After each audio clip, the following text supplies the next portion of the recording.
Alright, playing some Fire Pro Wrestling World. As you can see, Fire Promoter on the PlayStation 4. Of course, I'm just kind of sitting here, kind of hoping some people would come in, but we'll see. So, we are now in year 6 of Fire Pro Wrestling World Fire Promoter with our current promotion, which is Kaiju Attack Wrestling. We just finished up year 5 if you watched the last stream, and we actually finished first place on top of the mountain. And it was nice they had this like victory music playing in the background now that I am number 1. So you can actually watch those highlights. Well, the entire stream is available on my YouTube channel if you haven't seen it yet. All of the streams I've ever done for Fire Promoter are available in a nice handy dandy little playlist on my YouTube channel. That is Nick Swinke, Swinke. That is how you spell it. That is my YouTube channel. If you search that in the YouTube search engine, you will find my channel. And on my channel, like I said, there is a handy dandy little playlist where you can watch all of the past streams I've done with Fire Promoter. From year 2 through year 5 is up there. I did not stream year 1, so you didn't see the beginning of the promotion. I had already started the promotion before I started to start streaming it on Twitch. There's also another playlist featuring the matches between Fish Sticks, Steve Arrant, and John Moxley, which kind of started in a lark where it was just like I had picked a randomized card, and that was one of the matches, and I just was like, this is so funny, I have to keep this match.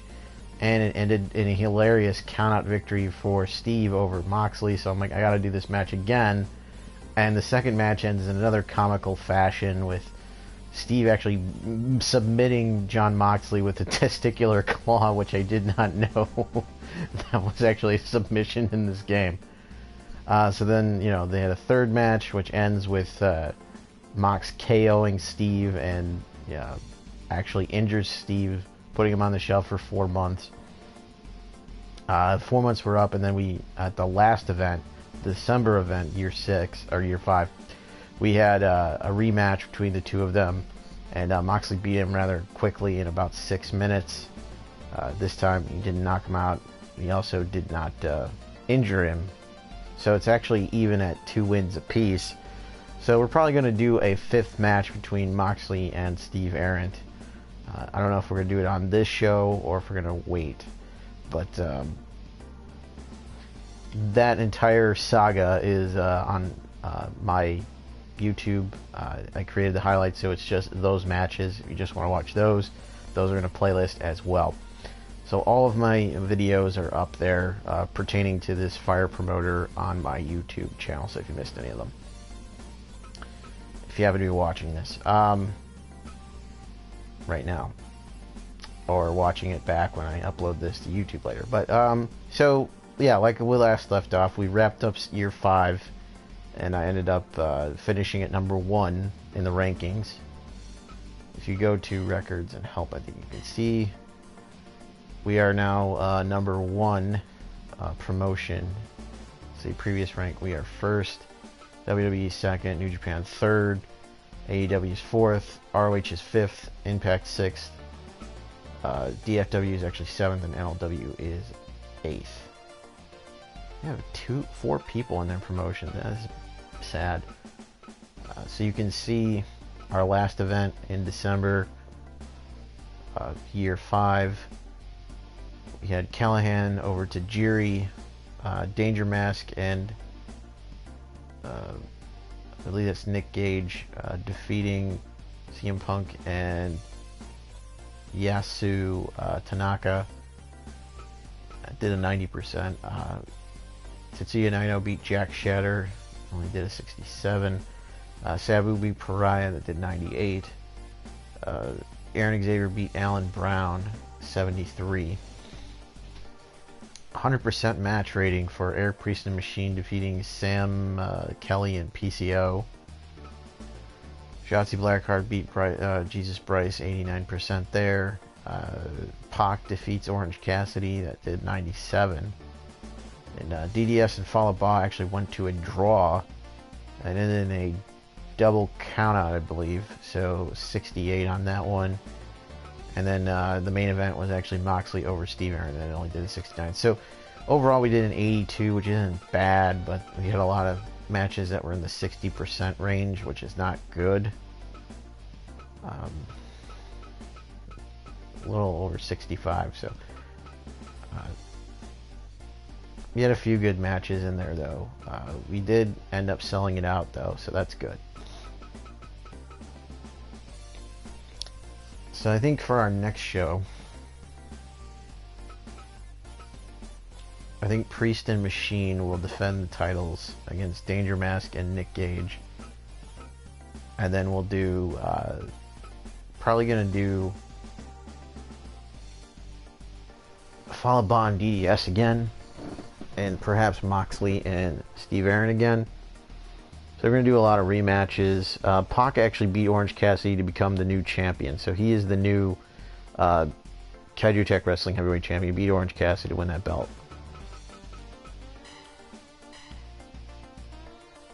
And we are an S in America, B in Japan, and a D in Latin America and Europe. We're actually friendly with New Japan, so we can do, if we wanted to, a cross-promotional event, and maybe we will. But I want to do that like in the next show, probably. So.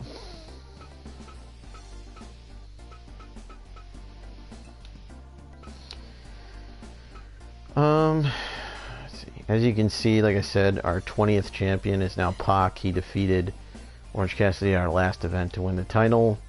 The tag team champions are Eric Priest and Machine. They beat the Sam Kelly PCO team to win back the belts. The junior champion is still Shotzi. She has 4 wins. Now, Drugs Bunny's team is the 6-man champions. They haven't defended the titles in a while. EC3, still the WWE champion. He's 12 win streak. It's pretty impressive. He's still the original champion.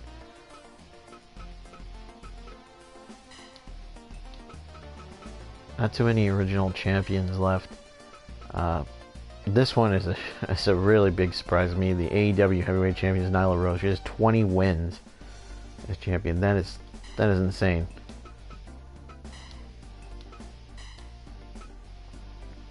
Looks like Kenny Omega's team are the 6-man champions. Jeff Cobb's still the original ROH champion. 22 wins. No one's been able to beat that man. It's been unstoppable.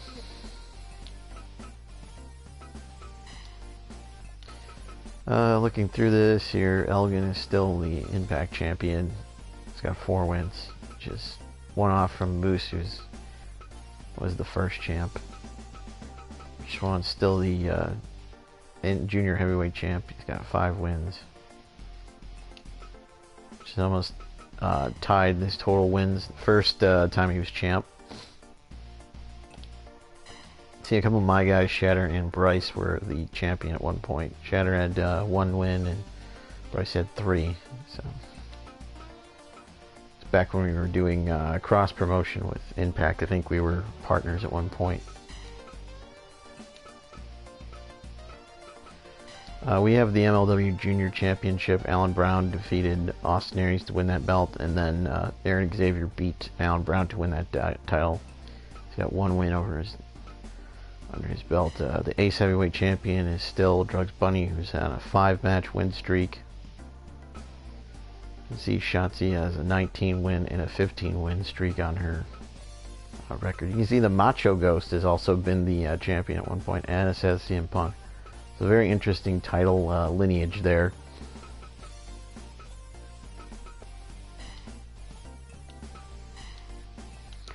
The tag team titles have been abandoned.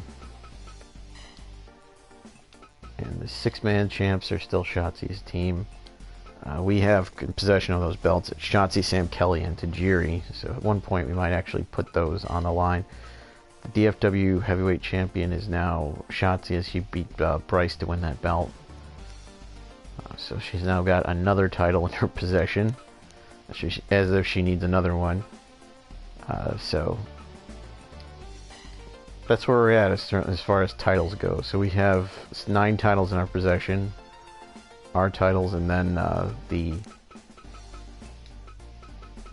other promotions titles. We don't have junior tag champs yet.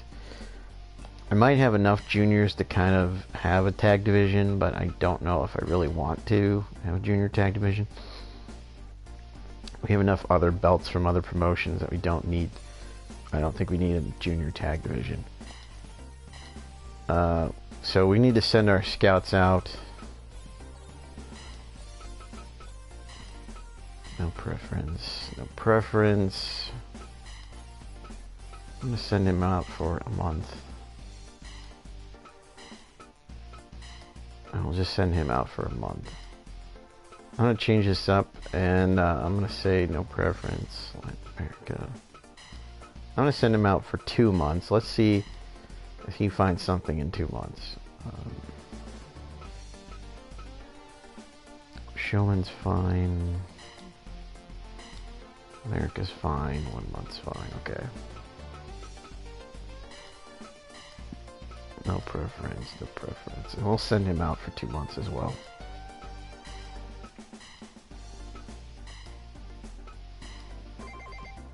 Alright, so sent the scouts out. I think they actually, somebody came back and found somebody recently. They found Io Shirai. I know that. Suzuki's available. He actually has New Japan's title still. Riki Choshu.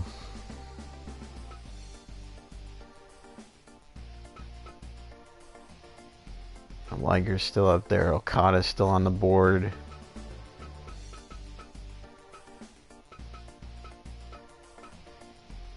I think somebody found Chono. That's what it was. Did someone sign Tanahashi?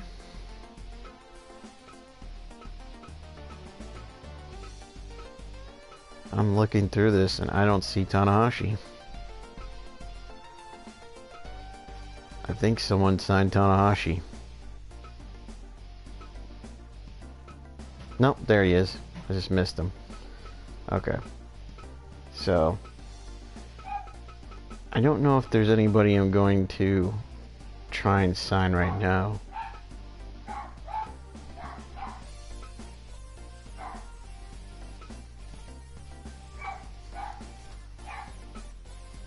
I would want to try to get Brian Pillman Jr. though.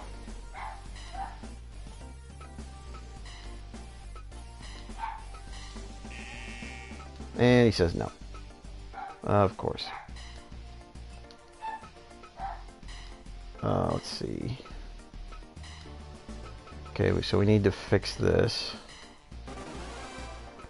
And we need to fix that. And we need to fix that. I didn't know we had to repair a ring doctor. What the hell?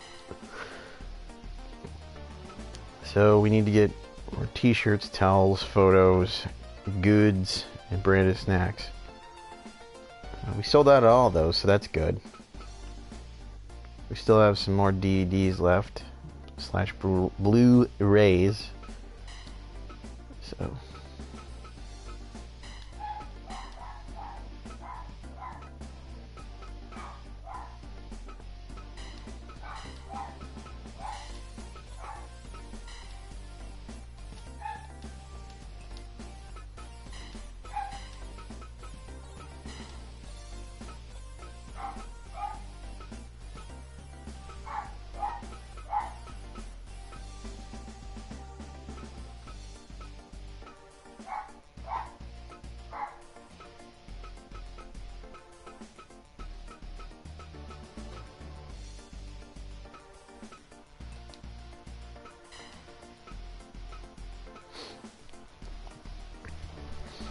Alright, so let's go here.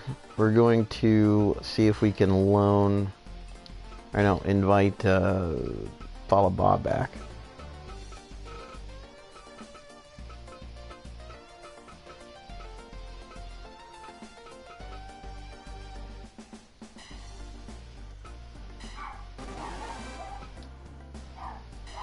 Alright, so we invited Follow Bob.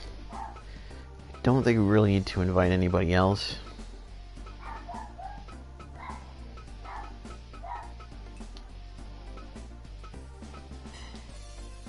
Alright, so let's book this thing.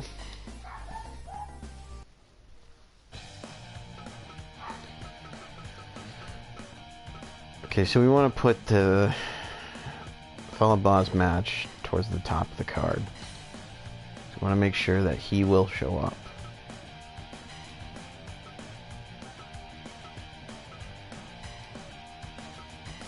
So Follow Bob is going to wrestle DDS again.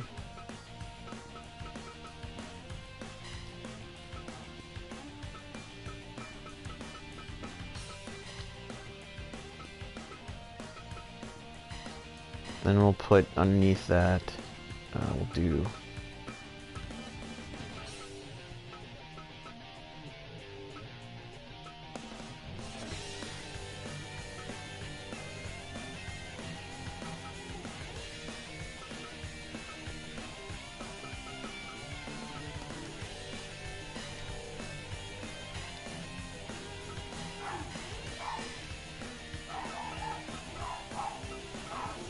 John Moxley against Steve Arnett.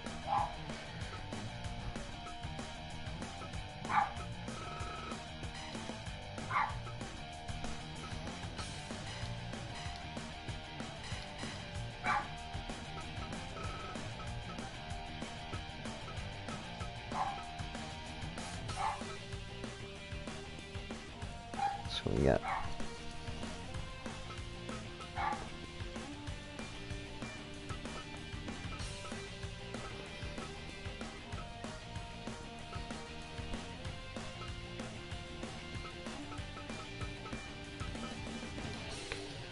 also want to do a tag team championship match here. So we're going to do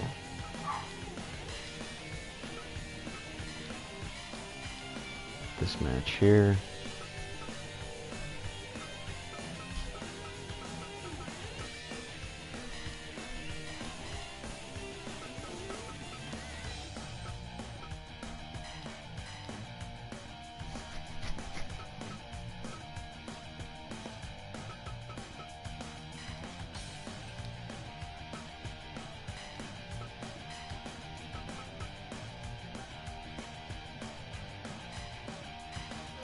We'll do a junior title match.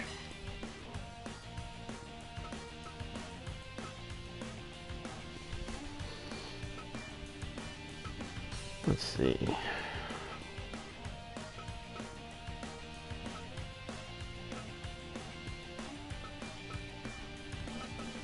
Well, it's either between Aaron Xavier or Bryce. We'll go with Bryce. That'll be that match. I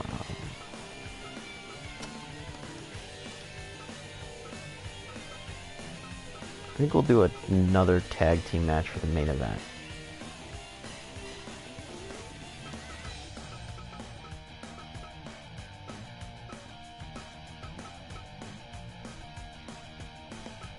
Maybe.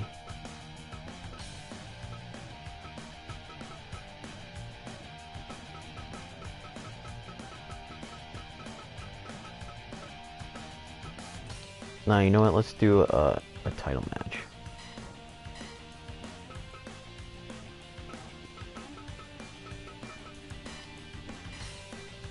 I think Naito's earned a title shot, so we'll give Naito a title shot.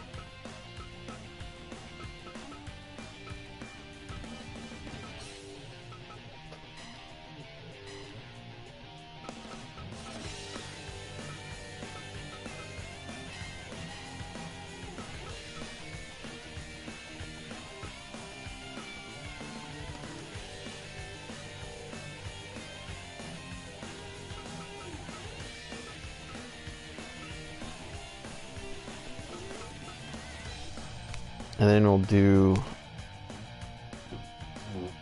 a 6-man title match.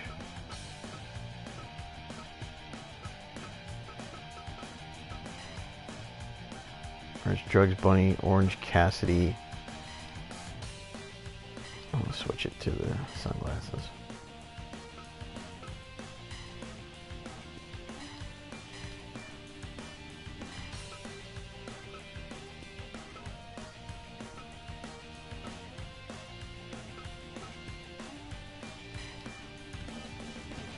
Drugs Bunny, Orange Cassidy, and Danger Mask. They're gonna defend. Well, no, now we can't do that match. I just remembered. Never mind. I won't do that one. I forgot. He's gonna be teaming with Nick Gage. So we can't do that match. I don't think we can do any more title matches. We could do a junior title for the MLW junior title, actually. So we'll do that. Eric Xavier. Well, he doesn't have too many guys to pick from.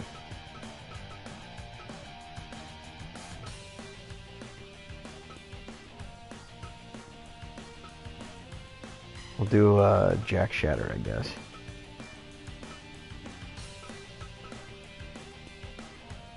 In the jacket. That'll be good. What else do we got? I don't think we can do any more title matches. Drugs Bunny is the ace title. Just gonna do that. Alright, so Drugs Bunny will defend the ace title. Pick this one. He'll defend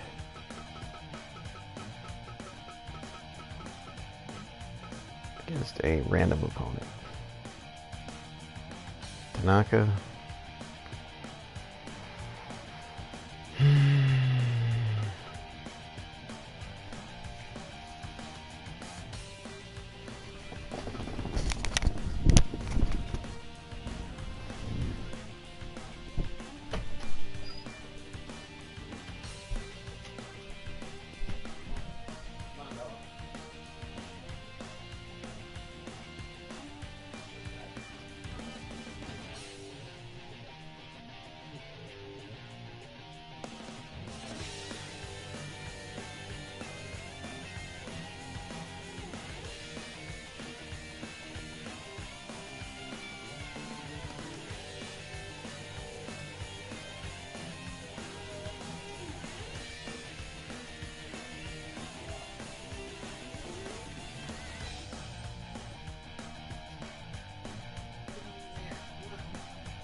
Hey, let's go outside. Come on. Come on.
Alright, so we need to find an opponent for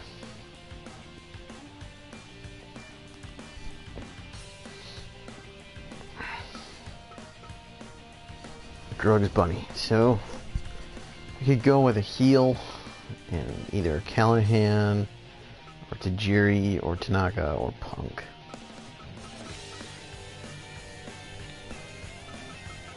We could go with Pariah. He didn't win either.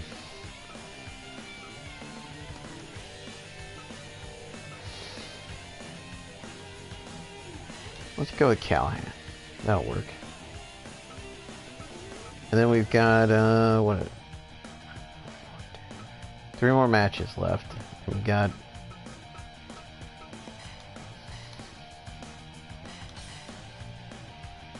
one, two, three, 4, 5, 6, 7, 8. Like 9 more guys left on the show. Alright, so let's do a singles match here. Let's do Pariah, and he's gonna wrestle somebody.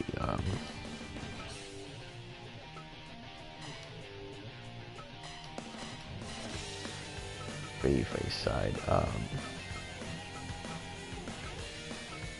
We could do Pariah and Sam Kelly. He's not really affiliated with anyone.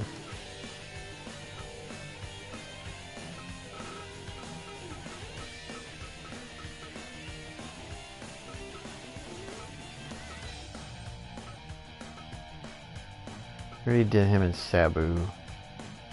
We do him and PCO or him and Orange Cassidy. Let's do, yeah.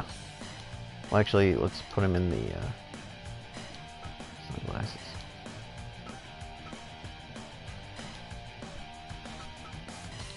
And I think we can do a 6-man tag. I think we've got 6 wrestlers left. We're gonna have an odd guy out, so somebody is not gonna get booked.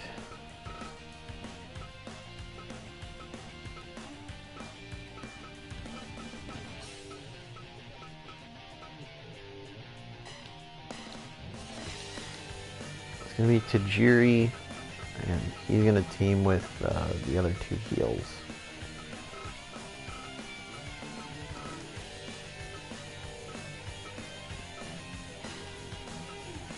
You know what, let's give CM Punk the month off because his neck is orange. We'll do that.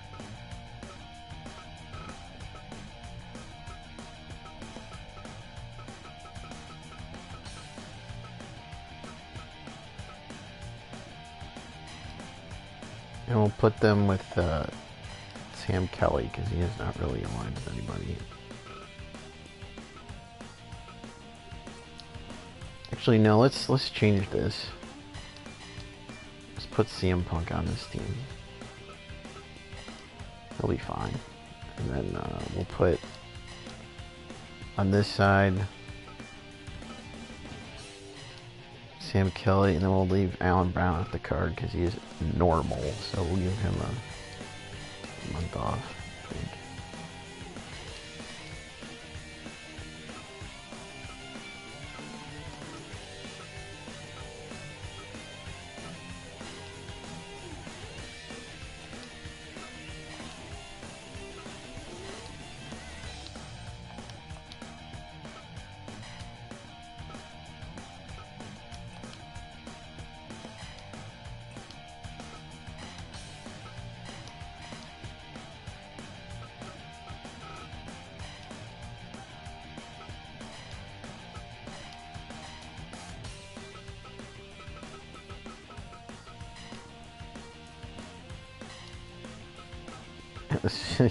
Nobody gives a shit about him, so we'll take him off the card and we'll move this around. We'll put Punk back here.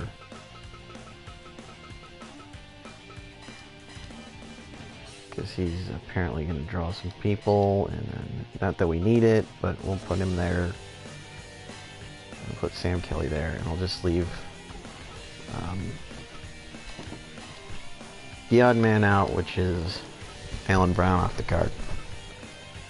We got a full deck. I would have had to book someone else. I don't really want to. So, this is what we're going to do. I'm good with this. Everything's fine. That's all good. We're done. Okay. So, card's done.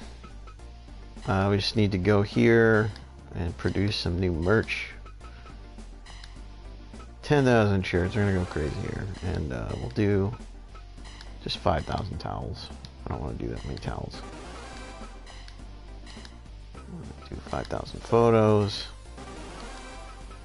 It's good. Goods. We'll just do 5,000 of those too. We won't do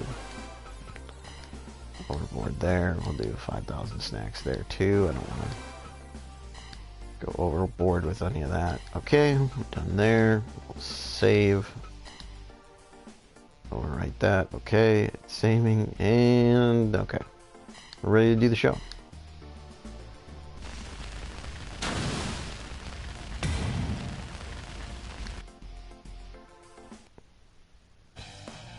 And Mr. Falabot turned up. 6-man tags opening the show. Let me check the rules on these. Speed's fine, because I'm probably not going to watch a lot.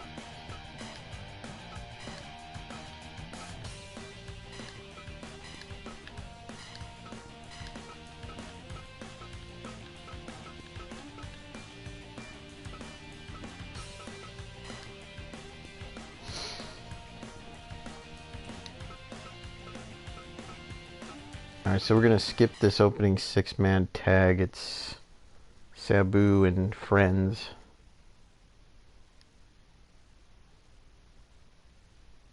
And they're wrestling Tajiri and his pals.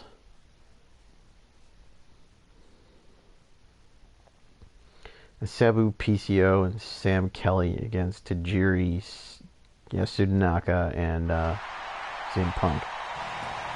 And, PCO gets the win for his team. Pins CM Punk with the jumping bomb.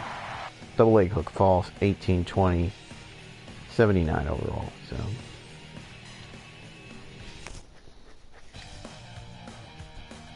Orange Cassidy and Pariah, no particular reason why this match is happening. I guess you could say after Orange lost, he's kind of got to go back to the back of the line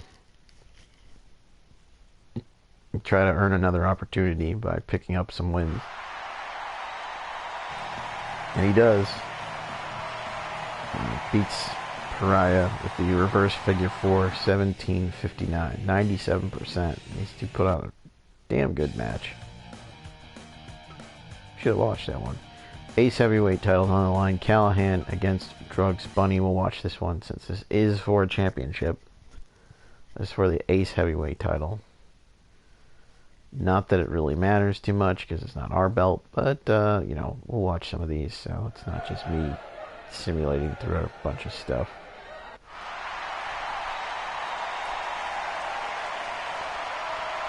But, so the New Japan G1 Climax 29 is currently going on. Night 10, I believe, is set to take place, coming up in a few hours. And it's a pretty good big show. Naito versus Jon Moxley is the main event on that show.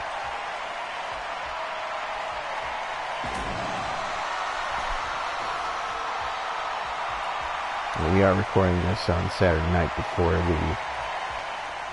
the Sunday card, which I believe starts at 2 o'clock Central Time, where I'm from, in the Chicago area, and 3, I believe, on the East Coast. It's a little bit earlier. I have to check the time just to be sure. I had to make sure I gotta get my predictions in before the show starts as well.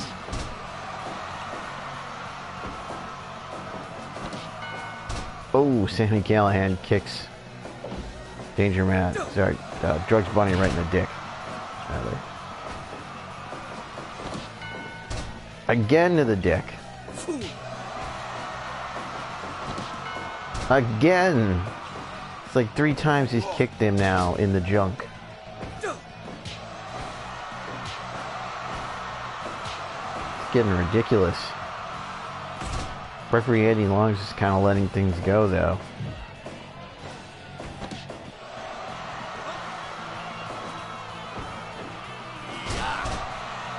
Shoulder breaker by Callahan, goes for a cover, gets a 1.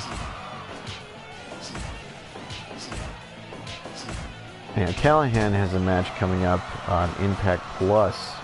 He's going to be wrestling against he is Sammy Callahan. He's complete shot right there. He's going to be wrestling against Tessa Blanchard, actually. And it's actually going to be a #1 contender for the Impact Championship. So I find that very interesting. Oh, Jesus. That's got to be it. Oh. That cradle pile driver variation. Dropping him right on his dome, but I on his neck, but Drugs Bunny somehow able to muster the strength. The rabbit with a habit. There it is. The cactus pile driver hooks the leg and 2.9. Drugs Bunny just barely able to kick out. Callahan pulling out all the stops in this one. Hits the JML driver, hits the cactus driver 97. Just ran himself into the ring post. Figure 4 leg lock applied by Drugs Bunny.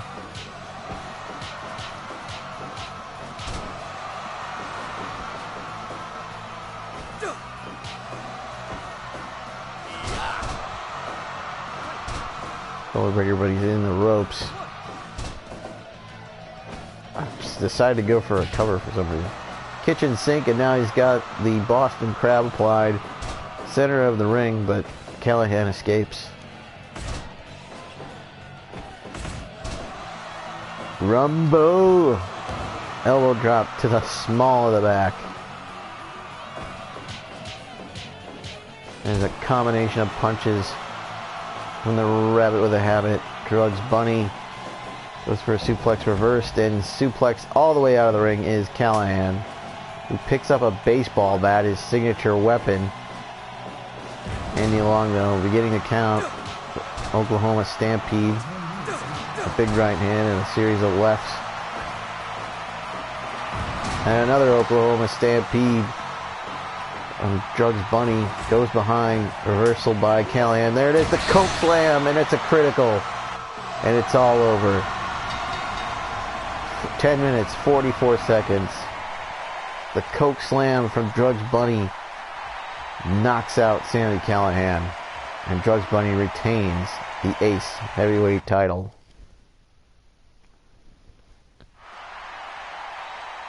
%. Pretty good match there between these two guys. A couple of near falls from Callahan, hit him with some big moves. Drugs Bunny wins it 10-44, knocks him out with the Coke Slam, and retains that Ace Heavyweight title. So I believe this is 5th title defense of that title, so he's been a pretty good champion.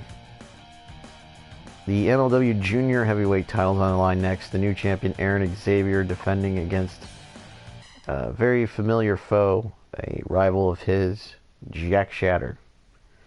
These two trading the Kaiju Junior Heavyweight title several times.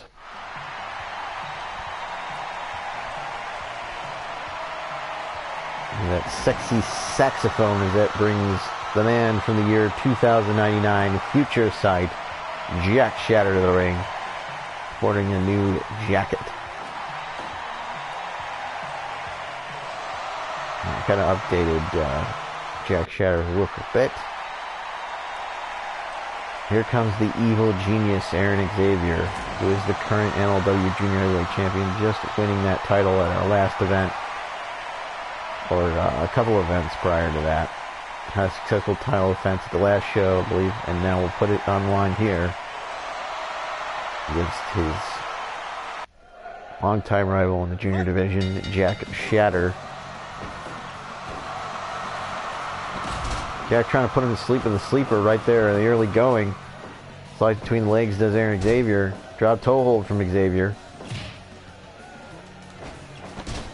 A drop toe hold from Shatter. And another drop toe hold.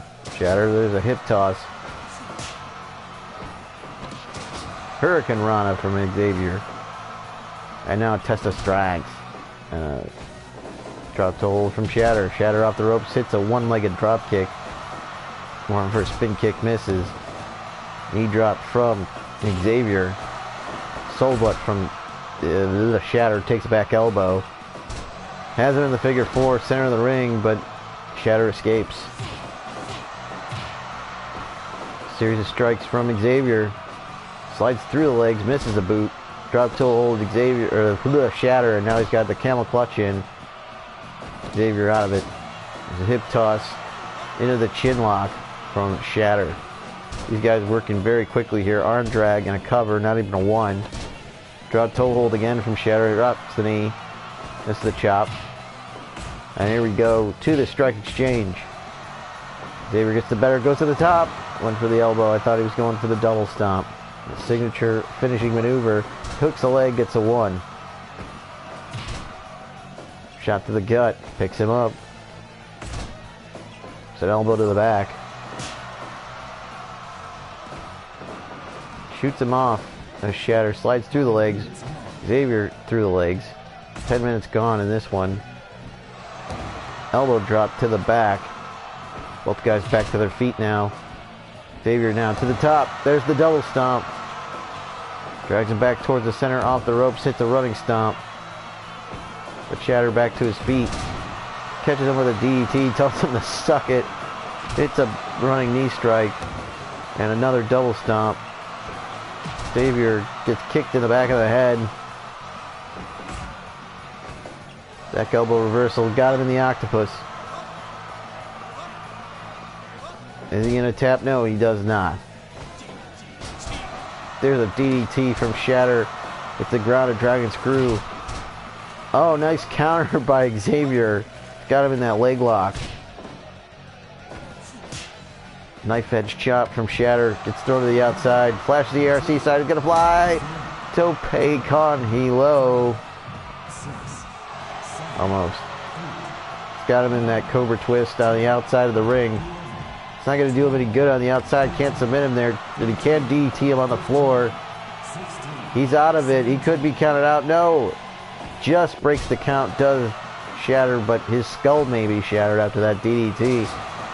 Big backdrop suplex there from Xavier. Shoots him off. Hits a big boot. Sets him up. Liger bomb with the cover. No. 2 count only. Hurricane Rana to the top. Going for that double stomp. Again, and he hits it. Goes for a double stomp. Again. Double dose of the double stomp. Oh, low blow. Blatant low blow. Sweeps the leg. Does Xavier, or does Shatter. Dragon screws the knee. Super kick on the button. Shatter from the top. Hits the leg drop. But he kicks in the face. In the face. There's a series of knee strikes to the head. Xavier with a running knee. Now to the top. Hits the double stomp again, but picks him up. The counter by Shatter. Shatter. Leg drops him in the back of the head. Again with the strike exchanges. Leaping Enziguri from Xavier. Shatter off the ropes. It's that running neck breaker. Super kick. Countered by Xavier. Double stomp to the back. And drop suplex both guys down. Enziguri from Shatter. He promotes peace and love and then gets kicked in the nuts.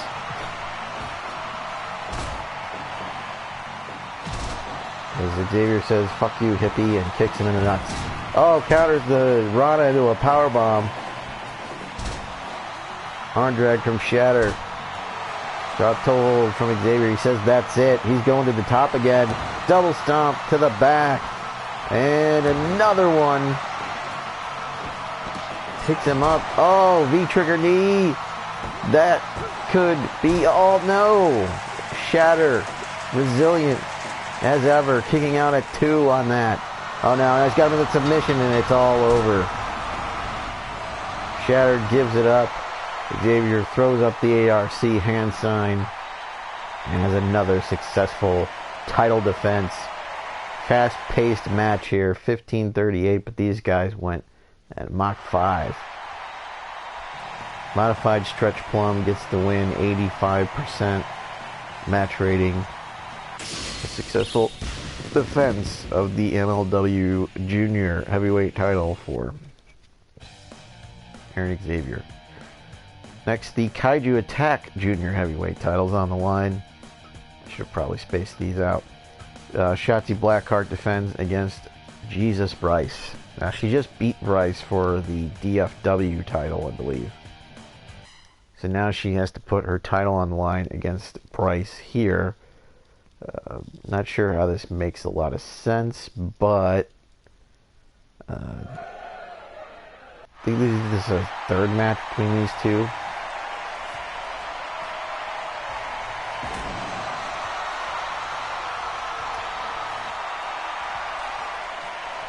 But I believe Bryce is one of the few guys that Shotzi has not pinned in the junior division to keep that junior heavyweight title. Looking to keep that record going. I believe she's on a 5-match win streak. This is like the win number 6. Shotzi got several titles to her credit. Does the ballsy badass.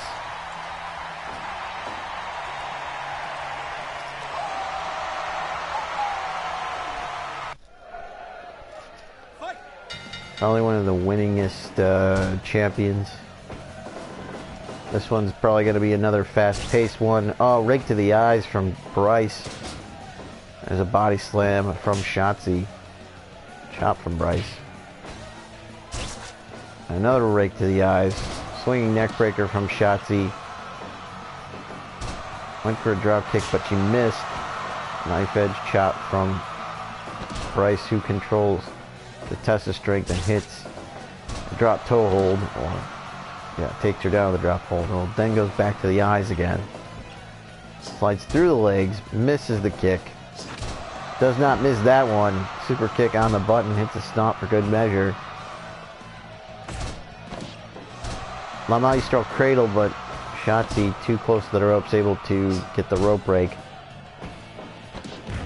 Power bomb. Counter out of the Rana, not even a 1 count. Bryce drags him back towards the center. But Shotzi counters. And now they're just trading shots here. Shotzi gets the better of that exchange, hits the flipping senton off the ropes. Again goes for that kick and misses. Side slam from Shotzi. Shotzi looking to keep her junior title here. Bryce looking to win that title again for, I believe, the 3rd time. Tilt-the-world DDT from Shotzi. Monkey flip out of the corner from Shotzi. Jawbreaker off the ropes. Hits the Tilt-the-world DDT in the center of the ring. Now has him in a bow and arrow submission. Bryce not ready to give it up. Tilt-the-world DDT again from Shotzi. Rapid fire knee strikes. Jackknife pin. Shoulders down. 2.9. Bryce again looking for that kick and misses.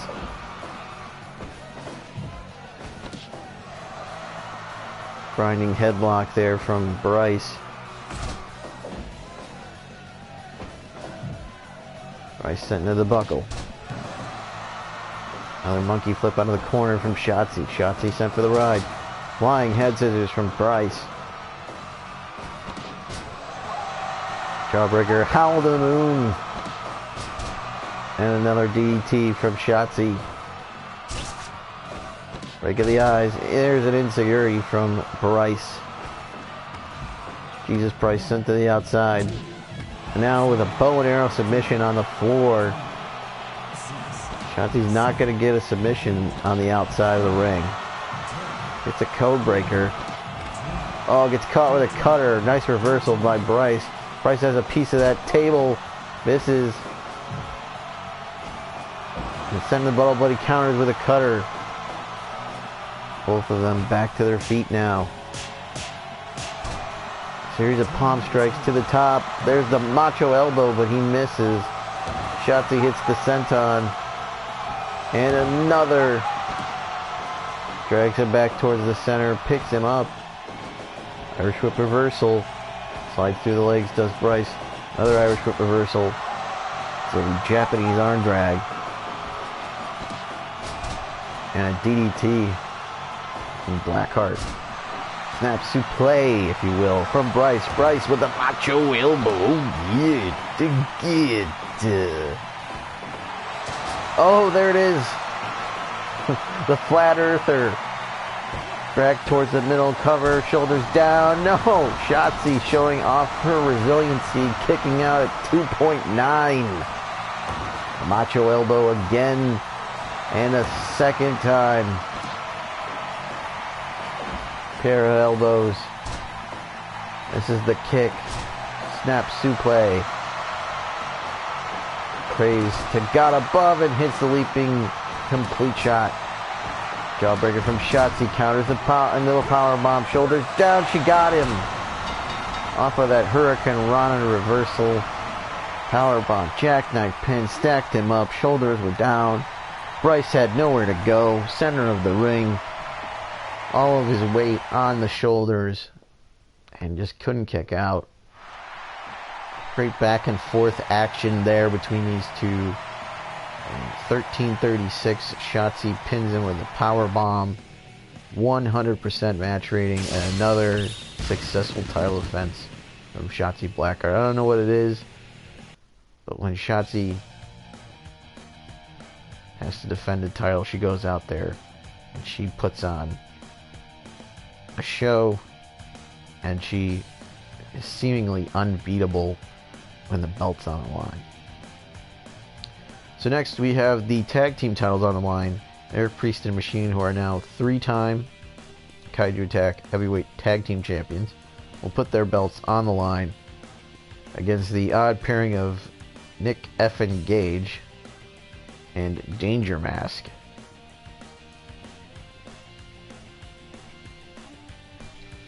Murder, Death, Danger, MDD, or Murder, Danger, Kill, MDK. But they won a tag team match over Punk and Tanaka at the last show, so I figured that would earn them a shot at the current champs. They beat former champions in a tag team matchup. We could have made this a non-title, and had they won the non-title, they would have got a title shot, but no, I figured we'd give them a title shot here.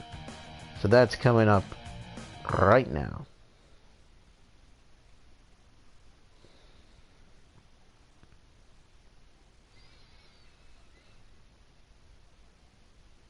Right, meow.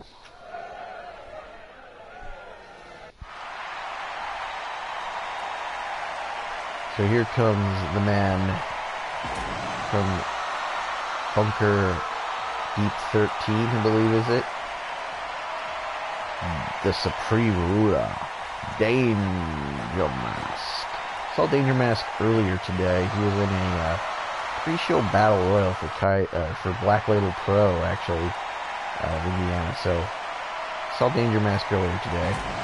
Here comes Nick Gage, who was also in action this evening. He was working for ICW New York. That show is also on IWTV tonight. Gage will be wrestling tomorrow night for Beyond Wrestling at American Honor 19. He's going to be teaming with Thomas Santel on that show against Brian Alvarez and Tom Lawler, which is quite an odd match. So here comes one half of the tag team champions, the All-American Scumbag Machine. I forgot to put this on where the tag team entered together. I always forget to do that. But here comes the other half of the tag team champions to the sound of Pony by Genuine.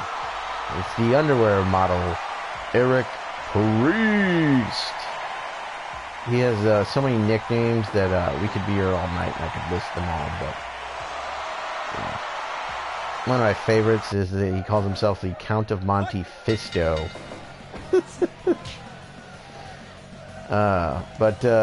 Yeah, we're starting off with Eric Priest and Nick Gage here.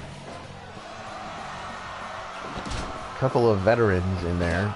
Priest has been around the block for quite a bit. You know, wrestles a lot in the Midwest here in the Chicago area.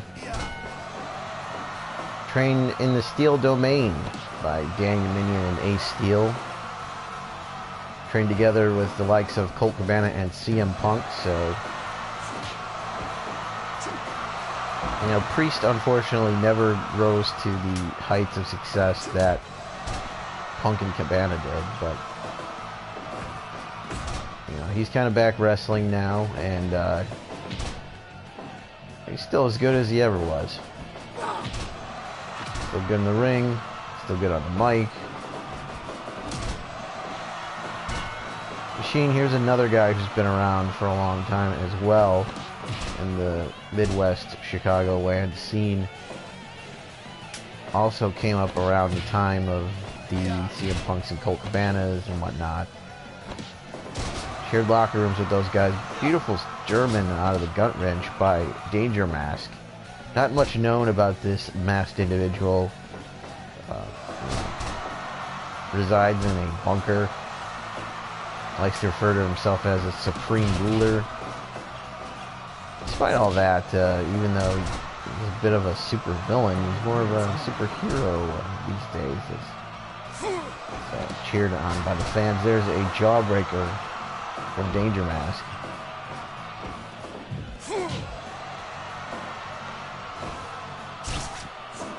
Right to the eyes or the mask, the eye holes in the mask of Danger Mask. There's the F69 right there already. Finishing move of Eric Priest, and he got a 2. Danger Mask not willing to give it up just yet. Tags in Nick F and Gage, double suplex. A little teamwork showing there from Danger and Gage.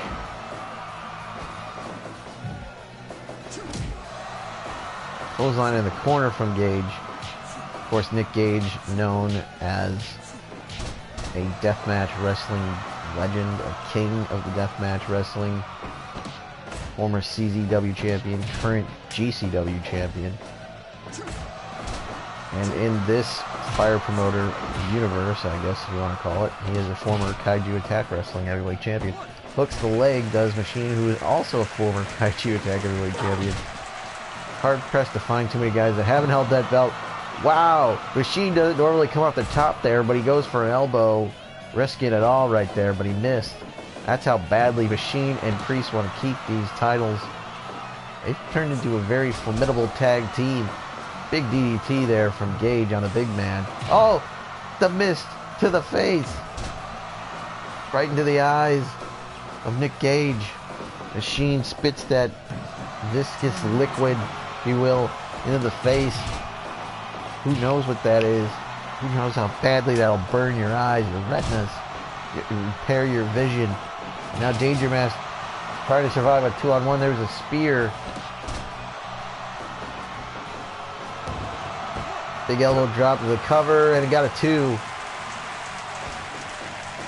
Danger Mask not willing to give it up. There's the gory bomb. La Meister Cradle, 1, 2. Oh, 2.9. Machine was a little slow getting there, so Priest had to kick out on his own there. Gage goes behind the reversal. Big boot. Went for the F69, countered did Gage. Double underhook face buster. Again goes to the F69, again countered. Belly to belly, hooks the leg. Well, actually, didn't hook a leg. Covered him. Both hands pressed, but Danger there to break it up at 1. Priest tags in Machine. Snap suplex from Priest, who drags him back towards the center. There's the sledgehammer blow from Machine. There's the spear off the ropes. but Gage back to his feet quickly. Big headbutt and a suck it from Machine. Machine hits the spear again. Tags in Danger Mask though, does Machine. Sorry, does Gage.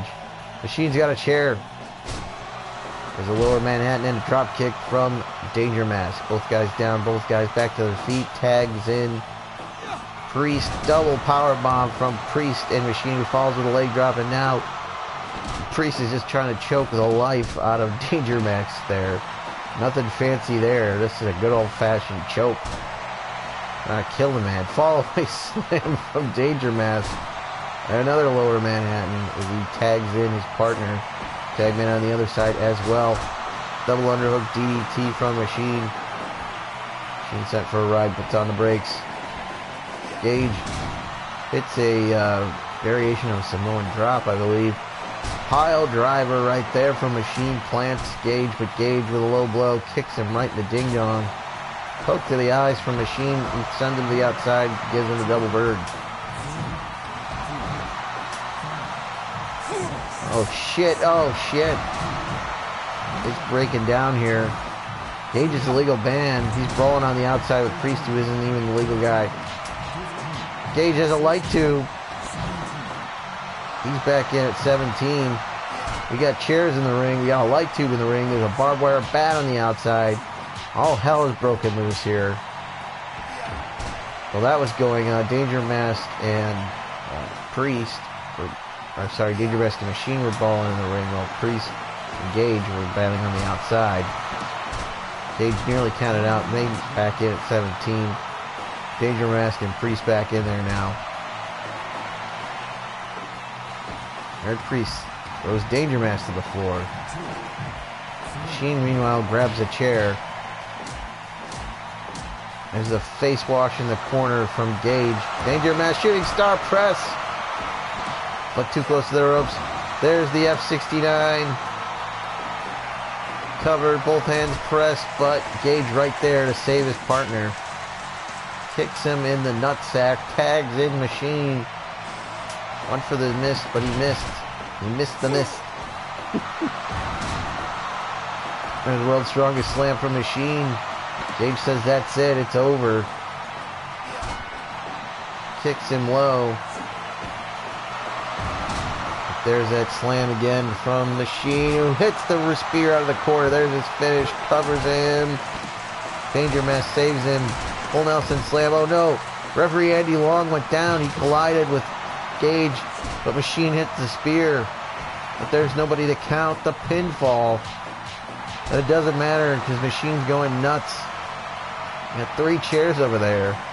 In that corner. He misses the spear. Double back suplex. Priest with a flash, but he misses. Gage with a splash, and he connects. I don't see Gage go off the top very often. F69, no, again reversed. Gage has found a counter for that. Belly to belly. Machine. Legal man now. He gets slammed by Gage. A show of strength there, picking up the big man. Double team power bomb and a kick to the nutsack for good measure. Flying head scissors by the big man Danger Mask, showing off his agility. Splash in the corner from Machine. Measures him and hits the spear, hooks the leg. Not even a 2 is Gage in there to break it up. Eric Priest suplexes Nick Gage. Nick Gage out on his feet. Takes a spine buster from Machine. Combination and setting him up. I don't know what that was. It was like a flying crossbody or a headbutt or something. Machine tagged out.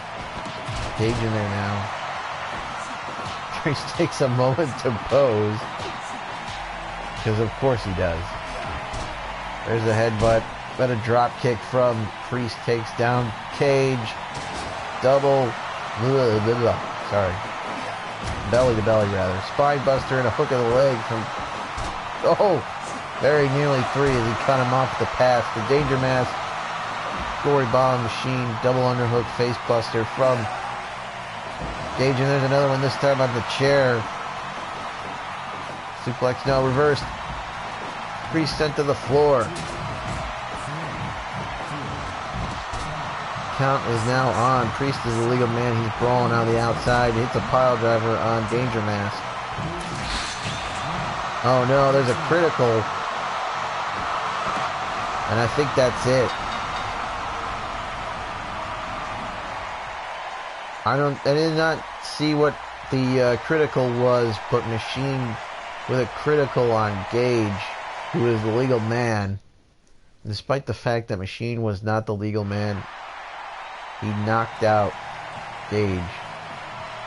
And Priest and Machine retained the Kaiju Attack Heavyweight Tag Team titles. 30 minutes, 24 seconds, 98%.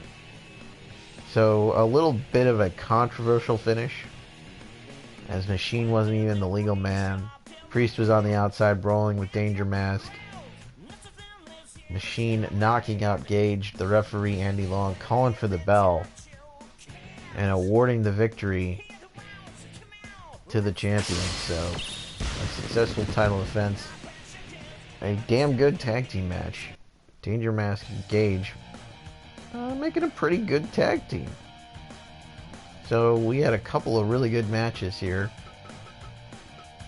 First match was 79. That's okay. Anything's better than you know, the 60s, I suppose. 80 or higher would be what we want, really.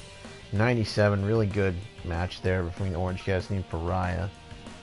91, that's good. 85, 100, so that's good. 98, so some really good match ratings back to back there. 198 on that one.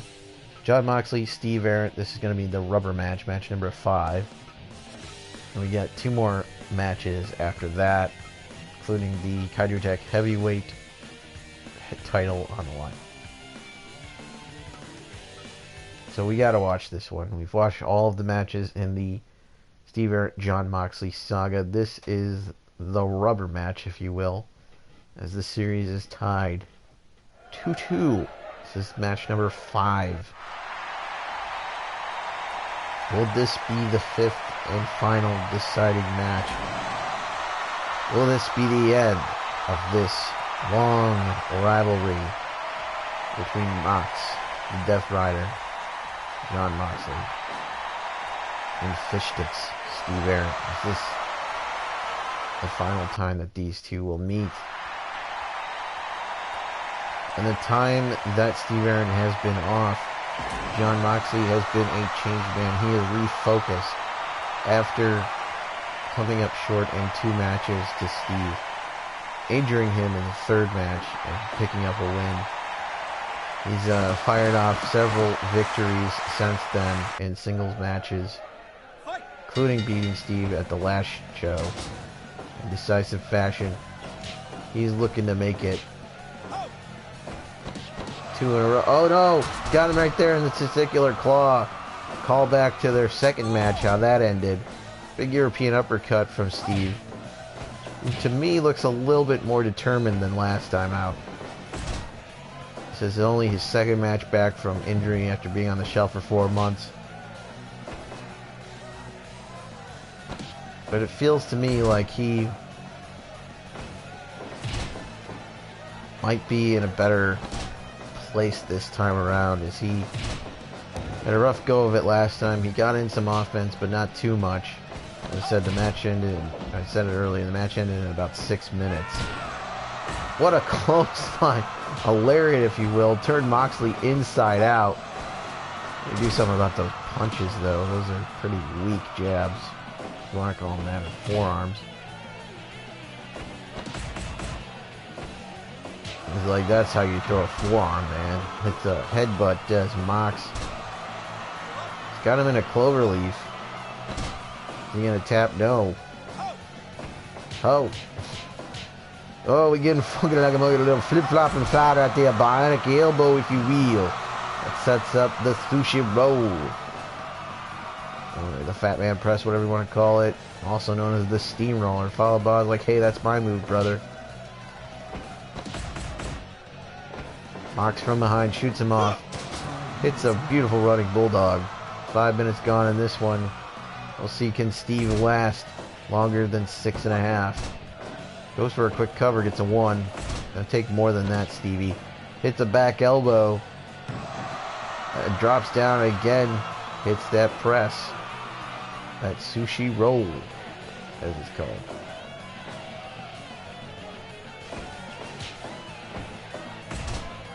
And a shot from Steve and a stomp. Mox goes for a suplex, counters out, does Aaron. Moxley to the top, drops an elbow to the back. Swinging neck breaker from Mox. Mox from behind. Big back suplex. Showing off some strength there is Moxley, able to pick up the big man Steve Aaron with that. Lariat turns him inside out. Big leg drop as well. There's a series of European uppercuts from Steve Aaron, who a while ago didn't know what that is. Pig roast press. Pin combination. He got a 1. Or is it a clutch? Pig roast clutch. I don't know what the hell that's called. Something like that. Kind of weird pinning combination. It's a series of clotheslines from Mox. Mox shoots him into the corner. And fires back. There it is. Death Rider. DDT. But Moxley cannot capitalize. Cannot go for the cover. Both guys down. Mox is already calling for the end here. He's off the ropes. Catches him with a kitchen sink. 10 minutes gone, so yes, Steve has surpassed the last. Oh man! Ran right into the boot. Moxley ran right into a big old boot to the face from Steve Aaron. Got him right in the mush. Steve slams him down. There he goes with the Vader bomb. No, the bonsai drop. 2. No. I thought he was going for the Vader bomb. He hit the bonsai drop instead. Mox back in the ring. Opts not to go for a weapon. There's a suplex, and he tells him, Steve, that he's number 1, or in this case, number 11, I guess. The double middle fingers. Nice counter by Steve. Goes right into that press, that steamroller. And called the sushi roll. It's an inside joke. There's that murderous lariat. That's a running boot. Brother. Goes back to that bonsai drop in the corner to 2.9. Mox somehow able to kick out, even with all the weight of Steve Aaron on his chest. He's calling to the fans. Oh, Fish Sticks Mania, brother. Oh, brother. He just got kicked right in the nutsack. Well, I don't know what he's going for there, but there it is, the Death Rider. Can he capitalize this time? Hooks the leg to 2.9. Steve kicks out at 2.9.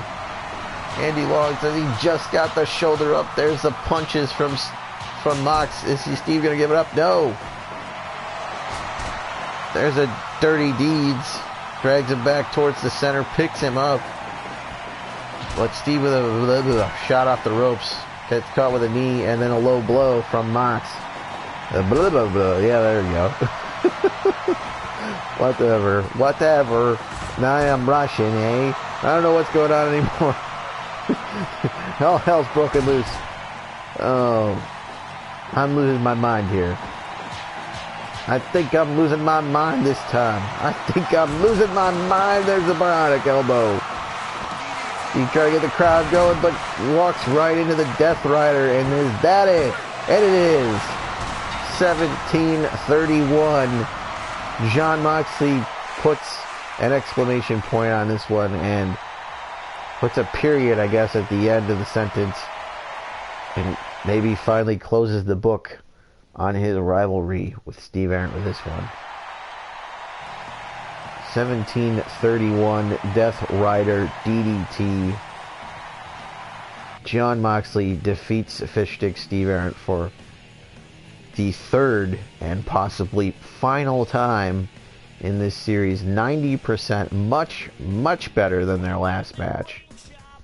You could tell after that last match, Steve was motivated. He he knew that he came out and he kind of, well, quite frankly, he dropped a turd in the middle of the ring last time out. He knew he needed to come out and he needed to be better. He came to my office and he said to me, Nick, I need a rematch against Moxley. I know I can do better. And, you know, the series is tied at 2 apiece. I mean, we got to have another match. And I was like, well, I already planned on it, but, you know, this is going to be it. I told him, this is it. You two are 2-2. This is going to be the last match. And, you know, I met with Moxley as well. And Moxley said, you know, okay, I'll do this match, but, you know, after this one, I want to be done with this. I want to move on, and I want another shot at that championship, the Kaiju Attack Heavyweight Championship. The belt I had, that was taken from me, and I'm not even sure he got a rematch for it since he lost it. The belt has moved around quite a bit. It's gone from the man who beat him for it, Orange Cassidy, to Nick Gage, to back to Orange Cassidy, and then now it's in possession of Pac. So Moxley, you know, has vanquished his demons, putting Steve Arnett seemingly behind him now, winning this 5th and final, I suppose, deciding match in the series, 3-2, and maybe closing the book on this chapter, this rivalry. That's another win for Moxley. He's been on a roll. And I would say that he has earned an opportunity at that championship, and that the winner of tonight's main event is going to have to worry about Jon Moxley waiting in the wings, whether that be Pac or whether it be Naito. One of those guys will wrestle Moxley, more than likely at our next event. Fallah Bahh and DDS is next. So a story here, I decided to book Fallah Bahh for a show on our last event, and I put him up against DDS. The match ended with a double countout, so they went to a draw, as both men were outside the ring, could not get back in, and ended in a countout. So they are going to have to settle the differences here. We need a winner. And his hair is really messing me up right now. It's clipping through the mat. Or you can see the mat because, like, part of his forehead's missing or something. So the ending to that match was also very strange because DDS actually knocked out Fallah Bahh on the outside of the ring. And you would have thought the match would have ended right then and there with a knockout. But I suppose since it happened on the outside, it didn't count. The referee continued counting, and DDS did not get back in the ring before the 20 count. And the match was declared a draw. So very peculiar? I can't say peculiar. Peculiar ending to that last match. No way is he going to suplex the big man. That's like 350, 400 pounds of Fallah Bahh right there. Big belly to belly and into the sleeper hold of Fallah Bahh. So, yeah,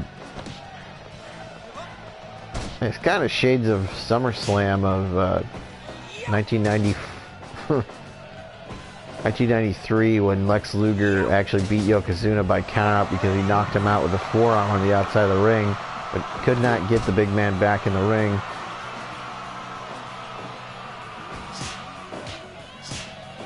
Fallah Bahh knocking out the big man, the sumo Fallah Bahh on the outside. But he himself, embarrassingly enough, could not make it back in the ring before the 20 count. Although some would say, well, maybe the match should have ended right then and there on the knockout, but Jesus, big time sit out powerbomb from TDS. I don't know how he was able to, but he was able to get the big man, Fallah Bahh, back up. And no, here we go again, fighting on the outside.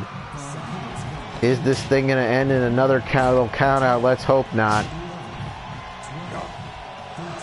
Pile driver from Falaba. Come on, guys. 15, 16. Get back in the friggin' ring.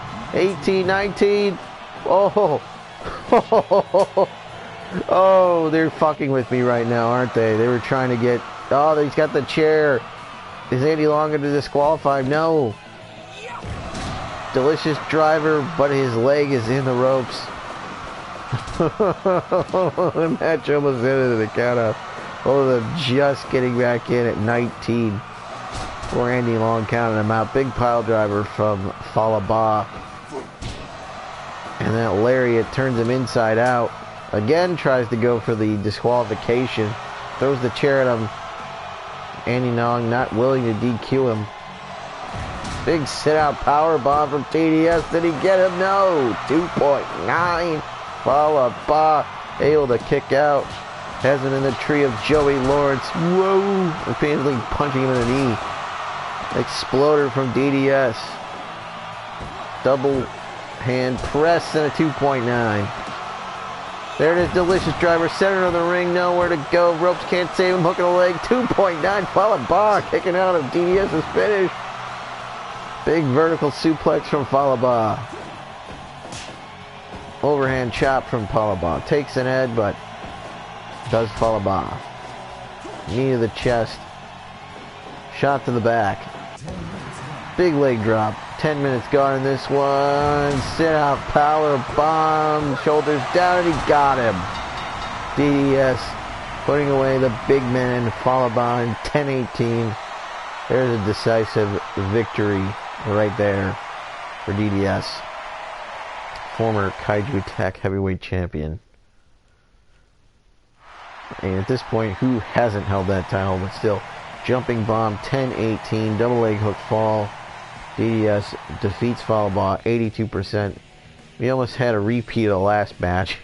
I was like, oh no, they're going to get double counted out again, and I'm going to have to run this match again. But no, just making it back in at 19. DDS showing off his strength, able to get the big man up for both the Delicious Driver, which Ba was still able to kick out of at 2.9, and then able to get him up for that jumping power bomb, double leg hook fall. DDS with a big win, possibly getting him a shot at one of those championships. Whether it be the Ace title, the DFW title, or even the Kaiju title, which is on the line next here in our main event of the show. Pac, the new champion, defending his title against Tetsuya Naito. Naito has stringed together a series of victories, and I think, to me, has earned a championship title shot. His first title opportunity since joining the roster. And here is the leader of Los Ingobernables de Japan, untouchable charisma, Tetsuya Naito. Naito leaving the New Japan and signing with Kaiju Attack Wrestling. And here comes the champion, the bastard, known as Pac. Pac, former Dragon Gate Open, the Dream Gate champion, also former Cruiserweight champion of the WWE, former X Division, former NXT champion as well. And he is the current Kaiju Attack Heavyweight Champion, defeating Orange Cassidy at the last event in December to win that title.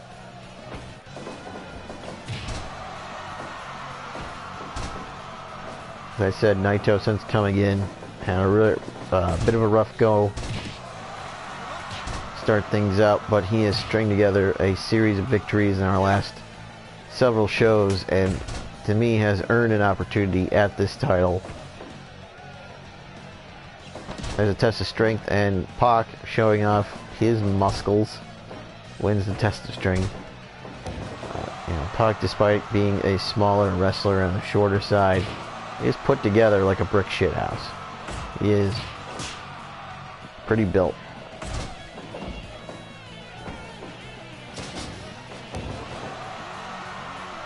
He's hashtag full gear. There's a swinging neck breaker from Naito. There's a variation of a heel hook, almost. Kind of leg lock, and there's a strike exchange from Naito, who goes to the chin lock. Lock out of the chin lock now. Standing shooting star, not even a 1 count. Sent into the corner. Pac gets out of the way, shoots him off, slides through the legs. There's a low blow, blatant low blow from Naito. He's like, fuck you, and just hits him right in the nutsack. Why not? There's an enziguri from Naito, and just straight up kicks him. Shoots him into the buckle. Pac quickly recovers. It's a spin kick, standing shooter, hits a 1. Spin kick to the face. To the face. Another kick from Pac, and then he sends him into the buckle. Forearm strike out of the corner. Nice reversal, a counter by Naito into that leg lock again. They collide, nothing happens. Hurricane Rana from Pac. Big backdrop driver from Pac, but Naito quickly back to his feet. He no-sold that shit. It's like, fuck your suplex, bitch. Oh, there's a kick. Back elbow. Turns that into a Hurricane Rana. Wow. Got a 1. Only. Naito to the top. It's the Stardust Press. I don't know if he got all of it, though. Pac just swinging wildly right now. Naito seems to be in control of this one. And now he's just choking Pac in the corner with his boot. To the knee bar, almost. Kind of just looks like he's humping his leg, and then he kicks him. 10 minutes gone in this one. Naito drop kicks him in the face. There's a complete shot. And a knee breaker. Spin kick to the face from Pac. Pac off the ropes. Tilt-the-world DDT. The kick misses. Naito. The British fall. Out of the corner. There's the running Destino. Is that it? 2, 3. No! Pac. 2.9 off the running Destino. Again to that leg lock. He's in the middle of the ring. Nowhere to go. Is Pac going to give it up? No. He could have seen a new champ already there. Now they're exchanging blows. Pac with a super kick and a knee drop. Center of the buckle. Tornado DDT from Tetsuya Naito. Oh, Rana just spiked him on his head, then takes a kick to the face. This is the enziguri to Pac. Pac to the top. Hits the black arrow, and he nearly got him. 2.9. I don't know how that wasn't rope break. Sweeps the leg, does Pac. Both guys down. Naito out on his feet, but Pac completely whiffs on that kick. Swing neck breaker from Naito. Naito to the top. Missile drop kick connects. Rolls up. Him up. 2, 3. Got him. Quick roll up right there from Pac. Wins at 15:07. A reversal. And just like that, all it takes is 3 seconds. Pac with a successful title defense. That rolling pinfall.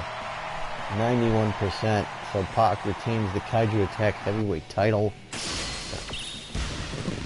And a hell of a first defense against Naito. 91%. So the show finishes strong.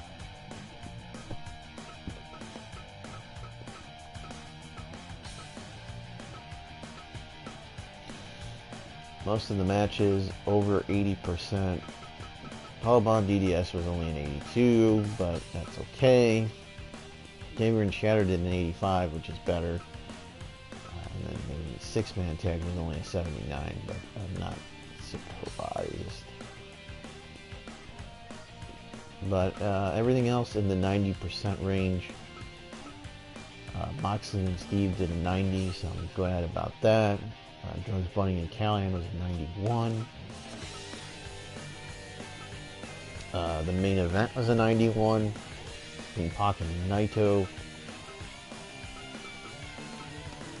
Cassidy and Pariah, which we didn't even watch, did a 97, so that's very good. They seem to work pretty well together. 98 for the tag team title match, that was a good one. And then of course, one hundo for Blackheart and Shotzi Blackheart and Jesus Bryce match. So overall, a 90 average card rating, up from our last show. We didn't have any matches in the 60s this time, so that is good. And we had an over capacity, I think. Nope. 72,000 out of possible 65, so it's full house. Audience loved the show. This will boost our popularity for sure. So a very good show. First show right there. And, so nothing there for competition apparently. So we spent $1,164,184, but we made 883,4,696. So we brought in 7,670,512. 7,670,512. So, yeah, we're doing pretty well. Singles tournament scheduled for WWE. A 6-man tag tournament scheduled for AEW. You know, we don't do too many tournaments, I just noticed. I don't know why that is, but we...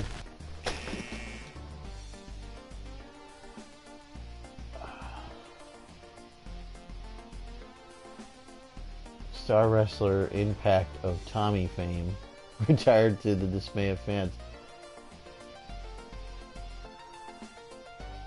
I believe that's a bad translation. I think it's supposed to be say Star Wrestler Tommy of Impact fame retired to the dismay of fans. I'm assuming that's Tommy Dreamer of Impact, and that's too bad. Shinigama Takahiro was unable to find anyone. Shinbito was unable to find anyone. Cody was unable to find one. So, Tommy Dreamer retiring.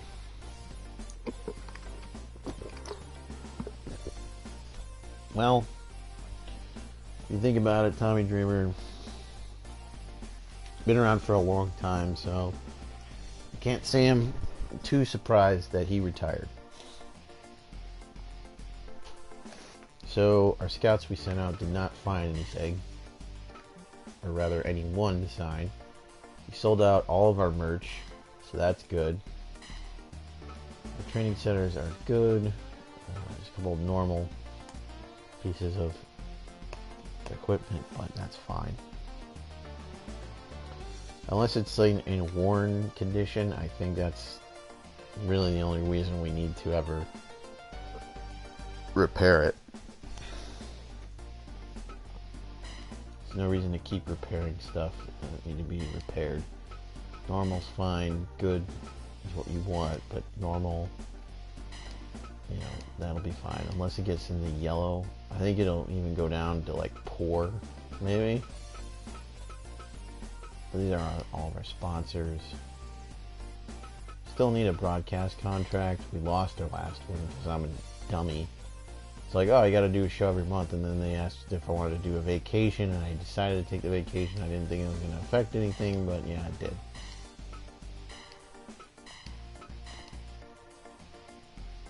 And I just went back to the same thing. My bad. Alright, so let's see.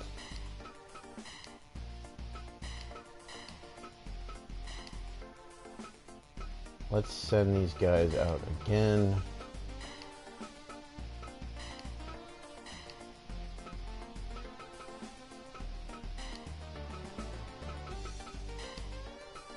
Go to America.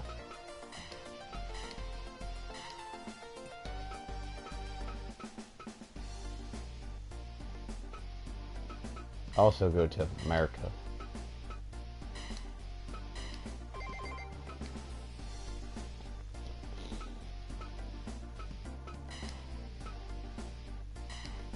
Alright, so our scouts are out.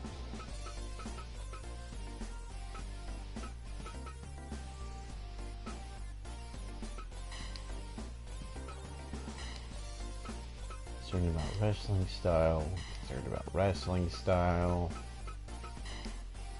Wrestling style.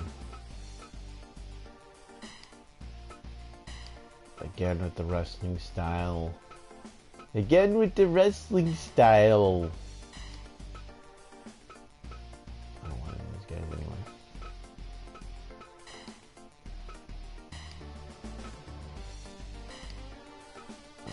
Again with the wrestling style.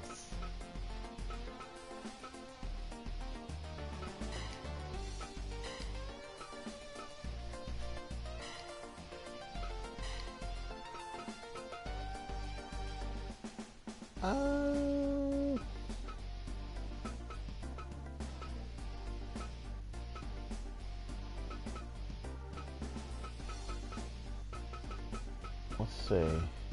Macho's gotta be shown, right? Yes. I don't think they like as much, boss. Gotta love the broken English translation in some of these. Don't like as much, boss.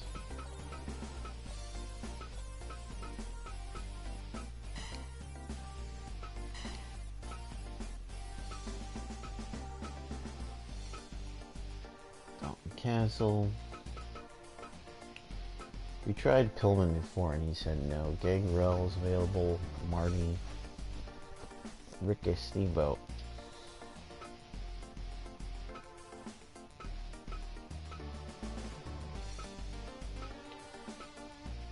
What does Ricky Steamboat say? It's offering a small bonus. No, doesn't agree. Maybe I need to offer more, I suppose, as a bonus. Alright, well, we tried that. That didn't work.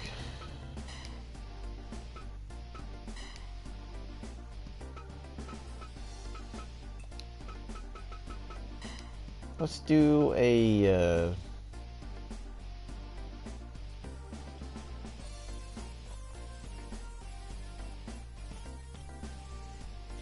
yeah, let's do a friggin' cross-promotional show.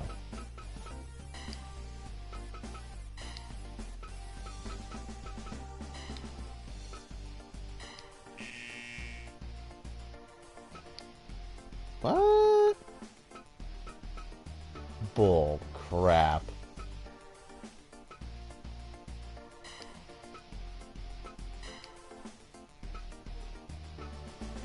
They got plenty of wrestlers. Don't give me that nonsense.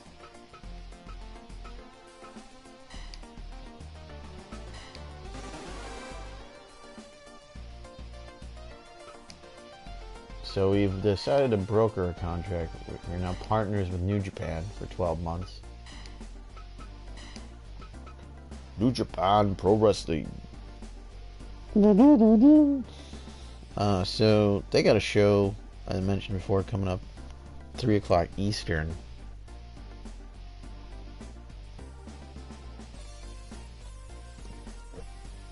G1 Climax 29. I think I still have time to get my predictions in, if the G1 site will load. So there was my idea, and that was shot down. Yeah, so I got time to make a pick here. So today's show, we got Goto taking on Toru Yano. And we're going to go Goto there. Juice and Ishii. I'm actually going to go with Juice. Got Cobb and Taichi. I'm going to go with Cobb. Shingo and Jay White. I'm going with Jay White. Naito and Moxley. A lot of people are going with Naito over Moxley. Inclined to agree. So those are my picks for the G1 today. Throw those up on my Twitter. Bam, there we go.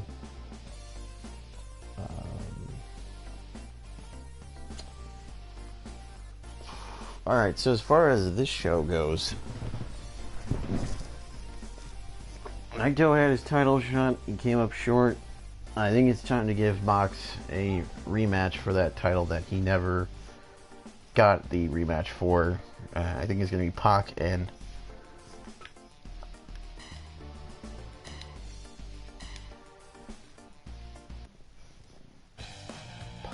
Moxley for the title. Pac and Mox.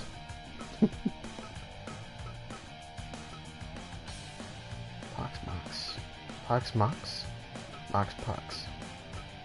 Pac Mox. For the title.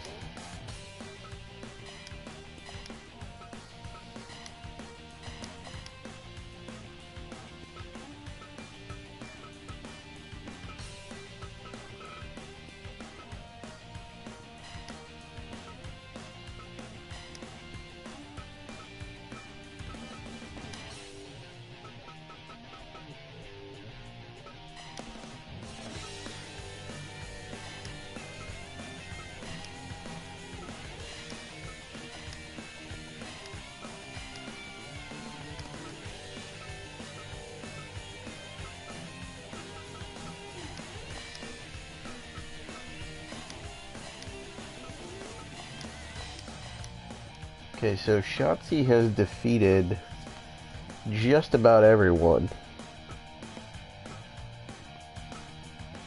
She beat Jack, she beat Brown, she beat Orange. Brown and Orange. She defeated Bryce on the last show, and she's beaten Tajiri already. Tajiri. So Xavier and Pac are the only two guys that she hasn't beat to retain the title. So we'll do Xavier and Shotzi there. That'll be the next match there.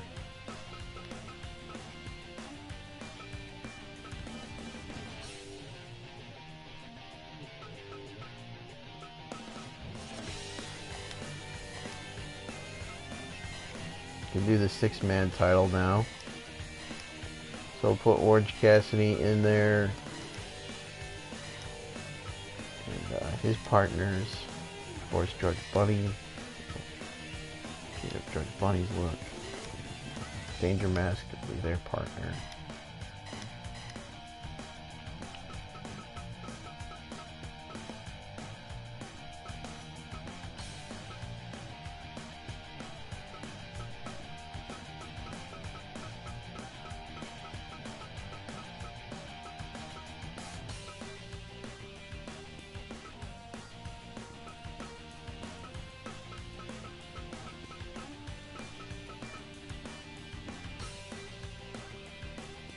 Sabu, PCO, and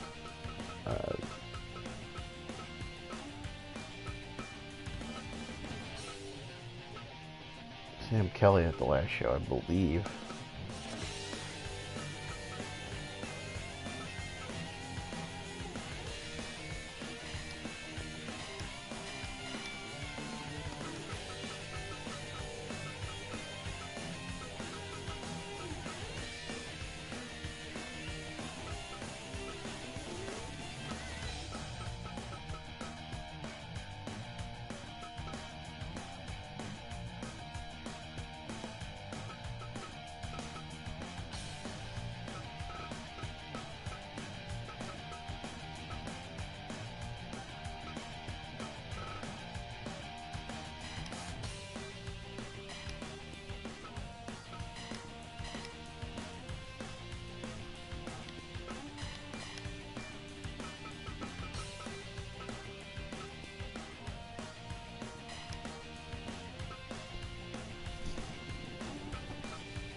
So based on his win over Falbot, the last show, I think we're going to give DDS a title match.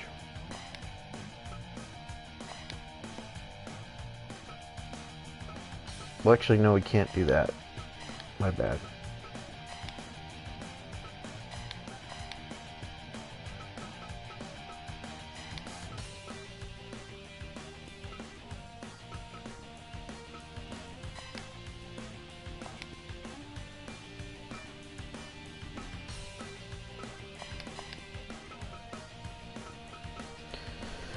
So we can't put any of the second... Well, we could put Eric Xavier's junior title on the line. Shotzi's team. Shotzi. She's already defending the junior title. Priest and Machine could defend the tag team titles, but I don't really have any other tag teams for them to wrestle.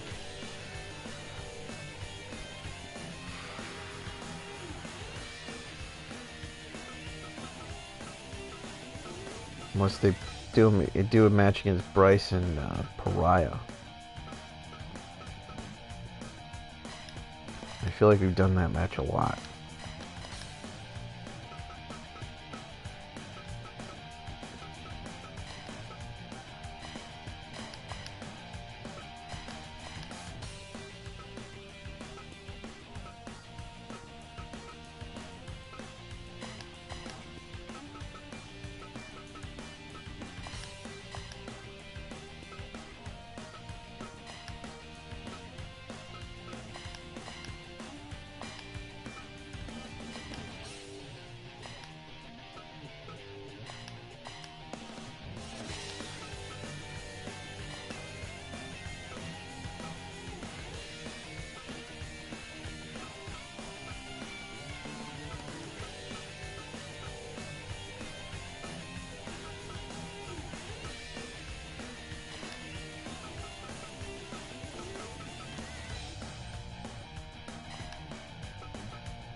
We could do like an 8-man tag, actually.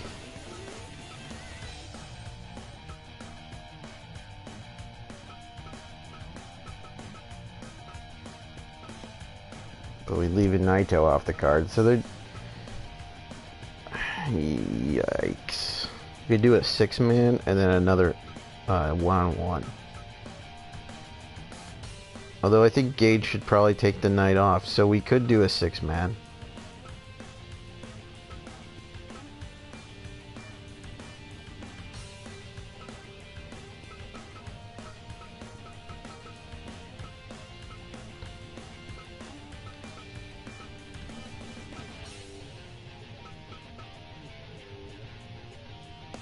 And then do a singles match. That's what we'll do.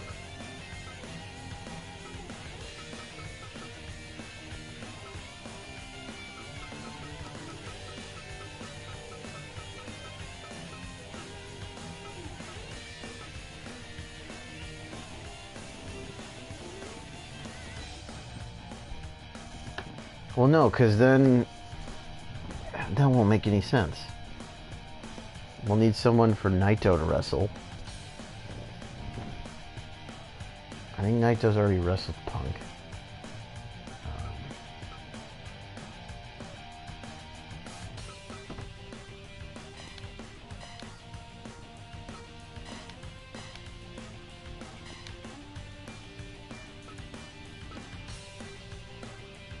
No, we don't want Nick Gage on the card.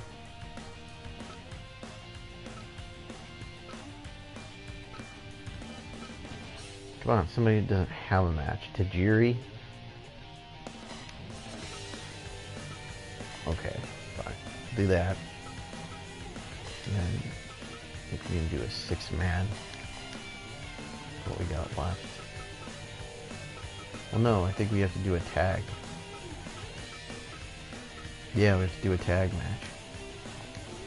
We don't have to do a tag, we can do some other singles matches.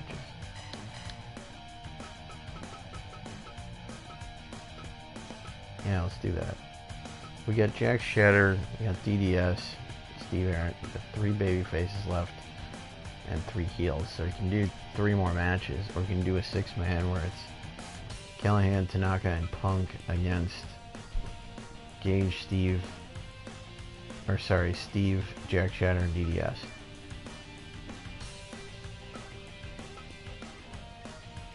Now let's do DDS. And he'll wrestle, I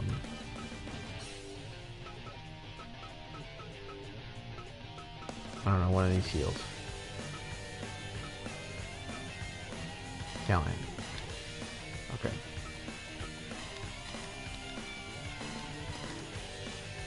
So then we'll do Jack Shatter, and he will wrestle random heel. Tanaka, there we go. And then I'll have CM Punk against Steve Arnott. That's something else. I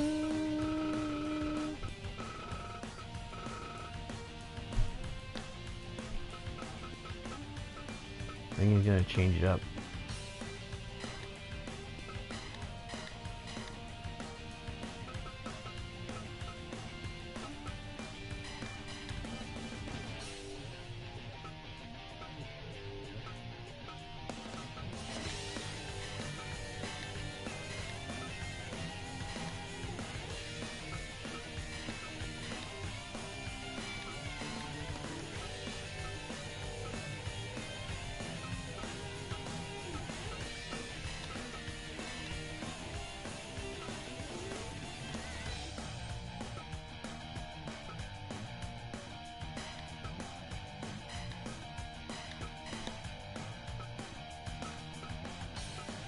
Actually, people want to see DDS and Tanaka. I'll do Shatter and Callahan. What about Callahan and Naito? Won't do anything. What about Shatter and Naito? We've already done that though. What about Tanaka and Naito? Actually does more. What about Tajiri and Shatter? Callahan. Tajiri. Most people want to see Callahan. Alright, let's do Shatter and Tajiri. And junior heavyweight match. It'll be the opener. DDS and CM Punk. Steve Arnott and Sami Callahan, I think.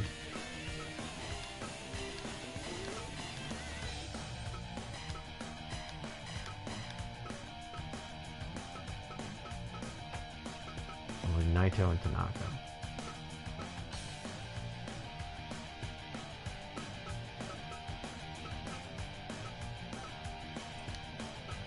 That's pretty full card. I can use small. 80. 200 as small. Medium.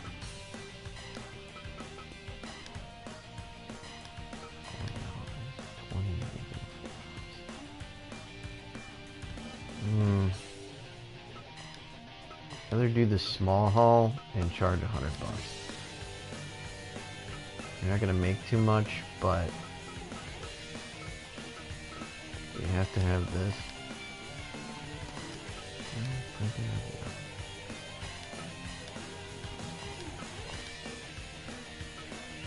$100 a small haul. We don't need any advertising.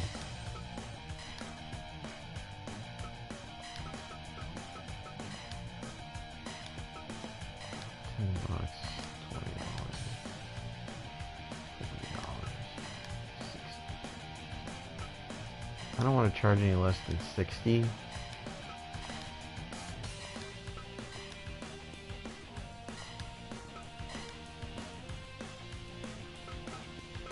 So I think we're going to do this. I know we're not going to fill it. But I'd rather run a medium haul at 60. Because that's 1,800. And it's 10,000. So I'd rather run that. Legal number of entrants. What? What the hell does that mean?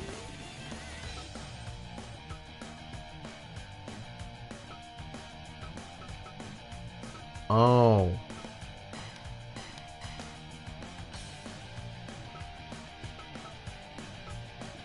Oh shit.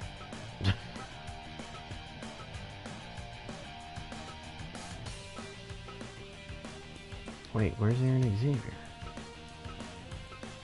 Oh. Yeah, so we can't do that match.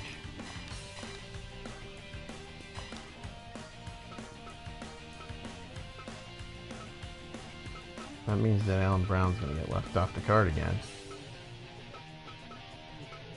Unless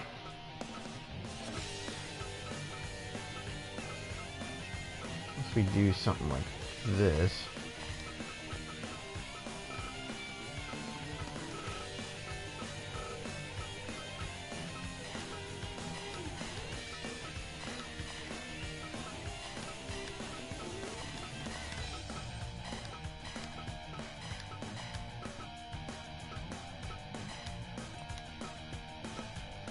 And then we put this as like a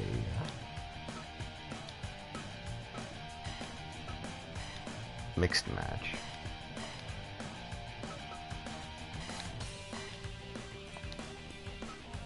Tajiri on one side, and then Jack Shatter and Alan Brown on the other side.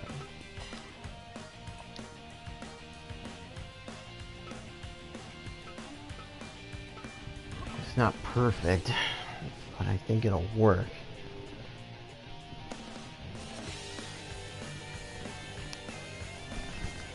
No, I don't like that. You know what? We'll go back. I know we're going to lose all this, but I'm going to hire, well, not hire, but I'm going to invite somebody in for this show.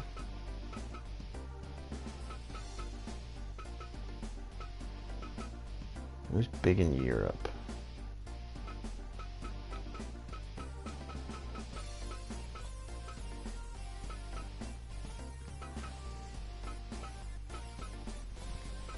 So let's see, who from New Japan can we bring in?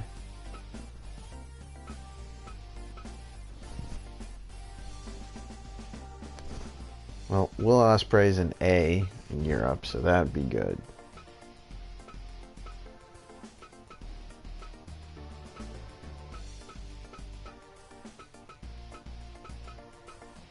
Zach's a B. Davey Boy's a B. So it's looking like Ospreay is our best bet.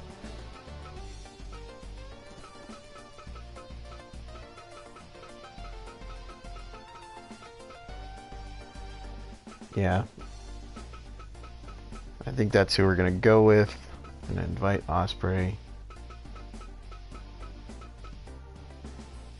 Could invite Zach, but I think I'm gonna invite Ospreay.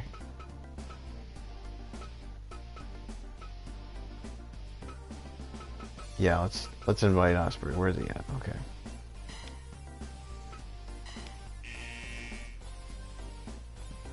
What? Get out of here. Get out of town.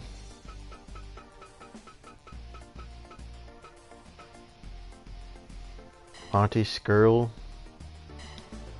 I don't have a good relationship with Ring of Honor, so that ain't gonna fly.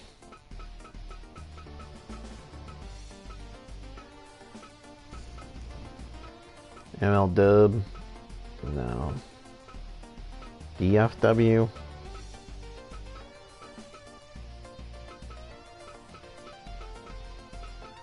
Oh, Cesaro's an S in Europe.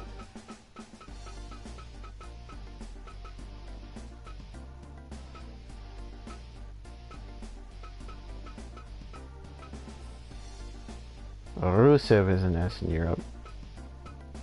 Makes sense. Jericho's an A.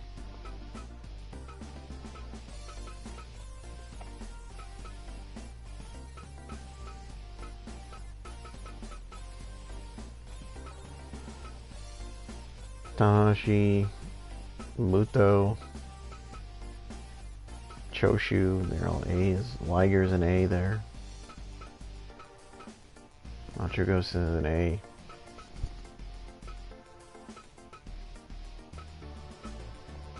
In Europe, so let's try Cesaro, see what he says.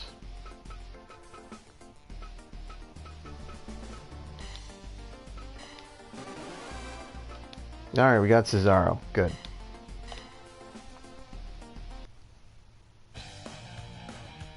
Alright, so we're going to put Cesaro near the top of the card, but first...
Alright, so we're gonna put either Naito in this spot against Cesaro,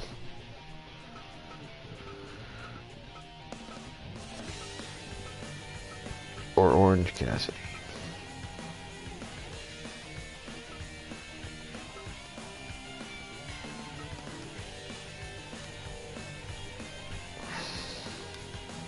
I think we're gonna put Naito here.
Alright, so we'll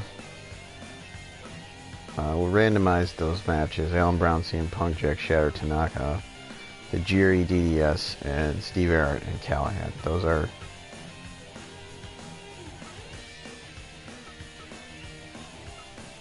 all our matches. We're going to give Nick Gage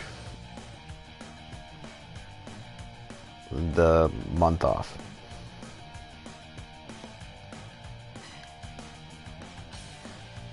I'm okay with that. 10,000 fans will be in it. That's the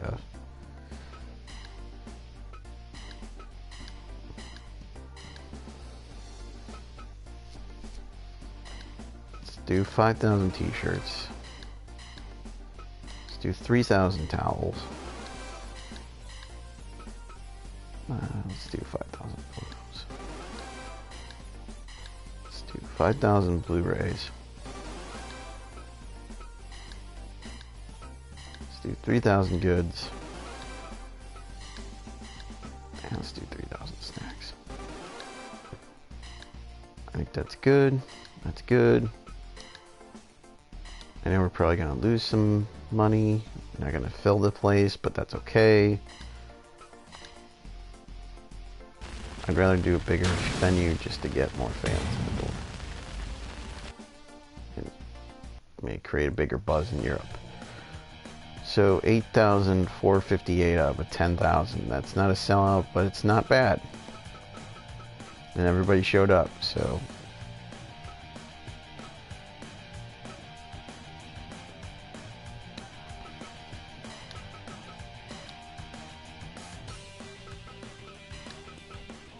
That is correct.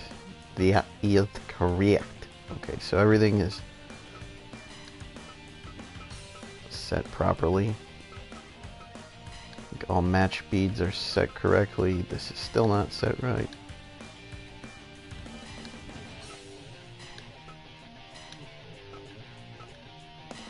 That's not set right. There we go. There we go. There we go. Oh shit, there's no rope breaks on this match. No countouts. No DQ. Well, I forgot to change that. My bad. Alright, well... I kind of want to watch this match with Steve Arrett and Callahan, so that's what we're going to do. We'll skip, like, the other random matches, but I don't want to watch this one. I think we should watch every Steve Arrett match. Don't like it? Well, too bad. Get used to it.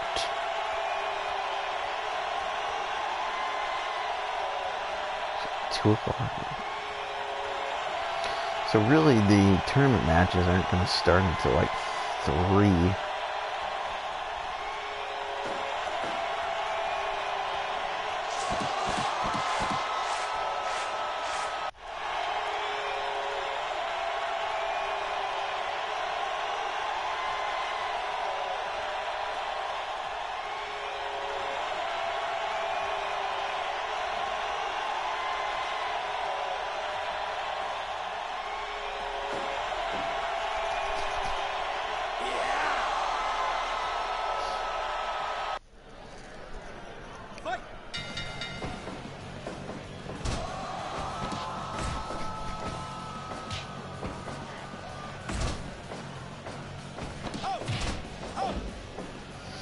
So, it's kind of funny, because Moxley and Callahan, you know, they have a history.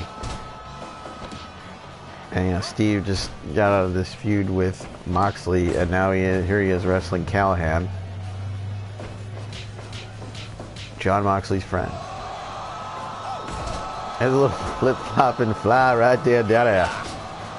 Big DT from Callahan. Goes for a cover, gets a 1.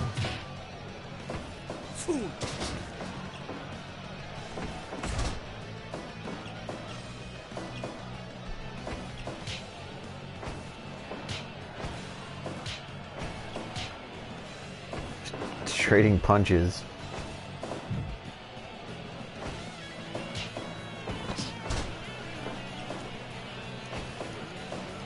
Callahan. Oh, there it is. The JML driver to 2.9. Steve Arndt kicks out at the JML driver at the last second. Takes a shoulder breaker.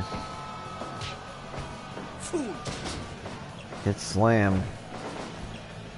Shoots him off the ropes, but Sammy puts on the brakes. Hits the shoulder breaker again. Oh no, testicular clog. He's not willing to give it up. Series of European uppercuts from Steve. 5 minutes gone. Oh, Arndt, since leaving, well, being put on the shelf, there's shoulder tackle covered. One is being put on the shelf. Returned and has back-to-back losses against Moxley. German suplex with a bridge, got a 2.9, so he's a little rudderless right now, is Steve Arndt. Oh, there's the stretch muffler. Is that it? Did Moxley make Steve tap out? But no, Arndt not willing to give it up.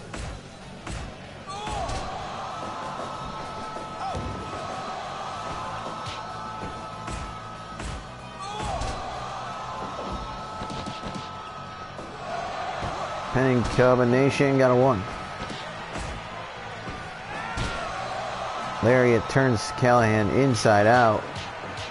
Series of jabs and a flip, flop, and a fly. Bionic elbow. Both hands press, got a 2.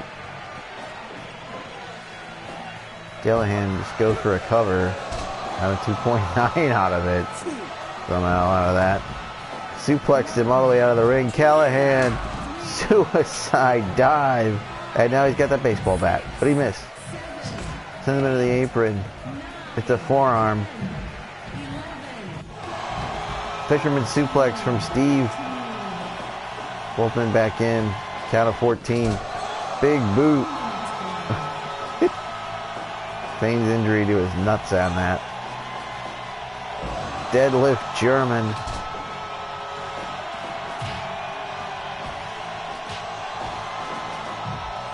Into the buckle. Bonsai drop. Is that it? 2. No. Callahan out at 2.9. Callahan sent for a ride. Counters into the stretch muffler. No. Not willing to give it up. JML driver. Shoulders down. 2 and no. Trying to compress the vertebrae of Steve Arndt. Watch Steve. Not willing to give it up. Hit the bionic elbow. Now I set him up. There it is. The sushi roll, if you will. Gonna try to take it to the pay window. Get the W.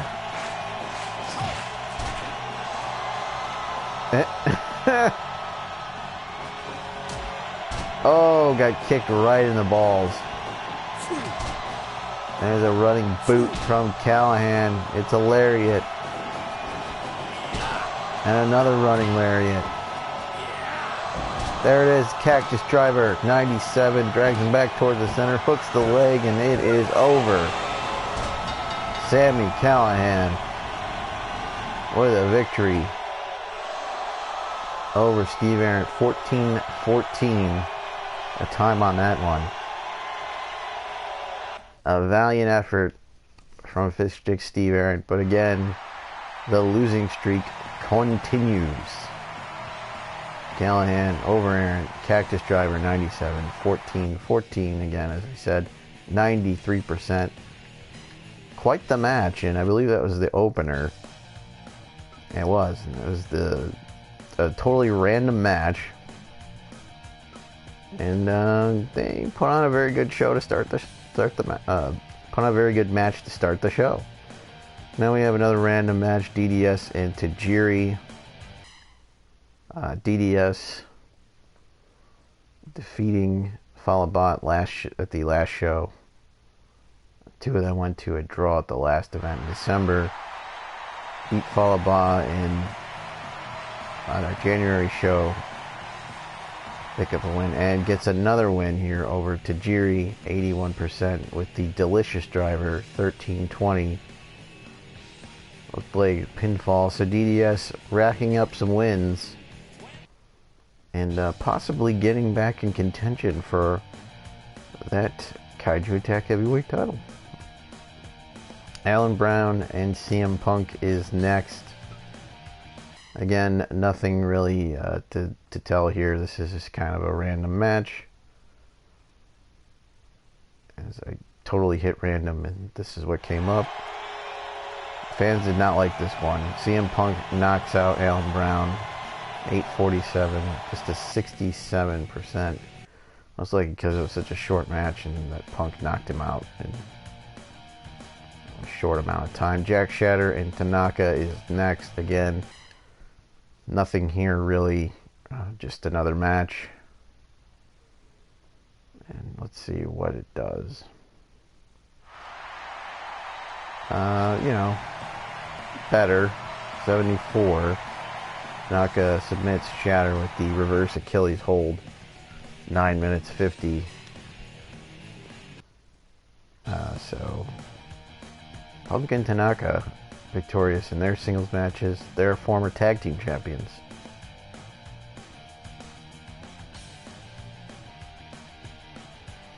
So next you have the tag team titles on the line. Priest and Machine against a pair of familiar opponents, Bryce and Pariah of The Following. Can The Following win back the tag team titles? Or will Priest and Machine get another title defense here and hang on to those belts? They've been the champions 3 times, I believe. And I believe Bryce and Pariah have held those titles twice. Looking to win those titles a 3rd time here tonight. Big Man Pariah and the Savior, the leader of The Following. And we haven't seen the other 2 members of The Following yet. Rest assured, when my scouts finally discover them, I'm going to try to sign them immediately. Here comes the team of Eric Priest and Machine, who have been they're an odd pairing, but actually a very good tag team. We even decided to match. They're black and white, or black and gray attire.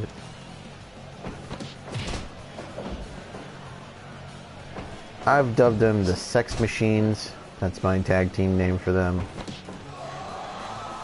But, you know, Sex and Violence could be another good name. I'm not sure if I really have a name officially for them, but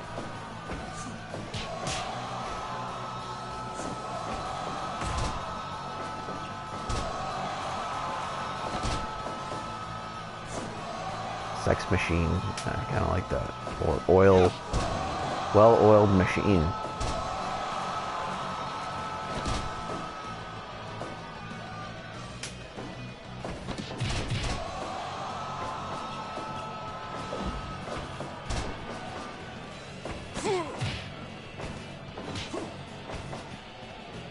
Test of strength and Pariah overpowering Machine.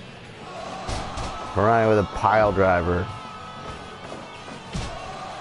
Big short lariat right there. I give him a short clothesline. Short clothesline right there from Pariah. Headbutt from Machine. 2 big boys going at it. There's a stretch muffler. You know, I should get a bunch of the big boys together and do a big boys tournament. That should be our next show. We could have Pariah. We could have Machine, and PCO, and Steve Aaron. I think Sam Kelly would qualify. He's pretty big. A lot of big boys. Big boys tournament, you know? I like the idea of that. Not really for anything, just a big boys tournament. Just for fun. He's trying to rip his arms off. He is trying to rip Eric Priest's arms right off with that. And now he's trying to unscrew his head from his neck. There's a tag into the big man Machine.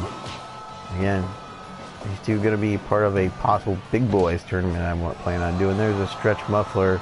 Saw that from Callahan in the first match. And now there's that submission. I believe he calls it Heaven's Gate. A cloverleaf. An inverted cloverleaf, if you will. Big time hanging vertical suplex right there and a leg drop. To a good measure, brother. Pariah, there's a tag on both sides of the ring. Boot scrapes from Priest. Priest takes a kick to the face and an elbow drop. Back of the neck, there's a cross arm choke. Machine from behind kicks Priest in the back, or sorry, kicks Bryce in the back. Priest tagged in. Rather, Priest tags in the Machine. Elbow drop, hook of the leg. But Eric Priest right there to break up the pinfall. Oh, he went for the spear right there, but Bryce got out of the way. Sends him into the buckle. Machine fights out of it, goes for a cover, only gets a 1. There's a clap there from the fans. There's a splash off the ropes, got 2. Mariah kicks out, tags in. Bryce, so nice, you gotta say it twice. Double team powerbomb. Looked like he was going up top or something, but never mind. Gets hit with a jawbreaker, and then Machine just trying to choke the life out of him. Flying elbow, yeah. Dig it.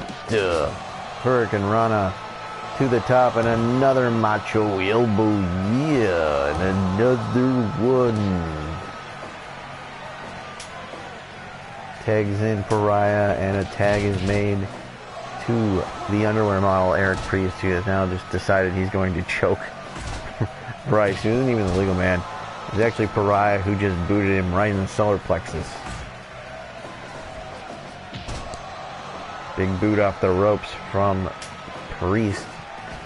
Didn't get very high on the very tall Pariah. Came up to his chest, basically. Oh, went for that leaping complete shot, but again, Priest getting out of the way, avoiding contact there, and hits a drop kick to the back. Oh, kicked him right in the old yeah, big dear Cole. Oh, countered into the cutter from Bryce. Pariah in there now. He gets taken down. Clobbered. Out on his feet, and takes a spear. Oh! Eric Priest just got kicked right in the face. Oh no, choke slam. Hooks the leg too. Oh, oh, very near fall. That's a long 2 count. F69. And this may do it. Oh, he kicked the wrong man first. And anything to break it up. Is Jesus Bryce. A couple of very good tag teams here.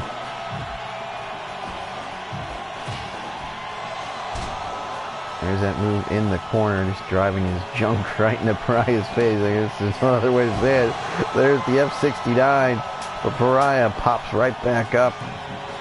Tags made on both sides of the ring. There's a bear hug. Neither man the legal man, though.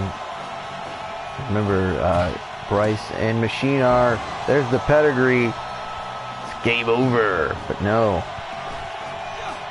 Leaping complete shot. Comes up empty. Or jumping, leaping, whatever. There's a 1 count. The difference with some Insiguri. Priest in there now. Pariah back in. Double power bomb, team power bomb there from the champions. 20 minutes gone in this one as Priest heads to the top uncharacteristically, and you can see why he doesn't go off the top very much, because he completely whiffed on an elbow drop. And Pariah basically just kicked him right in the ass. And there's that move again, driving his midsection well into the chest of Pariah. There's a clothesline, and then he just kicks him low. slam from Pariah. Tags in Bryce. Machine in there now. Double team power bomb. Inverted suplex on Machine. Machine out on his feet, sent in the corner. Comes back with a slam. Desperation move there from Machine. Could sense the momentum swaying the other way, but he's bottom man. He teared the flesh. And Bryce is bleeding now profusely. Finally hits that leaping, jumping, complete shot, whatever you want to call it. Snap suplex. Lariat connects, put a rake to the eyes from Machine and hits that spine buster. Goes right into the cover. But Bryce right there to cut him off. Backbreaker on Pariah. Spear from Machine. Pariah back up. There's the bear hug. Is that going to be it? We're going to have new champions. Super kick cuts off Priest, but no. Machine did not give up. Gets caught with a spear, does Pariah. Tags on both sides. Champion and challenger. Irish whip reversal. Everybody's down. What a match. 25 minutes gone in this one. Jesus, Bryce is bleeding all over the place. Jesus Christ, he's bleeding all over the place. Big boot. F69 to Jesus. And double hand press and got two as Pariah there to save his tag team partner and his mentor, his trainer, his leader, if you will.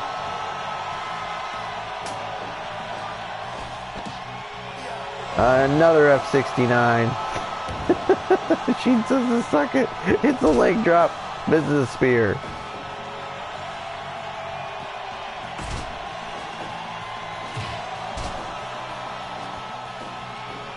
Pariah in control. There it is, the stampede, but Machine no sells that shit.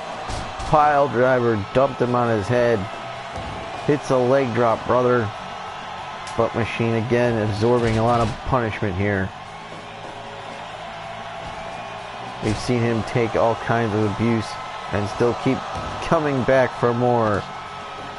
He is a former Kaiju Attack heavyweight champion. One of the earliest champions in that the history of that title. Missed him in the eyes and hits a double arm DDT. And now he's got that blood and that mist.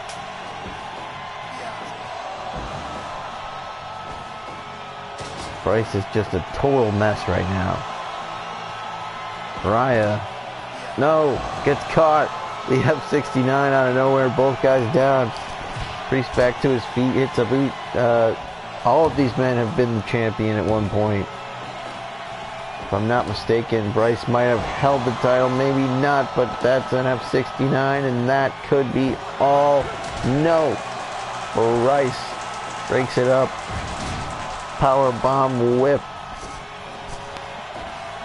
Machine.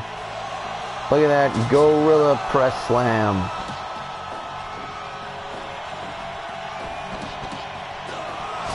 Big time choke slam, hooks the leg, 2, 3, we got new champs. We got Machine cut off by Bryce, and we have new Kaiju Attack Heavyweight Tag Team Champions. This Pariah showing why he is a former Kaiju Attack Heavyweight Champion, pinning another former Heavyweight Champion, Priest, with the choke slam. Machine, also a former heavyweight champion. I think Bryce has never held the heavyweight title. I know he's been junior champ several times, but I don't think he's ever held the Kaiju title. But here, Priest and Machine lose those tag team titles to Pariah and Bryce of the Following. And now the Following are 3-time, I believe, Kaiju Attack Heavyweight Tag Team Champions, which ties the record held by Priest and Machine. 32 minutes, 58 seconds, 98%. Great tag team match. These two teams work extremely well together. A very entertaining match. The crowd ate that shit up. Such good shit. The junior heavyweight titles on the line next. Shotzi Blackheart taking on Aaron Xavier. And aside from Pac, if Shotzi can beat Xavier here and retain the title, I think she still has to defend against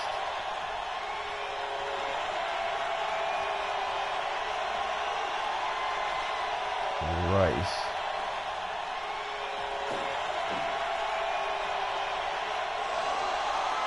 And Xavier here tonight, and I think that'll be her last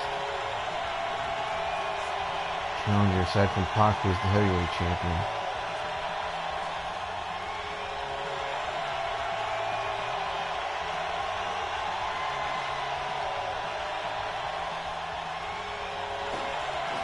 Though I think she just defended against Rice, if I'm not mistaken.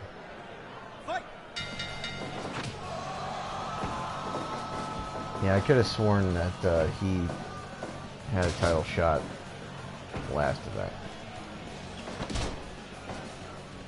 And Shotzi kept the belt. Yeah, I'm pretty sure he did.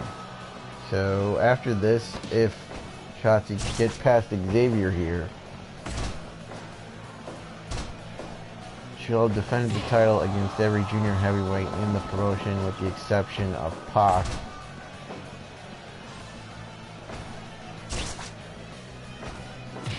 Pac, you know, I don't think he considers himself with that junior heavyweight title. There's that modified stretch plum.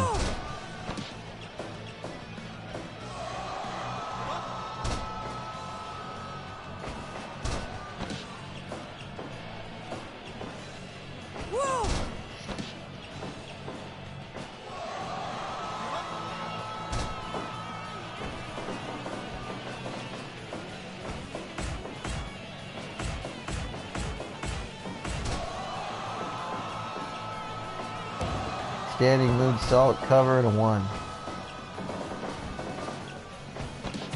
I think Pac has said that he does not care about that junior title.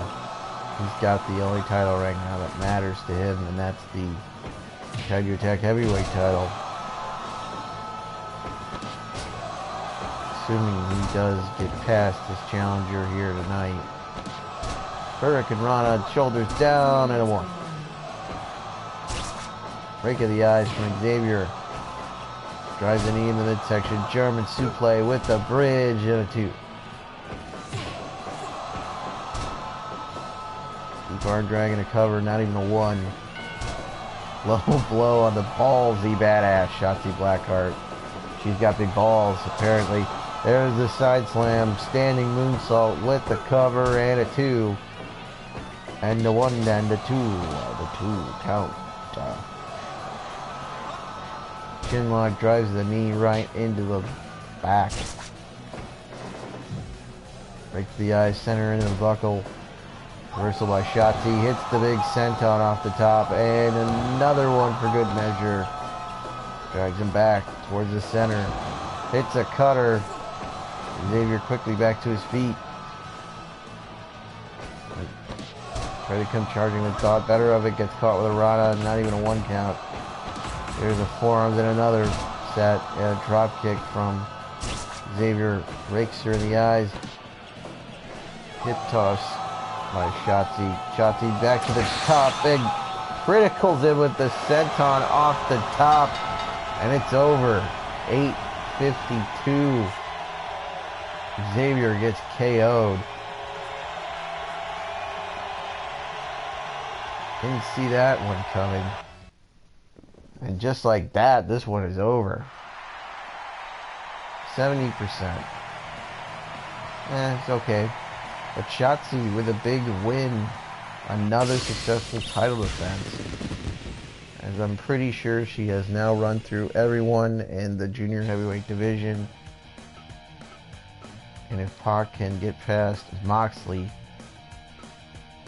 you know he's not going to want a shot at Shotzi's title. Even if he does lose the title to Pac, or Pac, even if he does lose the title to Moxley, rather, I think he's going to want to institute his rematch clause, or at least attempt to get a rematch.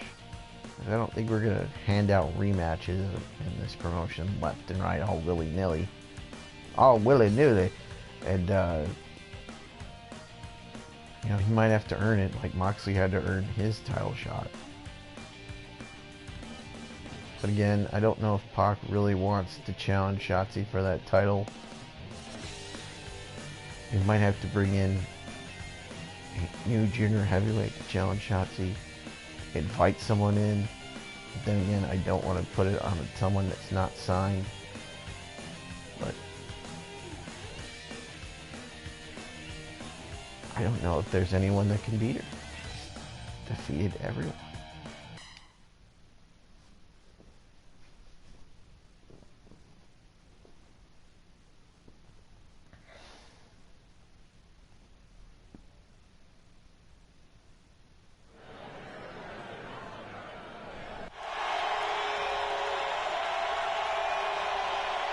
The six-man tag team titles are on the line next.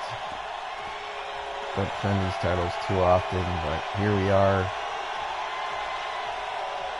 right now as we've got Sam Kelly, Murder King Sam Kelly, PCO, and the homicidal, suicidal, genocidal Sabu getting up here in this one.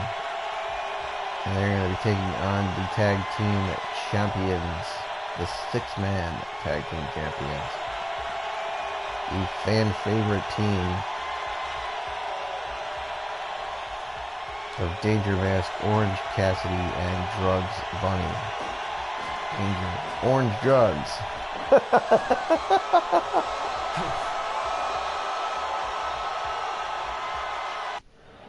So here we go. Drugs Bunny and Sabu. Pretty sure these two have had some battles in the past over the Kaiju Attack Heavyweight title. Both these men, former Kaiju Attack Heavyweight champions. I would say probably 5 of the 6 men in this match have been the champion at one point. Drugs Bunny, Sabu, Orange Cassidy. I believe Danger Mask has even held the title at one point, and also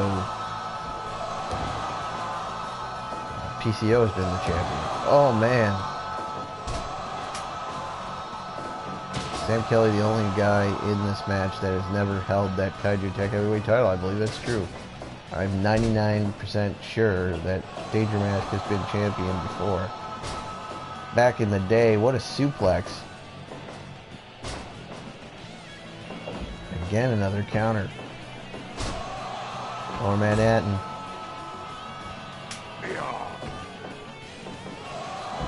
PCO and Sam Kelly with a double suplex, sending Danger Mask out of the ring.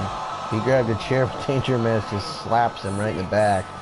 Now as that Boston Crab applied, throws Kelly back into the ring. But PCO's the legal man waiting for him to get back in. Suplex brainbuster, or whatever you want to call that.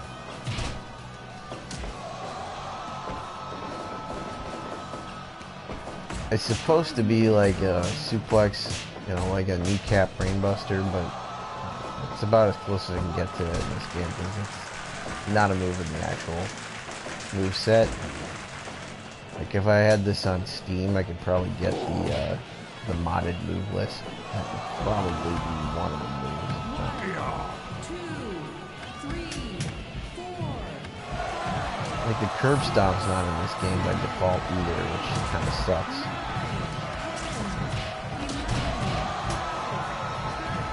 I've lost track of who's even the legal man here. Okay, it's Orange Cassidy and it's Sam Kelly. Murder King. Give it your way at Murder King now. There's a cover and a 2 count, I believe. Orange setting the ropes. The fans don't like the Murder King.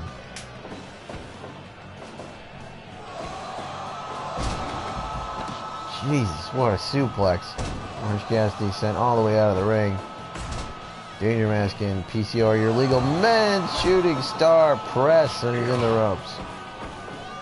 Danger Mask, a big man, but can still climb the ropes and do something like that. Very impressive. There's a fall-away slam from Danger Mask. Moves like that are why he's a former heavyweight champ, folks. There it is. Shooting star, but in the wrong side, on the wrong side of town, if you will. Sabu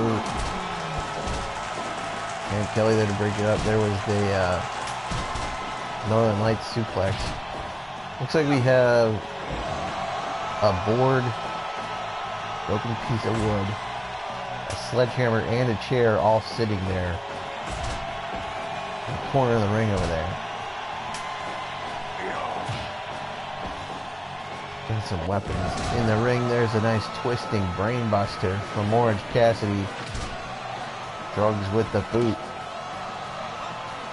Riding on that headlock is the Murder King. Hey, down, he's got the fork. Oh, come on, ref. Come on, Andy Long, get rid of that. And a low blow. You're supposed to check these guys for weapons before the match. What the hell are you doing? Sam Kelly had that fork hidden somewhere in his trunks.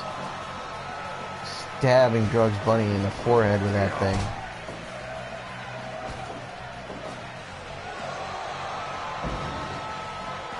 Vertical suplex, hooks the leg, gets two, and Drugs Bunny able to power out at two.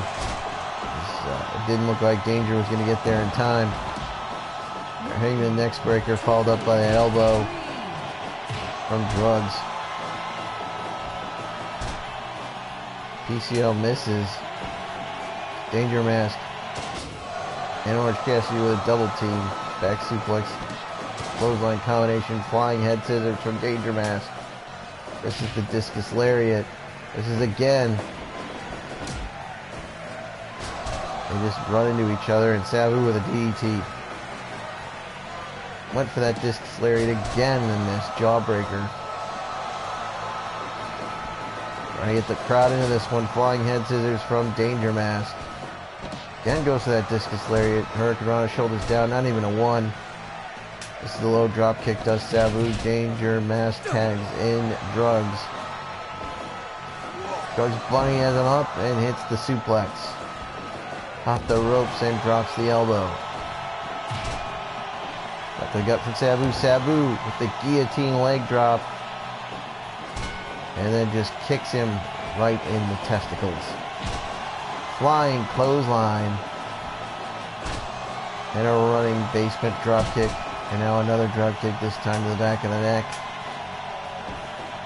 Got tags on both sides. Double team powerbomb.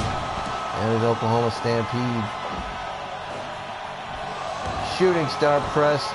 Shoulders down and it's over. And Drugs Bunny and Orange Cassidy able to cut off PCO and Sabu.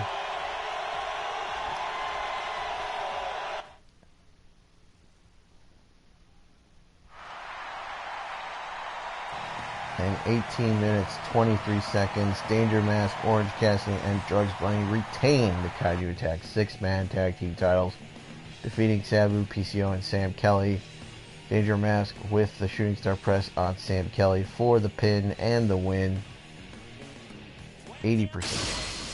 So, pretty entertaining 6-man tag. Those titles not defended very often, but we got a match there.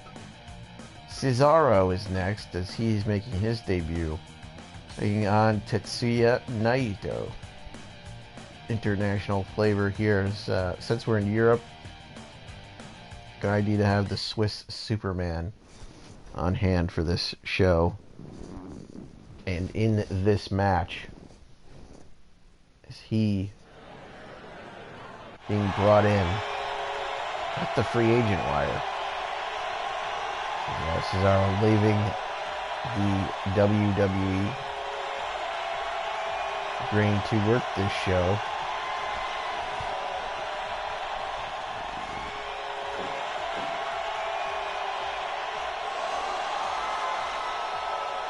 He is going to take on the leader of LIJ,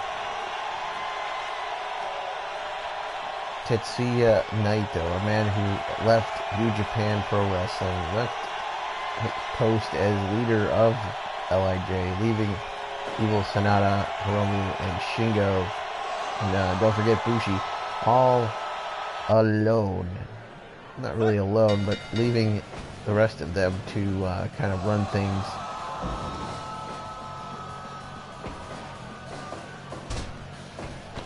In New Japan without him.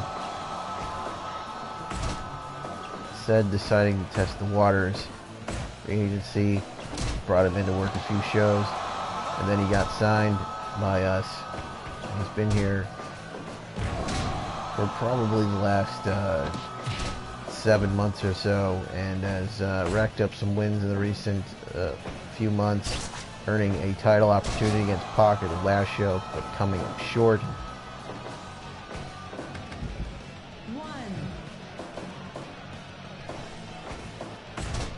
Here he is. He's going to be wrestling Cesaro here, and a first time ever meeting, no doubt.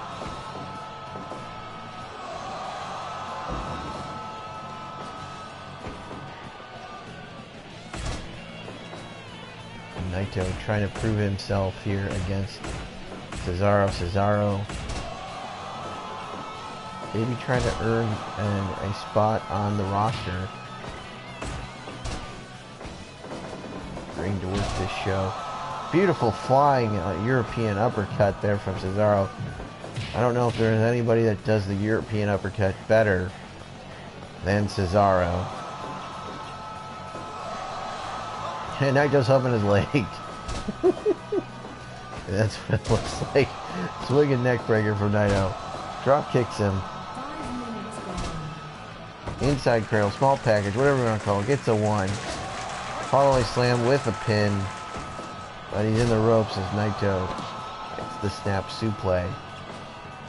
Naito drop kick to the knee. Takedown from Cesaro, but gets countered into a triangle choke of sorts from Naito. Well, mat wrestling there. He tries to shoot the half again. Only Kobo kick. There's the inverted DDT. Missile drop kick from Naito. Drop toe hold from Cesaro. Series of forearms. Naito fires back. Naito. Destino! Is that it? No! 2.9. Cesaro kicks out. Flying European uppercut from Cesaro. German suplex with a bridge, but he's in the ropes. Those long limbs of Cesaro saving him that time. Shoots to the takedown, goes into the sharpshooter. Sharpshooter's locked in. Naito's too far away to the rope from the ropes. Into the buckle. Tornado DDT from Naito. Both hands pressed. 2, 3. He got him. 9 minutes, 10 seconds. Naito's like,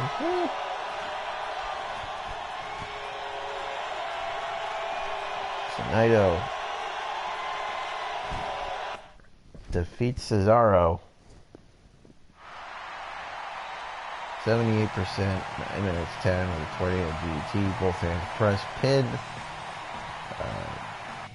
Naito bouncing back from that loss to Pac, pick up a win here over international superstar Cesaro in our semi-main event. Not what I was expecting from that one. 78. That tag team title match was the best match on the card. 98 so far. Right? Callahan and Steve Aaron actually did a 93, which I find very interesting. These are the two best matches on this card, so let's hope for a pretty good main event here. Pac defends against Jon Moxley. I don't know if these two have really crossed paths in the WWE when they were there together. Pac was Neville and Moxley was Cesaro, or was Dean Ambrose rather. So I don't think that they've ever really cross paths.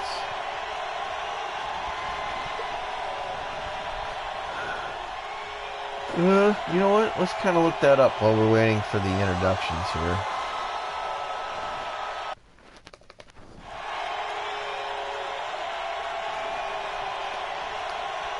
Check out cage match real quick.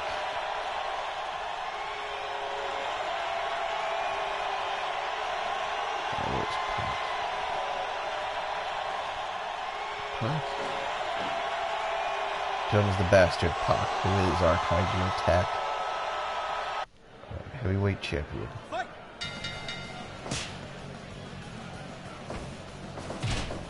I'm looking for him.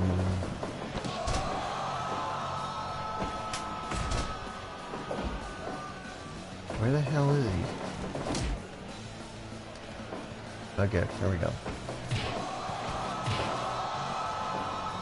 Alright, so we're looking up matches featuring Pac, Adrian Neville, whatever, and Dean Ambrose.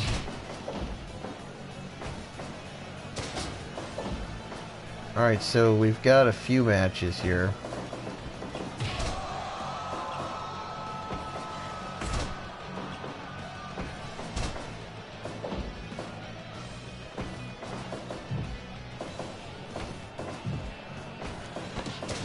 They met on an episode of NXT back on July 11th of 2013. It was for the United States title.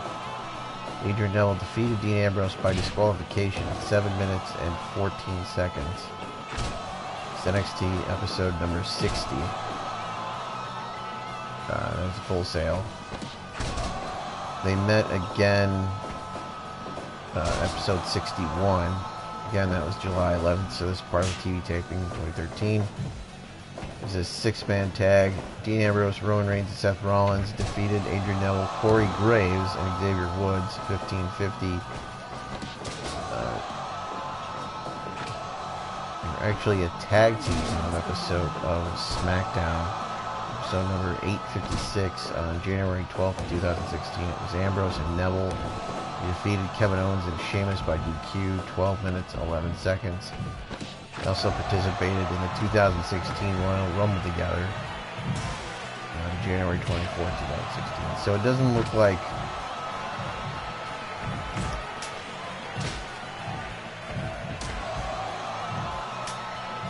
aside from the one singles match, they have not met in singles match action. That's July 11th of 2013, so 6 years ago. And that match was won by Neville by DQ.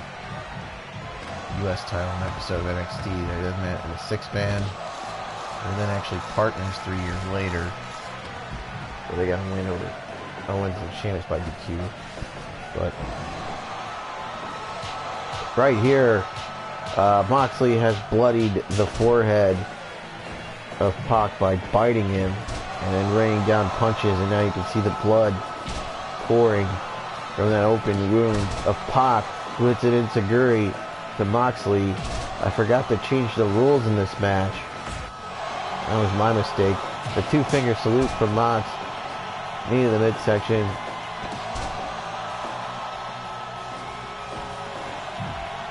It's Pac. Oh, what a counter. Oh, nearly got him with that sunset flip off the ropes, 2.9.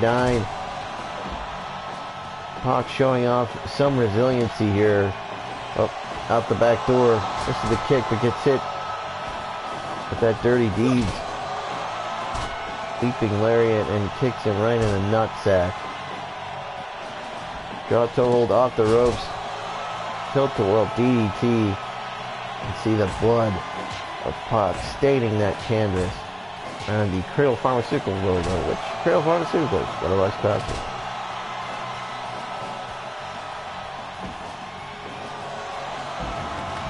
Suplexes him all the way out of the ring. Thought maybe Pac was going to fly. Ambrose has a piece of that table, that wooden board. completely legal because I forgot to turn DQs on in this match. Oh my god, he spiked him head first into the net. Black arrow, no rope breaks, and it's over. 13-18, Pac survives a war with Moxley. You can see the chairs strewn on the floor, that piece of board, the bloodied body of Pac, but the bastard keeps the title retained over the Death Rider with the Black Arrow. 13-18, 93%. They went out there, they did what they needed to do. They had a very good match to close out the show. I forgot to change the rules. There were no rope breaks, no countouts, no DQs. But Pac beats Moxley here, keeps the title. Maybe that was the kind of match that Moxley wanted, and Pac, maybe he was like, fine, you want no rules, no rope breaks, no DQs, no countouts. Fine, we'll do it like that. And, Moxley can't say that, oh, I lost by DQ, or I got counted out, or what, but there's really no excuses. He gets beat by Pac here in the main event, so after an underwhelming semi-main event, the main event kind of saves the show with 93. Tag team title match did a 98, and surprisingly the opener was one of the best matches on the card. Callahan and Aaron did a 93. So 78, 80, 70, 74, 67, that match really stunk. 81. Even the Tanaka match was better than that. 81% overall match rating, which isn't bad, but we want to be higher than that. 83 or above would be ideal. Price and Pariah won the tag team titles, as we just saw there. So, obviously not a sellout, but a success. 81.6.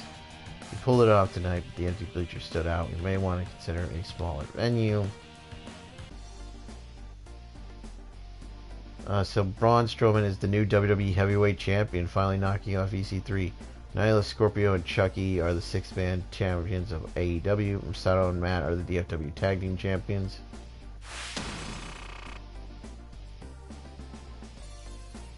Nyla Rose, Scorpio Sky, and Chucky T, Chuck Taylor are the AEW six-person Tag Team Champions.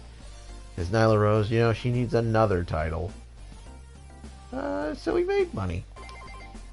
It wasn't a bad show. It was a success. We didn't sell it out, but hopefully that gave us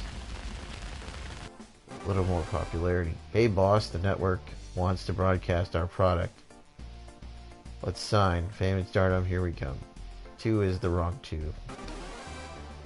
National TV deal. Average match valuation must be 60% or more. Say 9 months contract. Revenue monthly $700,000 a month. Well, it's a national TV deal.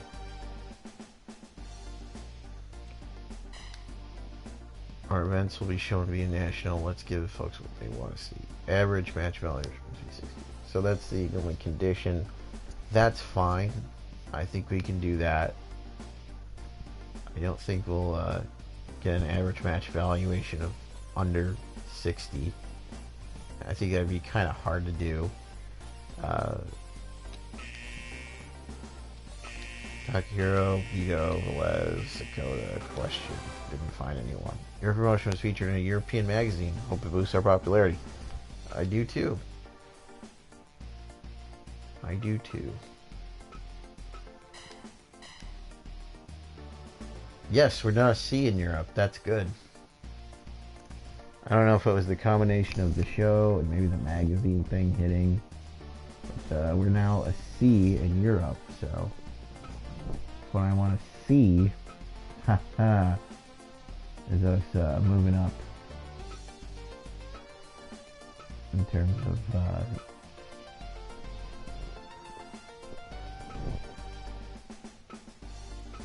popularity in Europe. We could do a cross-promotion show with MLW in Europe. They're a B there. It's actually the most popular platform.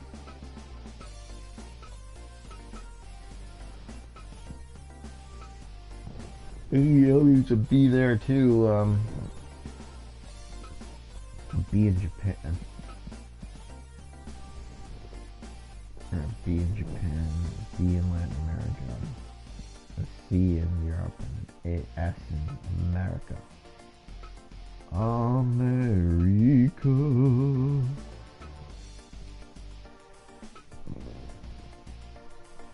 WWE's more popular in Japan than friggin' New Japan. That's nuts. Japan is a C in their own country. That's their own home territory. They're not even the most popular promotion. Kaiju and WWE is more popular, and AEW, and ROH. That's really bad. They're being America.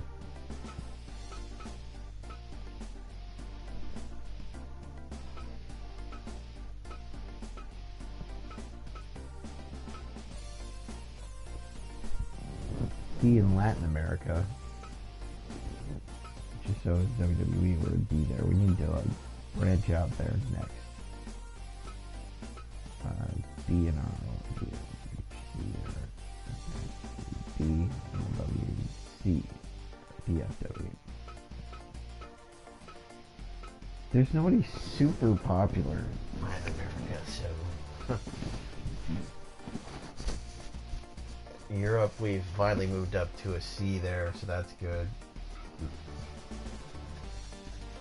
WWE's a B there. New Japan is a D. AEW is a B. ROH is a C. Impact is a C. LW is a B. DFW is a D.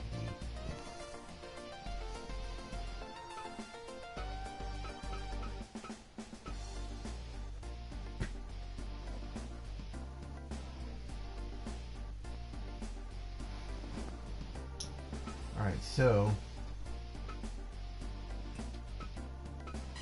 our scouts did not find anyone.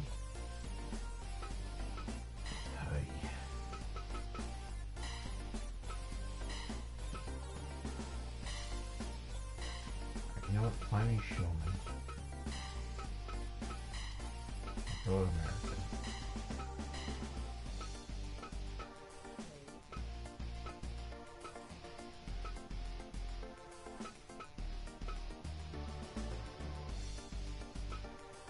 Do I have to send you? You know what? No, I'm going to send you to Latin America.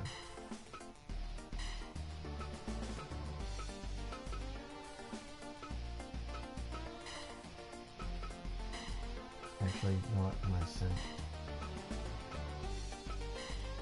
Take that back. I'm going to send him to Japan. I'm going to send him to Latin America.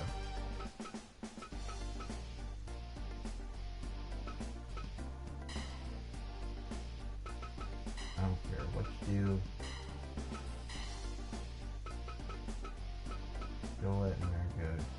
Go to Japan.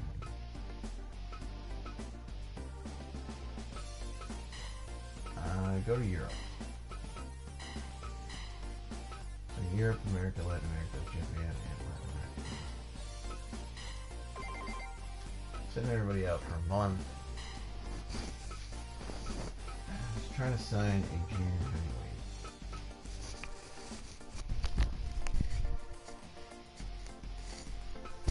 You have no one for Shotzi to really wrestle. He's kind of beating everyone. Well, Io Shirai sign.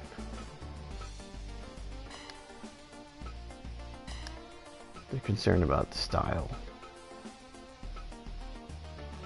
I don't think that's big of a deal. If throw enough money at her, I think she'll do it.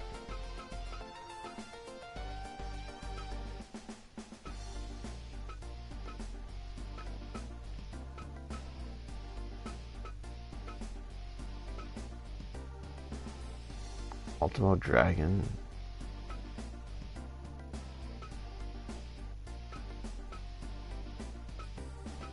Sato Yoshino.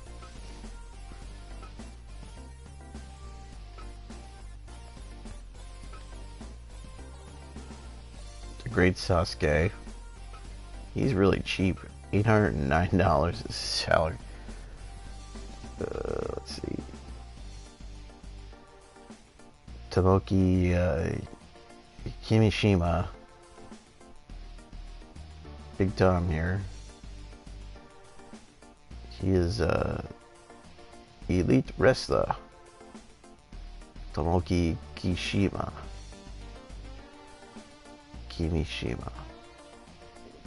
He's a junior heavyweight.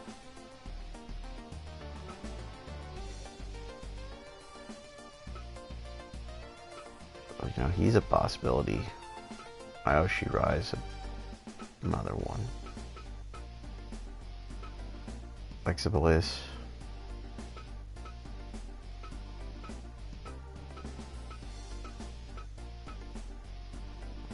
Zachary Wentz. Wait, I thought Pillman was a junior. Why the hell does it say he's a heavyweight now?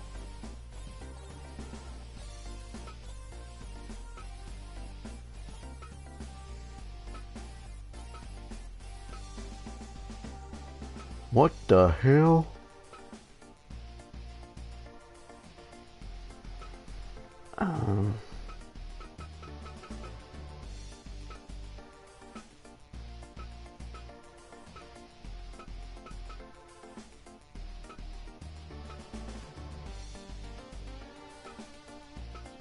That kind of puts a damper on that.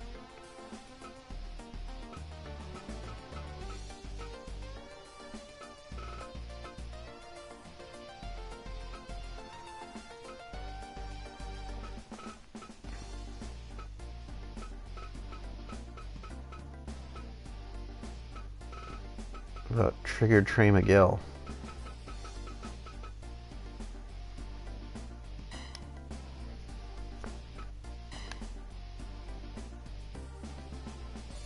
Liger.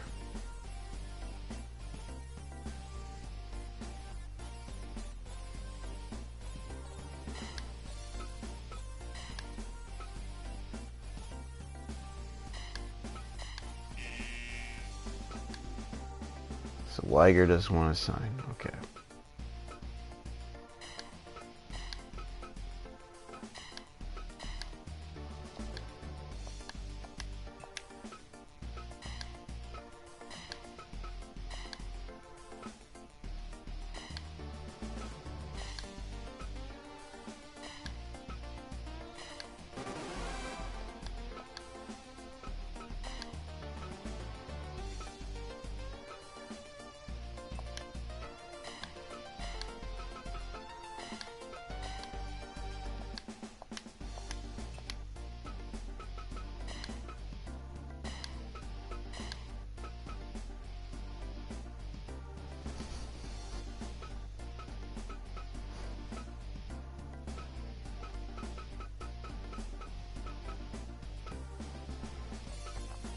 Okay, so Steve Aaron's going to take a month off. I think we're going to give Jack Shatter a month off too. He's a little dinged up. But Steve's condition is poor, so we're going to have to give him a month off, I think.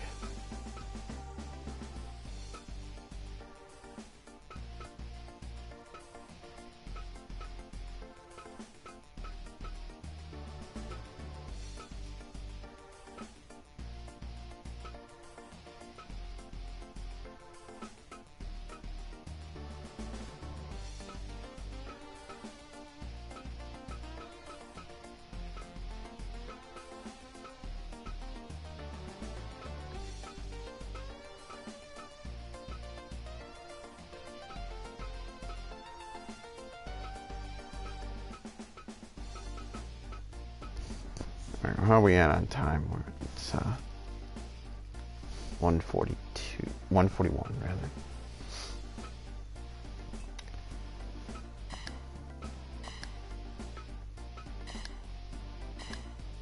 So I was looking it up. Yeah, Danger Mask is a former heavyweight champ. Went DDS, Machine, Danger Mask. Drugs Bunny, 2 wins. DDS, again, 4 wins. Drugs Bunny.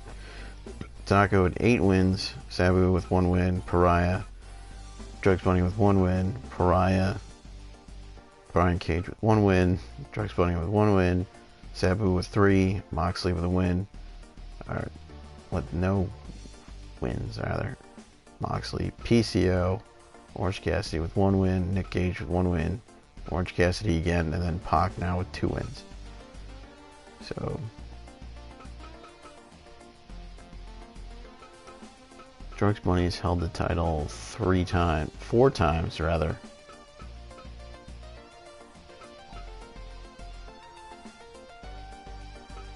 One, 2, 3, 4. Yeah, he's held it 4 times. Orange Cassidy's been champion twice.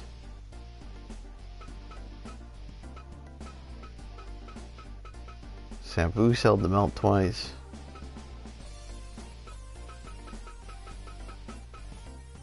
DS has been the champion twice.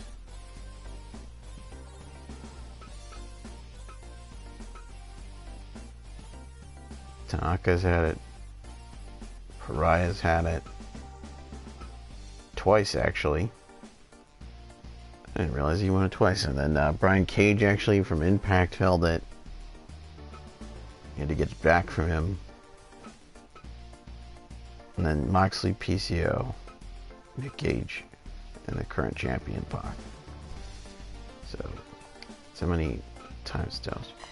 So yeah, finally, after 12 wins, EC3 loses the title to Braun Strowman.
Those tag team titles are now vacant because Tommy Dreamer was the last champion.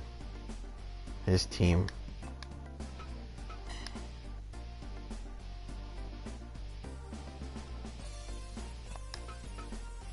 So the Impact tag team titles are now vacated. Rich Swann has now equaled his win total with 6 for that junior title. Junior heavyweight tag team titles are vacant, still are vacant. 6-man titles are now vacant because Dreamer retired. Edwards just defended the MLW title. And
So she has had 6 wins. So she's beaten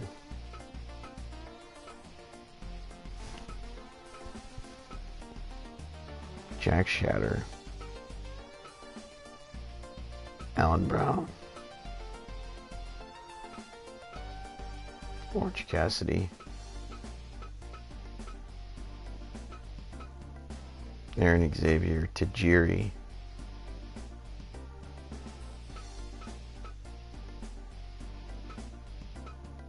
and Bryce. So she's beaten everyone, with the exception of Pac, who's the heavyweight champ. So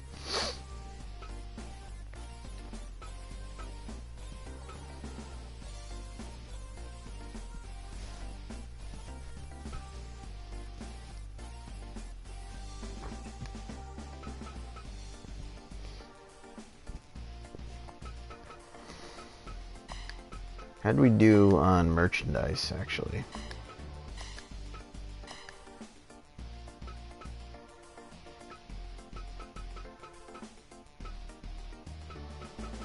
Sold out of snacks. Still got stuff left over.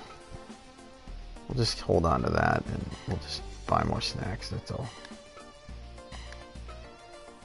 Let's see. Training center, how's that doing? That's fine. Let's see.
Alright, so Pac, our last show retained over Moxley. Naito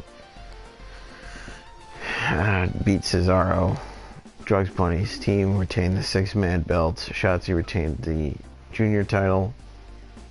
She really has no one to defend against, so she's not going to defend that belt on this show.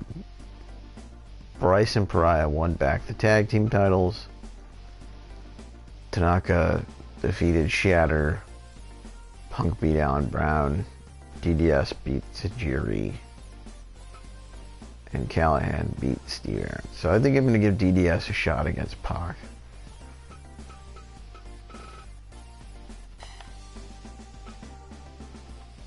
That sounds good to me.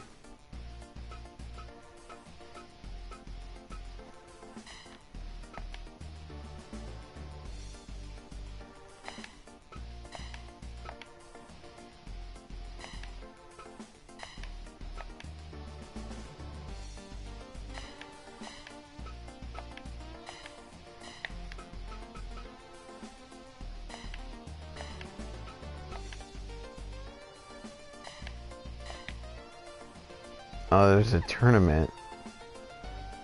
And let's see. Phoenix's team got a bye all the way to the semifinal. Nyla's team beat Brandy's team. Dustin's team beat Kenny's team. And then Nyla's team beat Brandy's team. I mentioned it already. And then Nyla's team beat Dustin's team to go to the final. And they beat Phoenix's team in the final to win the tournament. So it is Nyla Rose, Scorpio Sky of SCU, and Chuck Taylor of the Best Friends.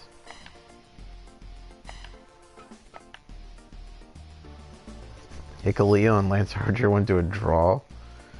That's pretty big. Tonga, Yoshihashi beat Bad Luck Fale.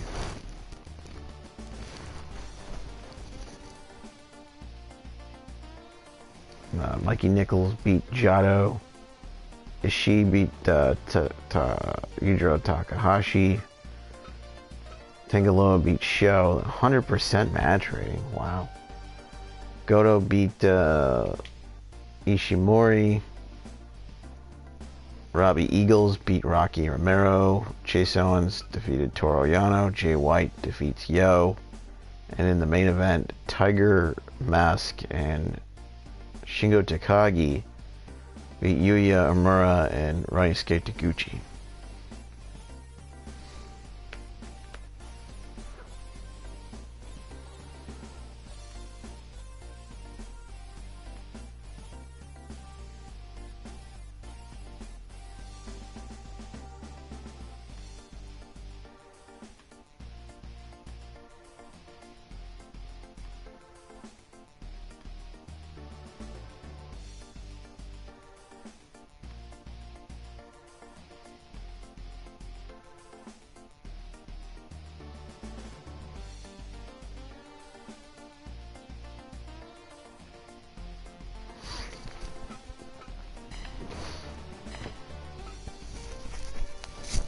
For the WWE, they had a tournament for the championship.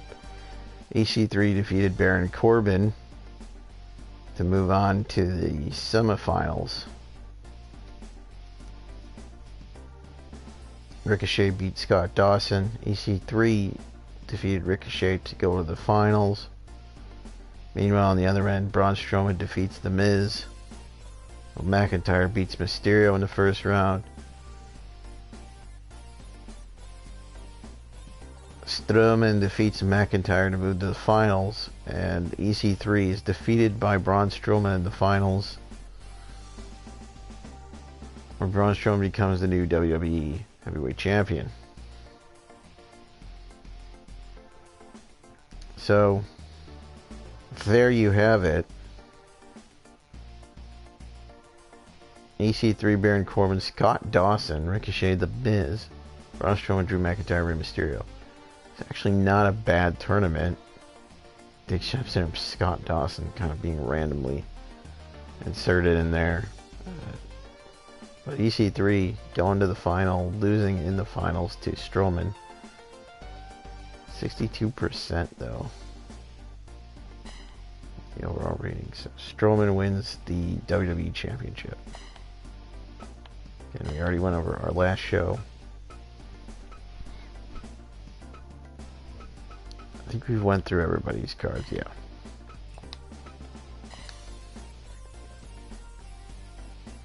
Alright, so looking through the roster, I think we're going to do a big boy tournament. 240. 244.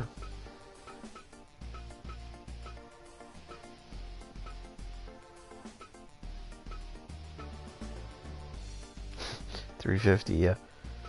Well, he's in poor condition, so maybe we'll hold off on the big boy tournament.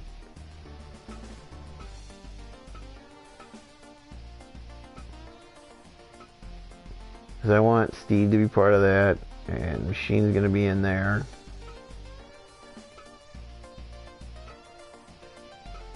And Pariah and Danger Mask. So it's going to be Sam Kelly, Danger Mask. I think we'll put Danger Mask in there. Sam Kelly, Danger Mask.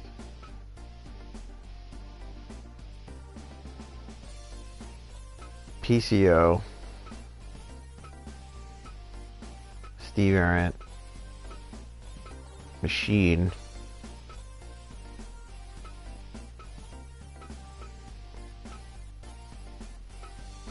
Pariah, so that'll be 6.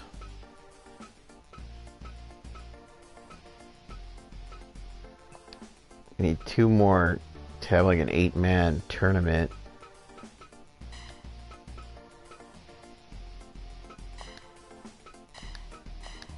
Oh yeah, we can't offer a contract right now, but we can always invite people.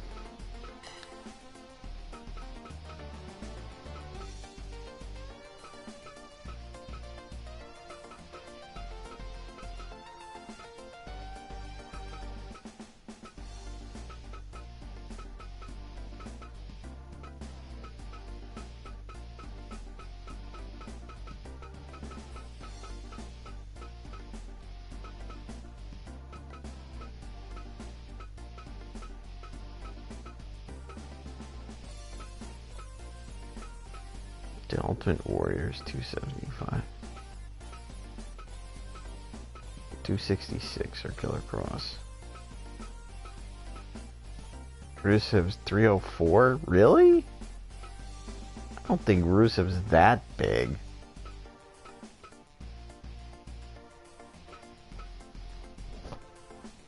Lesnar 286.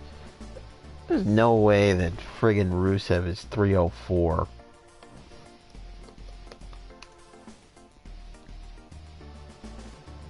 That's what it says he weighs, 304 pounds. Oh, I'll be damned. It says build weight at least. I can bring in Rusev for the next show. Rusev is a little expensive, but we could try to bring him in.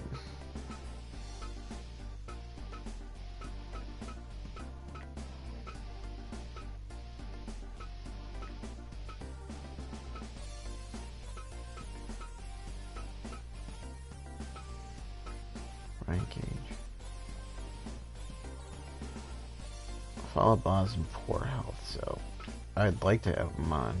He is one of the biggest of big boys. Moose would be a good guy to have on. In fact, what's Money Moose doing this show? You can always bring him into this one.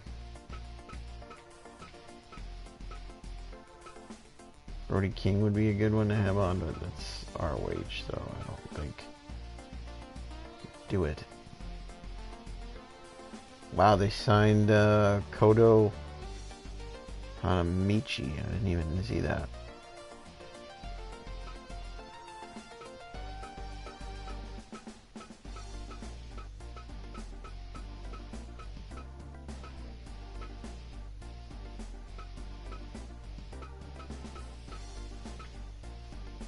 Ganishi would qualify as big boy.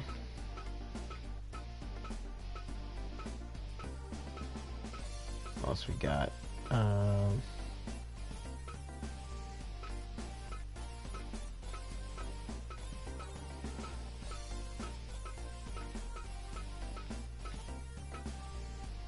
Davey Boy, Lance Archer.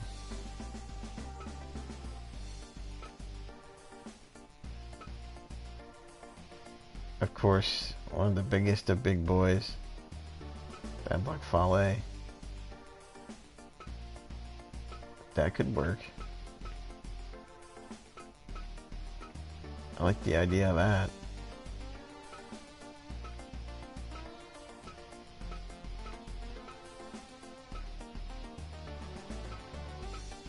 WWE, we don't have a relationship with them, so we're gonna need at least two more guys, maybe Rusev and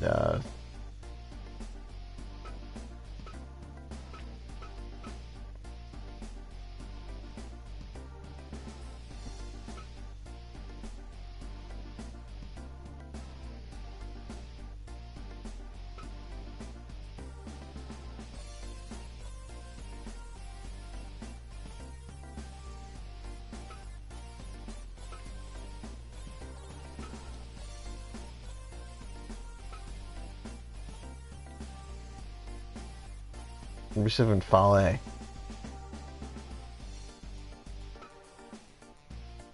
think that would give us 8 guys.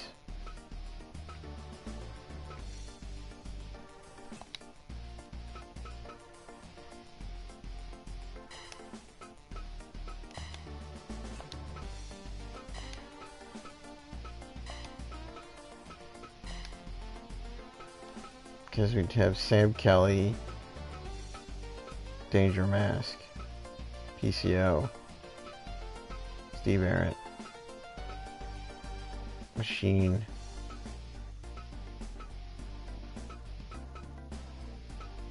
Pariah. That's 6, yep. And then Rusev and Fale would make 8. Big boy tournament. I like it. Let's do it. But you have to wait a week. Or, sorry, wait a month.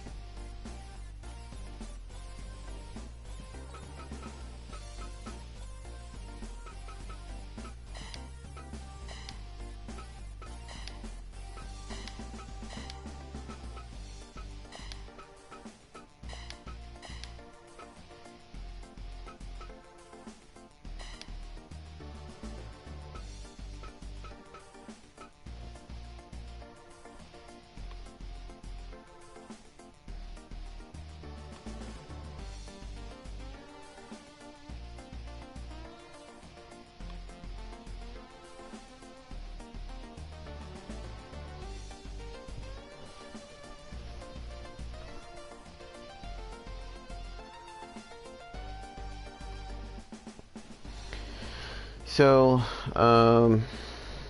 who's in bad condition? Well, I think we should give Shatter a month off here, and then we'll definitely give Steve the month off because he is in poor health, so.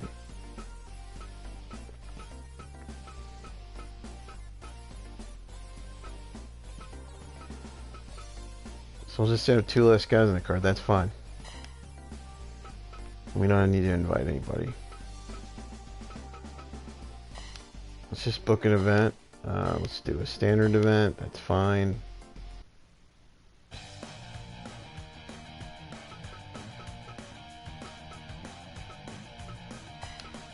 So the main event will be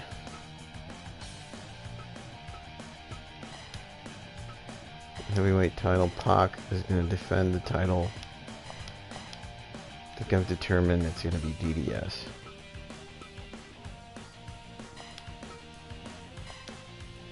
DDS gets the title shot.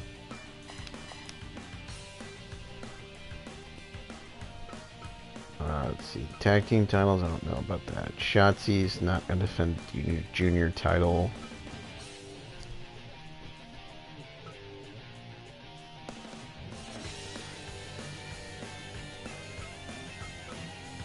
Six-man titles, we got the MLW junior title.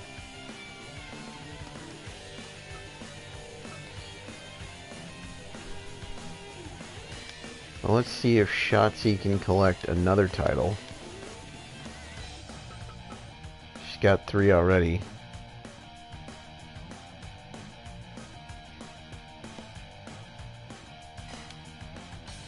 She's looking for more. She wants that MLW junior title.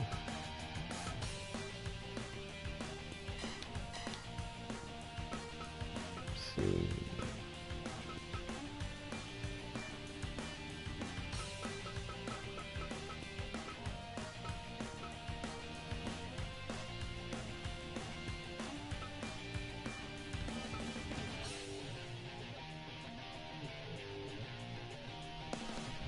Put the Ace title on the line. Drugs Bunny will defend that.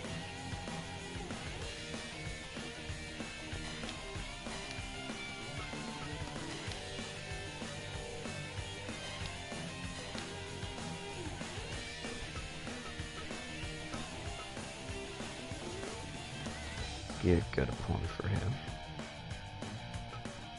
Well, you know, Callahan does have a win. Naito did pick up a win over Cesaro.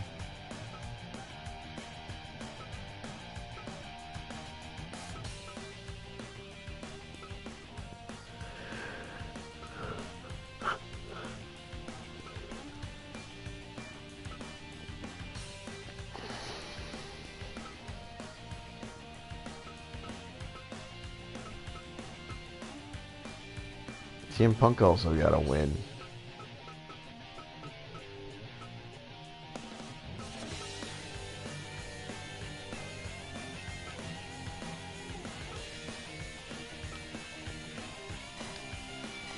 Let's give CM Punk a match. Well, I don't know. I think we've done that before. And he's been the champion already, so. Let's give the shot to Callahan. And then, let's see, what do we got left? We've got the tag team titles. We can do that match.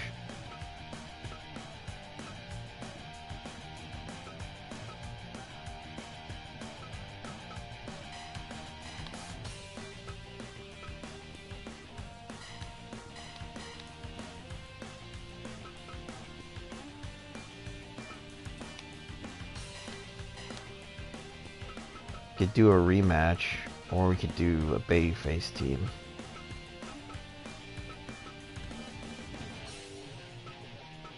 So we're gonna keep Jack Shatter and Steve Aaron out of the fold. Gage and Danger match already had a title shot and they came up short.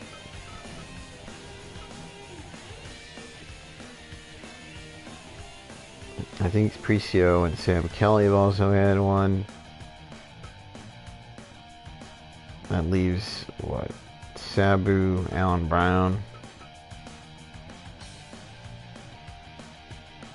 and Orange Cassidy, and Naito.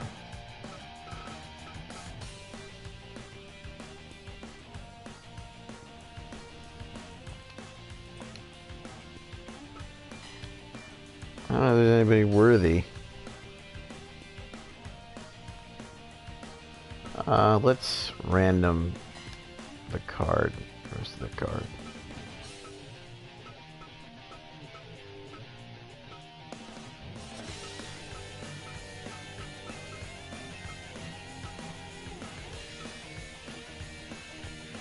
Ryan Sam Kelly is the main event, really?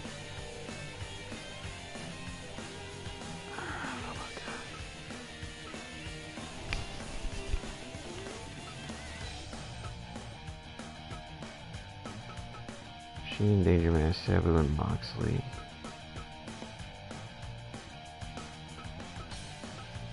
So Jack Shatter's not on this card, is he?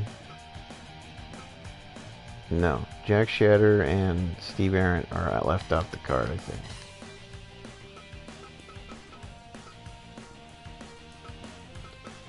Jack Shatter, Steve Arndt, and Alan Brown are left off the card. And Naito. Well, then I don't like that.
Jesus fucking Christ. Yeah, this is tremendous.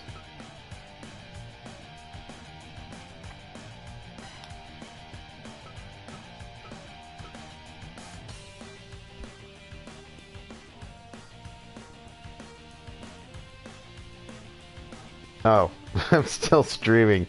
Oh man, I was watching New Japan and they had Peter, the manager of Yujiro Takahashi.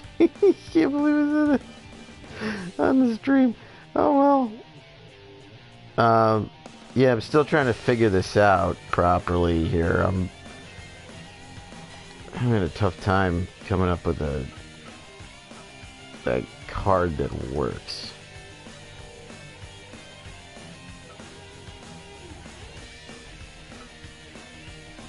I think this is okay. Though I don't like this heel on heel matchup here.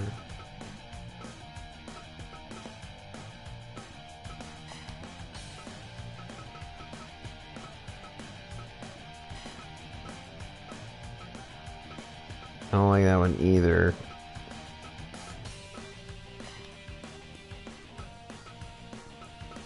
I think this will work. We'll move this match down further than the card.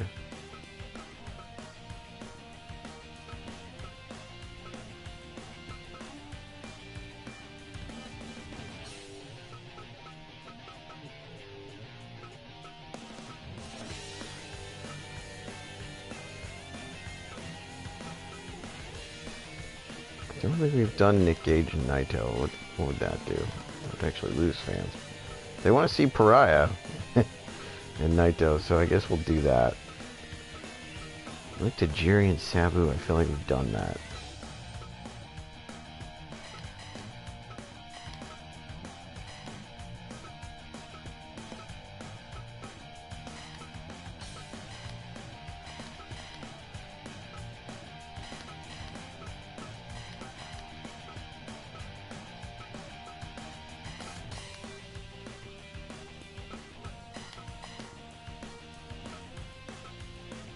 Okay, that's weird.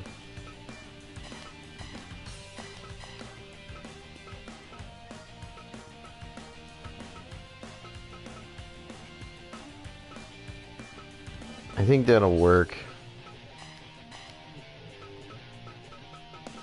I don't think we can really do any other matches.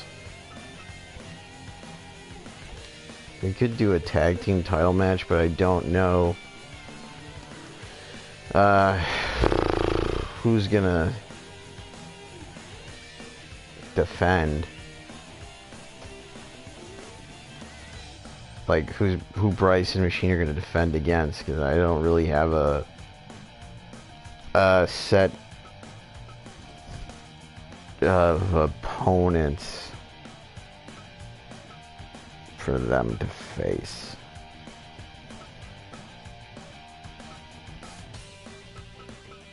I think we'll leave it at that. Can we do more? Should actually do a medium haul at 100 Europe.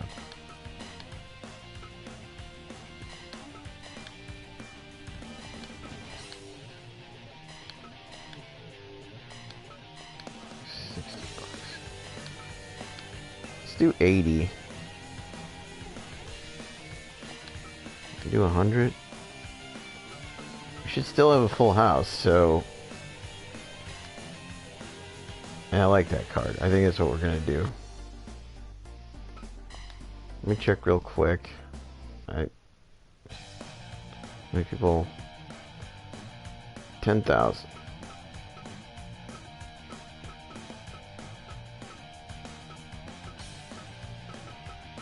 Oh shit! I can't. I forgot to change the main event. Alright, so 10,000.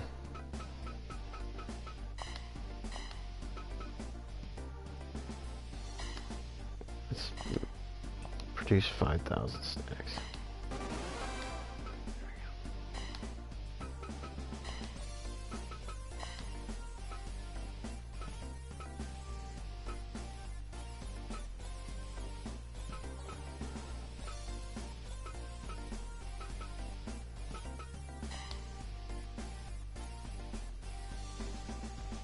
We're in month 3. Let's do it to it.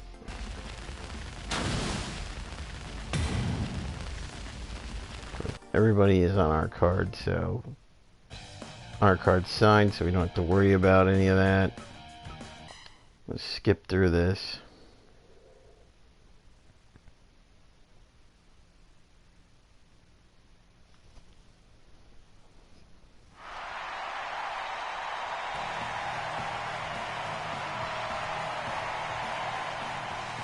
Jesus Bryce defeats Alan Brown, 1434 with a cutter, 100% match rating. How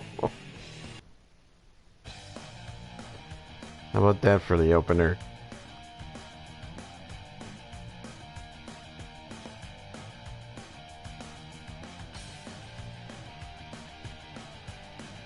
Let's see, Sam Kelly and Tanaka. I hit skip, right? Yeah, I did.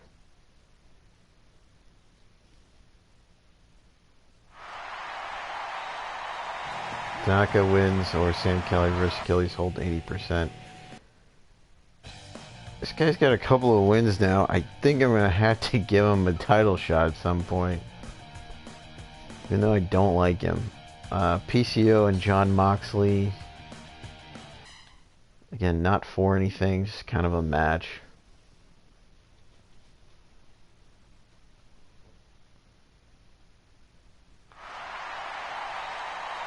Mox beats PCO, Death Rider 11:45.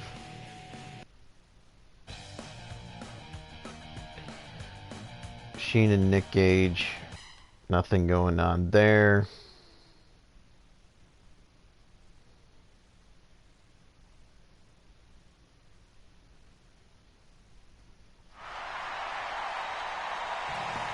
Sheen beats Nick Gage 1841 with spear, 87%. Punk and Cassidy again. Just kind of a match.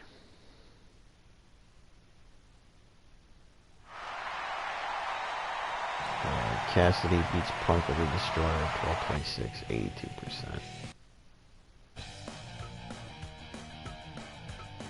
Tajiri and Sabu. I think we'll watch Pariah and Naito. I'm kind of curious as to how that one will go. And apparently it's a match the fans wanted to see. Sabu beats Tajiri with a low drop kick, 17 minutes and 10 seconds. 93 on that. I swear I've run that match before. Naito and Pariah is next. Then we got a trio of championship matches.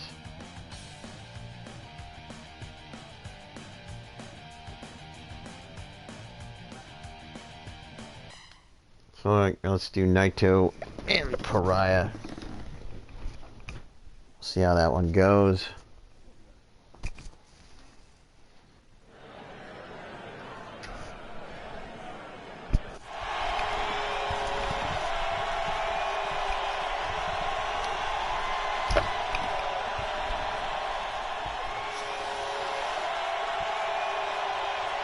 Mixed reaction for Naito making his way to the ring. Leader of LIJ. But there's no LIJ here to back him up.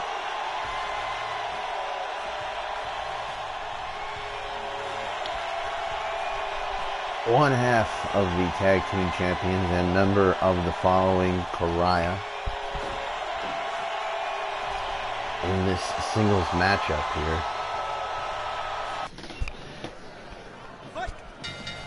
Taking on Naito.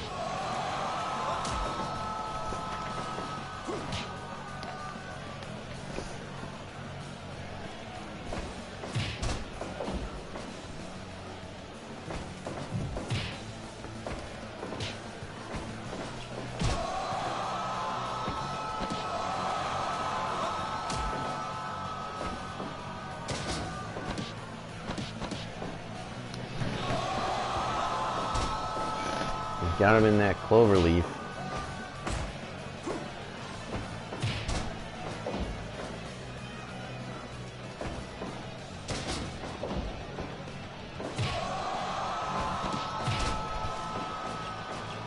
This may be the last show we do on the stream. We've been streaming for about 4 hours now.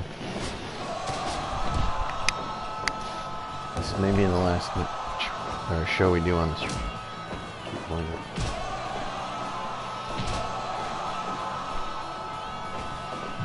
Because the G1 just started, and the tournament matches haven't started yet. We are still in the prelim matches here.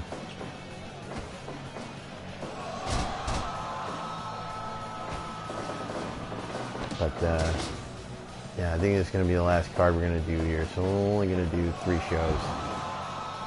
We streamed for 4 hours, so I think the next show we're going to do a tournament.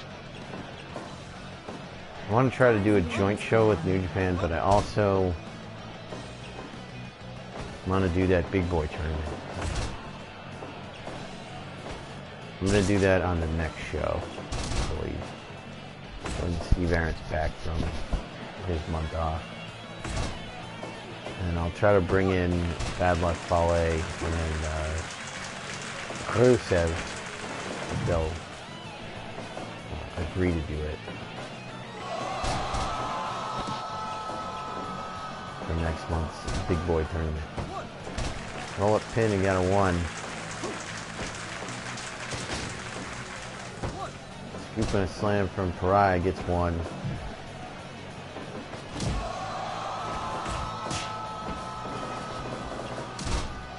Low drop kick from Naito. Going after the legs of the big man. And Pariah throws Naito to the outside. Now he's got that bear hug on Naito on the floor, but that's not going to win you the match, Pariah.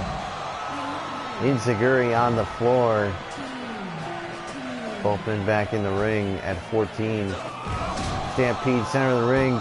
Covers him to 2.9. Naito just kicks out inside cradle 2 and no.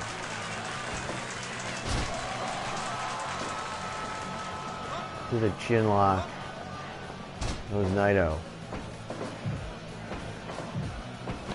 A series of near falls there from both guys. Tornado DDT out of the corner from Naito. That's how he beat Cesaro at the last show.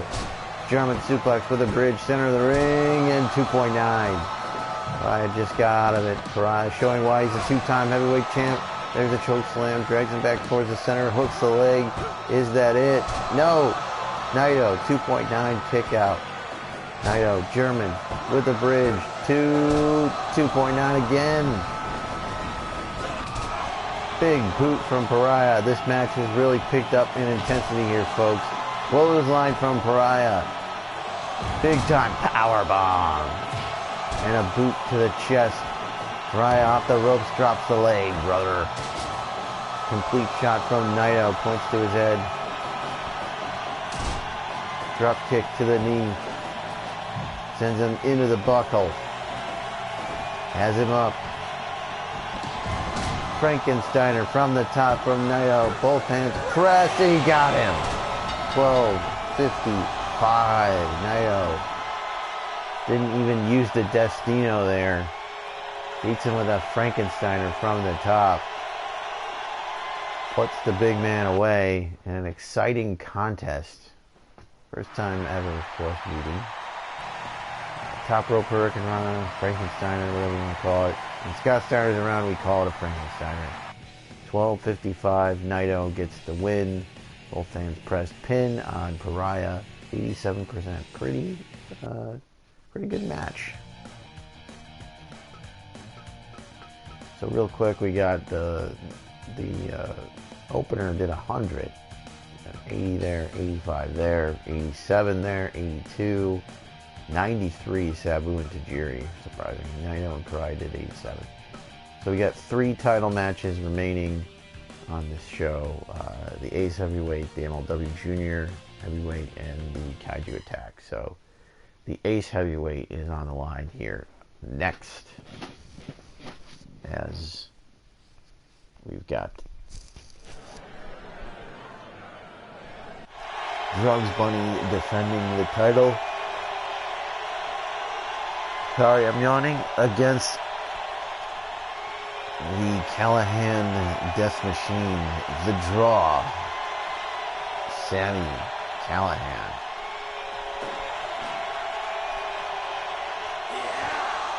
And we see Callahan.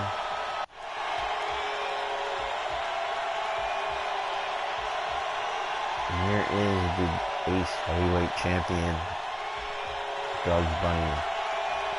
The Ace promotion, based out of Japan, going out of business. We were able to secure the championship and the six-man tag team titles of Ace, which are still held by the champions, Shotzi Blackheart, Tajiri, and Sam Kelly. Had those belts when the promotion folded. Low blow and not even a 1 count. Drugs Bunny beating CM Punk to win this title after CM Punk knocked off Macho Ghost, who was the final champion of Ace before the company folded. Macho Ghost coming in and doing the job, if you will, to Punk. Not willing to sign a full-term contract, so he came in, he dropped the belt to Punk, and losing it to Drugs Bunny. One of the long Shoten Kai out of nowhere from Drugs Bunny, one of the longest reigning champions, Shotzi Blackheart, who had 2 lengthy title wins. Surprisingly, has not got a shot, I don't think, at this title. Of course, she's been busy collecting other titles. Still the junior heavyweight champion in Kaiju Attack. 6 championship wins. As we run through everyone in the division. Like, I might have to go through all of them again.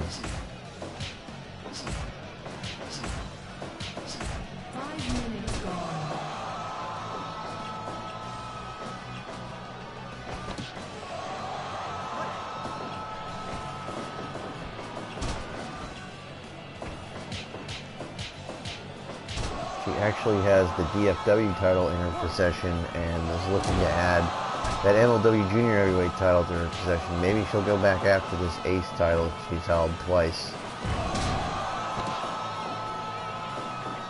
And add another one to her collection.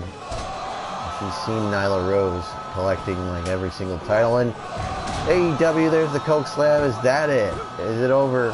No, nearly 3, but Callahan just out the back door.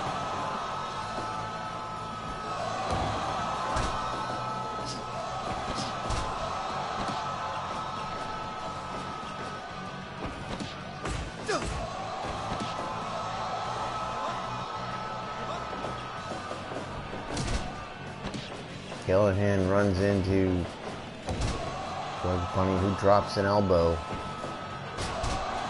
Plants him with a DDT. Levels him with a clothesline. Drugs takes a clothesline of his own. Callahan went for whatever in the corner, misses, takes the bump into the buckle, and then takes the elbow drop. Drugs Bunny misses the second one, go behind, reversal by Callahan. Callahan drags him out, picks him up, drops him face first into the mat. That complete shot. Drugs Bunny out on his feet and gets nailed with a DDT. Like his head into the canvas, Cactus Driver 97, hooks the leg, 2, 3, oh! Just got the shoulder up. JML Driver is dead enough, no! Drugs Bunny will not die. The cocaine is running through his veins. Brother. A rabbit with a habit with the X Factor.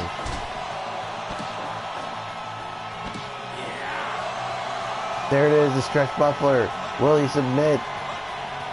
Church Bunny has nowhere to go, but somehow, some way, able to escape that brutal submission hold.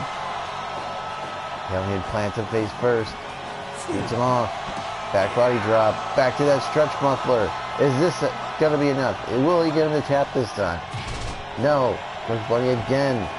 Out of it. But takes the pile driver, and this could be it, and it is. Manages to get the pinfall, and Callahan collects his first singles title in Kaiju Attack Wrestling, and it's actually the Ace Heavyweight Championship as he defeats Drugs Bunny with the Cactus Driver 9-7-13-31 100% match rating. We got a new Ace Heavyweight champ, and his name is Sami Callihan.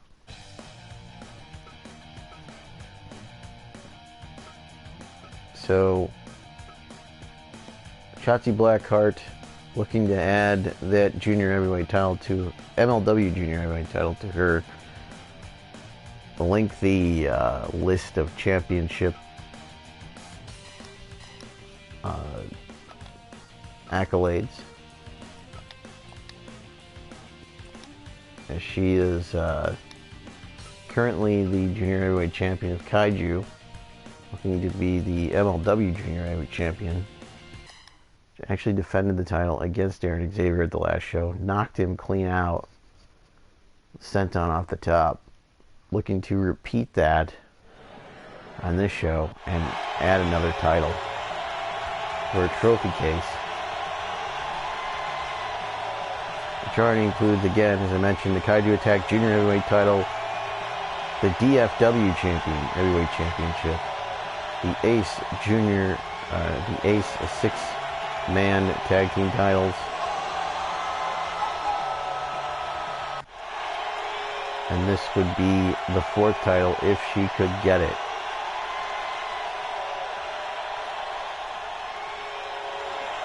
I believe this would be the fourth.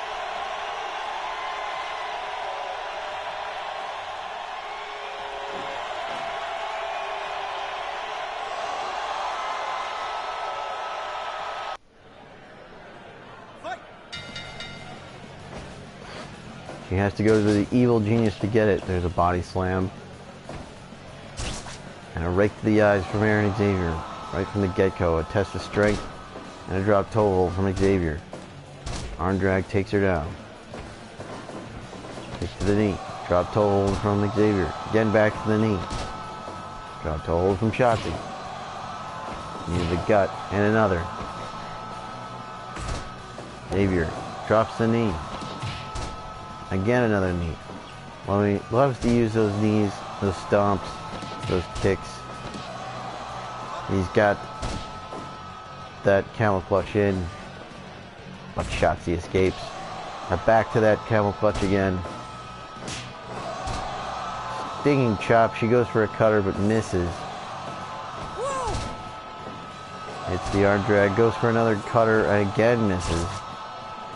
To the eyes goes Xavier one more time. Drop toe hold with a quick cover. Not even a one. Andy Long didn't even have time to count a count of one there. Hurricane Rana.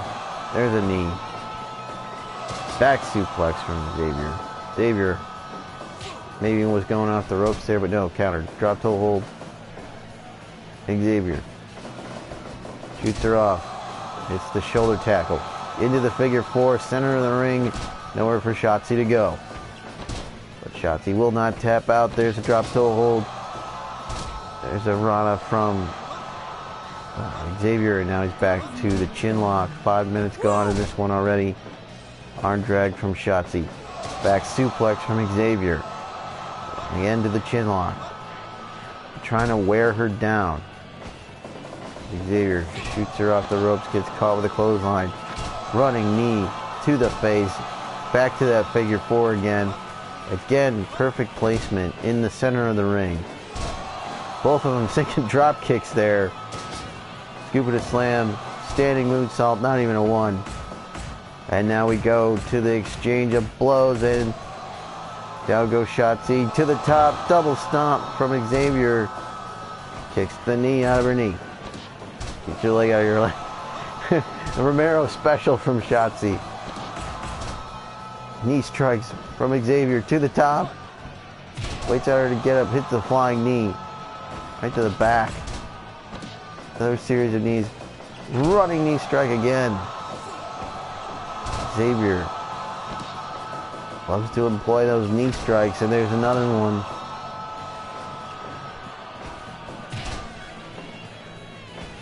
We're seeing that throughout this match. A knee drop again. Out of his offense.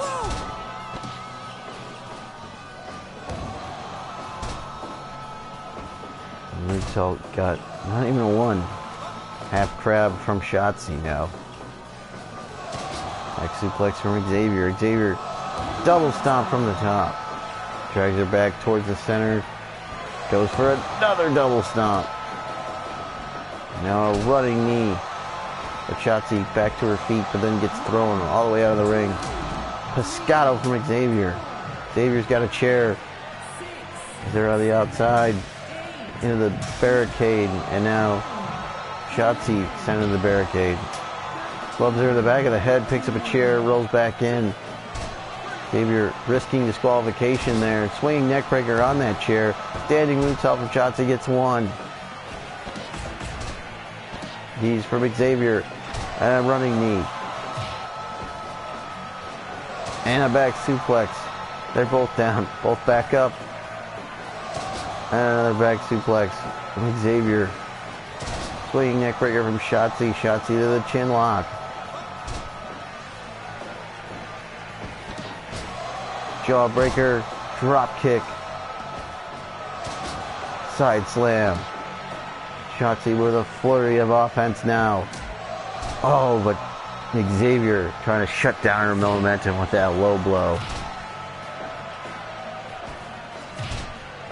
And now Xavier, it looks like he's getting tired here. Absorbed a lot of punishment. German suplex with a bridge, but he's in the rope. Big lariat from Xavier. He's shot off for the ride. Slides through the legs. Hits a kick. Down goes Shotzi. Double stomp to the back. Is that enough? No. Picks her up. He's not done. It's a DDT, but Shotzi back to her feet. Quickly kick back down. And a double stomp again. And another. Making a trifecta, but Shotzi somehow back to her feet. Goes behind, sends him off. Hits a tilt-a-whirl DDT. They bent him in half of that. Xavier doesn't know where he is. Russian leg sweep desperation move right there. And now they're throwing bombs. Big time kicks, but Shotzi with a drop kick of her own. They're both down. Code breaker from Shotzi. This match is unbelievable. Reverse DDT into the chin lock. Is that gonna be it? Will Xavier give up? We know he's had problems with the neck in the past. Set out Liger, bomb, shoulders down, and a 2. The double stomp again from Xavier. Xavier, you can tell, is winded. He's like, what do I have to do to keep her down? There's a double stomp and a second one in a row. And make it a trifecta. But Shotzi will not fucking die. Running. Rana, shoulders down. Is that it? 2, 3. No! 2.9. This match is unreal. Double stomp again. And a second. Russian leg sweep.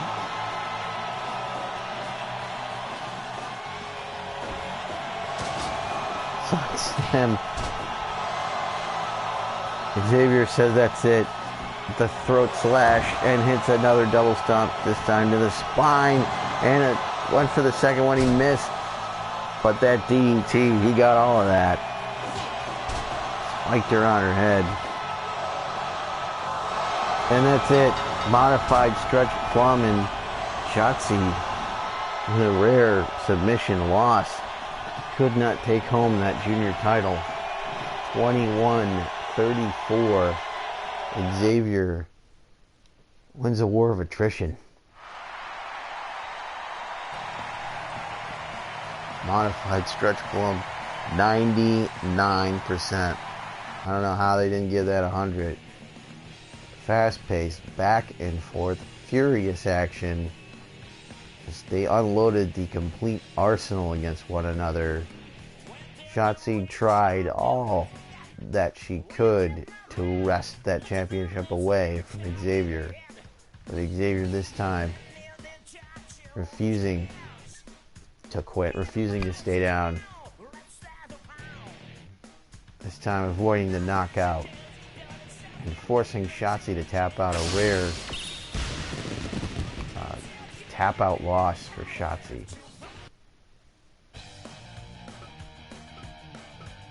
Xavier retains the title in one heck of a match. Alright, so Pac taking on DDS in our main event for the Kaiju Attack Heavyweight Championship. Let's get right to that shit. Shall we? Shall we? Shall we? Yeah, we, beloved, we all gathered here. So here comes marriage. What is marriage? DDS is out here first. The greatest so-called greatest spectacle in professional wrestling. Former two-time Kaiju Attack Heavyweight Champion. I believe it's for the 2 times. I think he's held it twice. I think it's held it twice. Twice, not twice. Looking to win it for a 3rd time. But he has to go through the bastard known as Pac.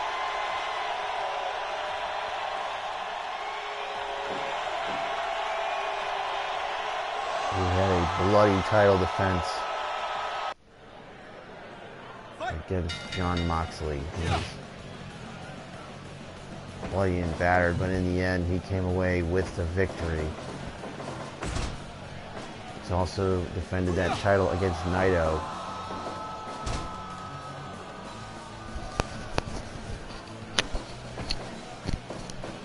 Backsliding.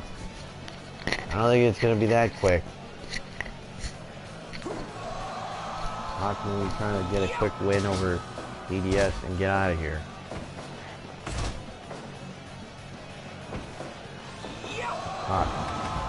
Gets suplexed all the way to the floor. DDS already going for the toys, went for the weapons, got for the chair, but missed that jab with the steel chair.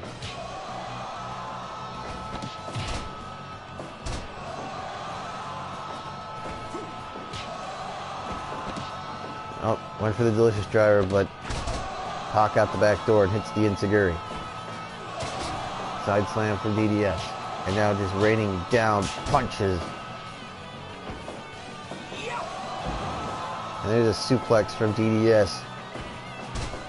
Snapmare from Pac. As I said, Pac retaining the title in January over Naito.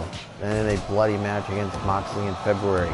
Here he is in March, defending it against DDS, his 3rd challenger. He's winning the title from Orange Cassidy. I believe he beat Orange Cassidy first, yeah. Beat former champion Nick Gage to get that shot against Orange. Defeated Orange and then is defending it twice now.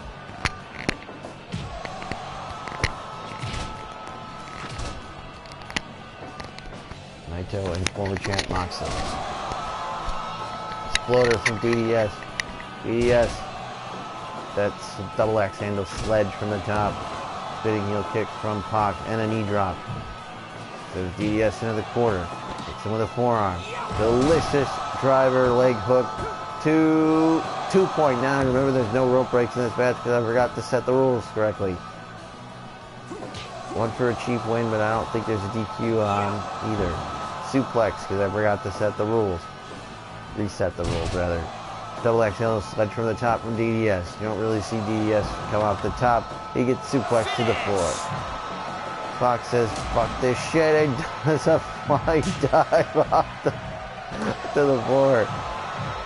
It was a superhuman right there. And then he's got the Rings of Saturn on the floor, but that's not going to do any good. The chair's illusion, but I mean, that's not going to matter either.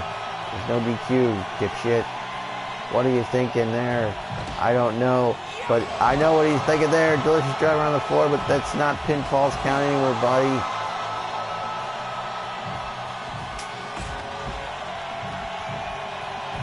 But there are no countouts, so these guys don't have to worry about getting back in the ring. Instead, they're just going to brawl on the floor. Again, right into that apron. And back to that submission. 10 minutes gone, and this one they're finally back in the ring. Hurricane Rana from Pac, super kick to the face. There's the black arrow. No, rope breaks. Not going to save DDS, and he got 2.9. Overhead release German. There it is. Rings of Saturn, center of the ring. DDS has nowhere to go. Is he going to tap out? DDS, I believe, is also a hard man to submit. Series of punches. And DDS flying cross body. Shoulders down. Don't. Knock out 2.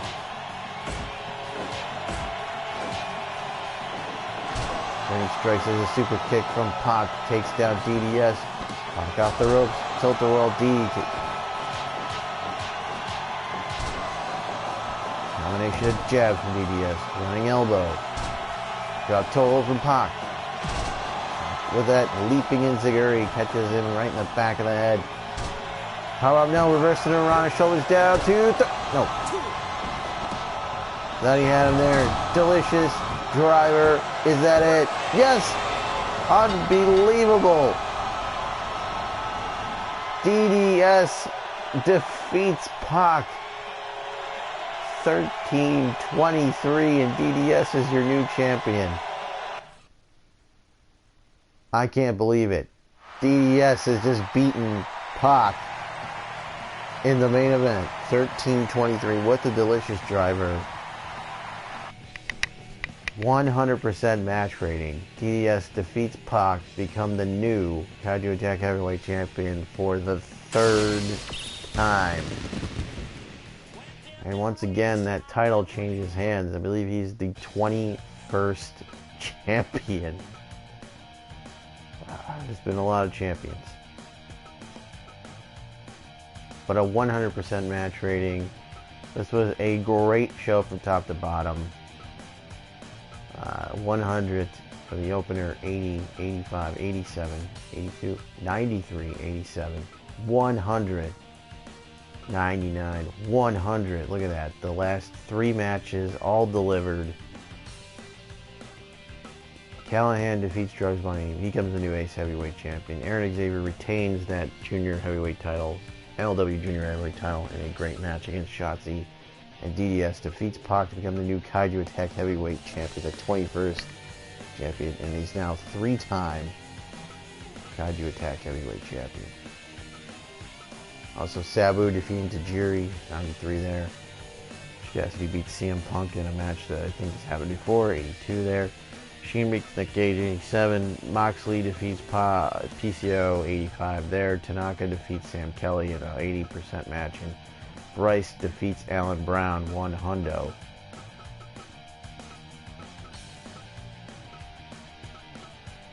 Did I mention Naito beat Pariah? No, I didn't. That was 87. That was a pretty entertaining match. Thought they might have rated that a little bit higher, but I don't think either guy really hit a lot of finishers or anything like that. But yeah, overall, like a 91 average card rating. DDS is the new heavyweight champ. Standard Kaiju is the Ace Heavyweight champ. Sold out 10,562, so we went over capacity. 91.3%. It's a full house. They only led the show, so boost their popularity. It's a medium haul too at $100 a pop. So another one of those things where it doesn't show us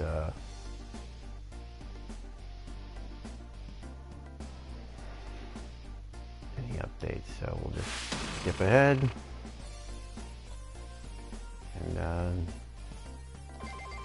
made some money. Nothing noteworthy happened this month, apparently. here we are in April. Ricardo has joined DFW. Looks like Mr. Question has found Storm in Latin America. Akira hasn't found anyone. Dion hasn't found anyone. Deleza hasn't found anyone. Sakota hasn't found anyone. Oh, Bad Luck Fale has left New Japan. Star Wrestler Mark has left ROH. Assuming that's Mark Briscoe. Jack's waiting outside. Pentagon was arrested for aggravated assault in AEW. This will hurt their popularity. You think so? Aggravated assault. Yeah, Sammy and Pac have been feuding for a while now, but hostilities have finally exploded between them. The industry's in an uproar. Sammy and Pac won't be able to work out their difference in those words. Boss, let them solve it in the ring. So Sammy and Pac are now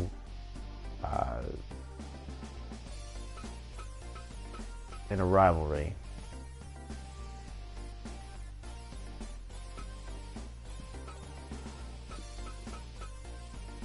That would have made a good title match, you know, if Pac didn't just lose the damn title. Yeah, so the 21st champion is DDS. Beats Pac after Pac's 2 successful title defenses. So DDS is now a... he's the first champ. He's the 5th champ. And after a long absence, he's the 21st champ. So he's a 3-time champion. He now joins Drugs Bunny as one of the only 3-time champ? No, Drugs Bunny's been 4-time champion. He was the 4th champ.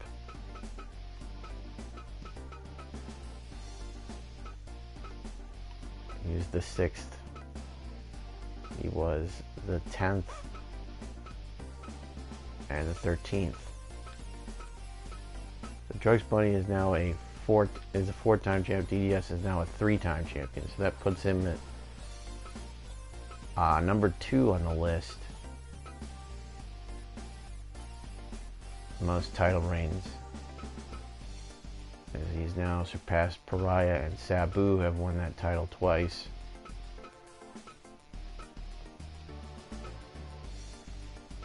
And Orange Cassidy, who was also a 2-time champ. So.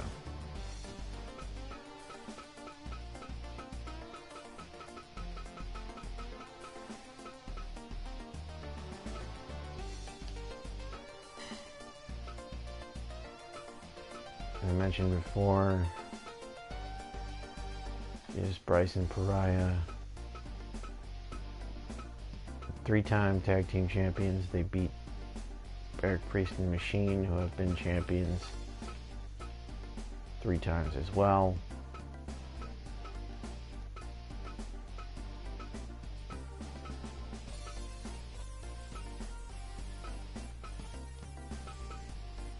DDS has held those belts, but with 2 different partners, I believe.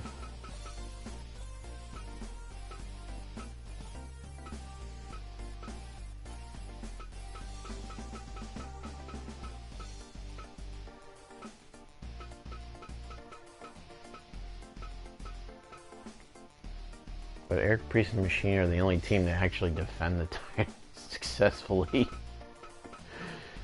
No one else has been able to hold those belts. Hold on to those belts after winning them.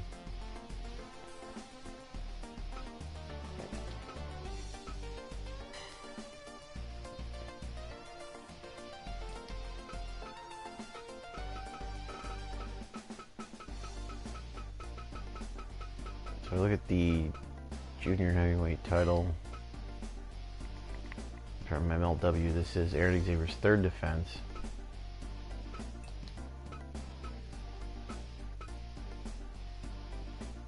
Callahan's now the 8th Ace Heavyweight Champion. He's beaten Drugs Bunny, who had a 6-match win streak. That was his 2nd run at the title, as he's broken up Shotzi's runs. Her 2nd champ with 19 wins and her 4th and 15. Had he not beaten her, Shotzi probably would have held that title and had probably over,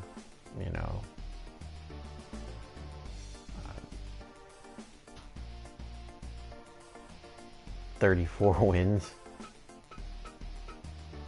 Macho Ghost won it, and then Punk won it. Then Drugs Bunny had it, fired off 6 wins before losing it to Callahan.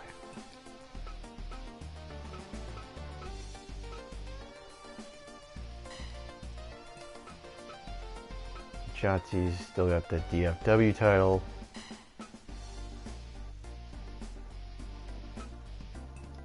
And she's got the 6-man titles and the junior title.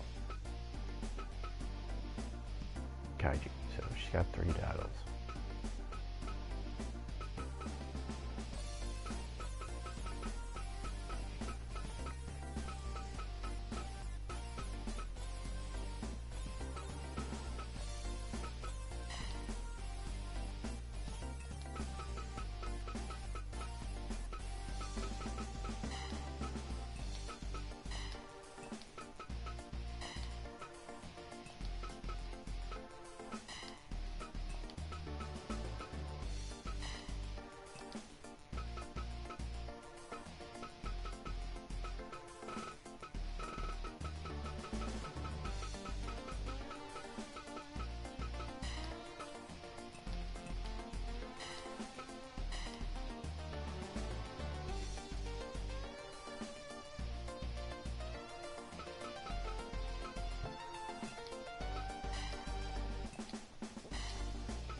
Alright, so I need to consult with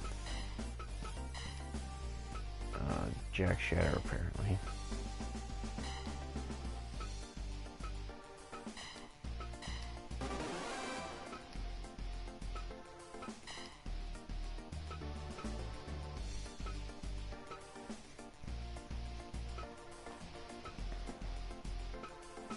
He seems satisfied.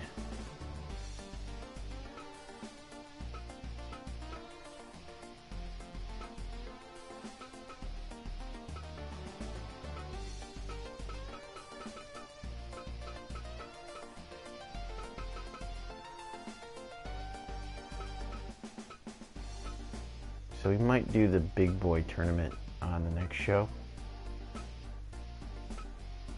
But I know Pac and Callahan are supposed to have some kind of match. I should probably write that down so I don't forget it.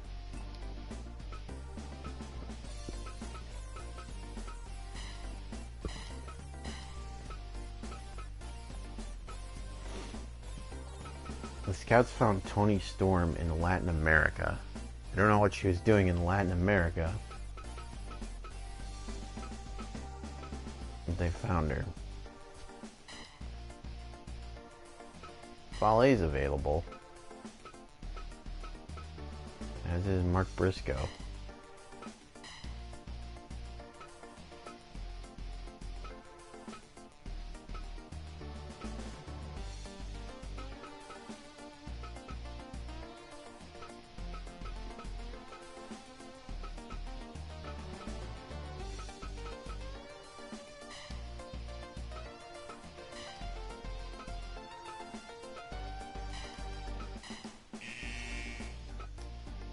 Alright, so Toni Storm says no.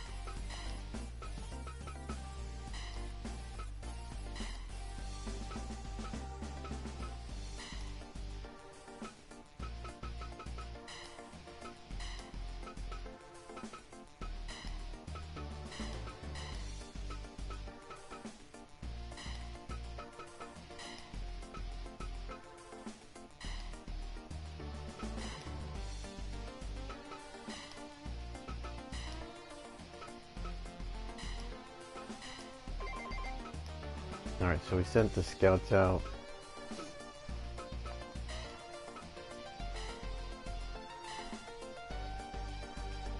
So it's still a C in Europe, but that show was a good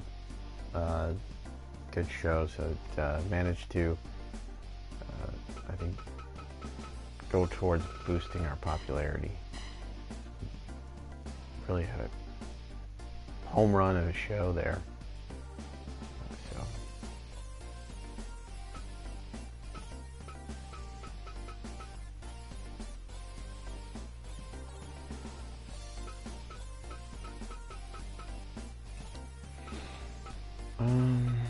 Yeah, so we're gonna save here.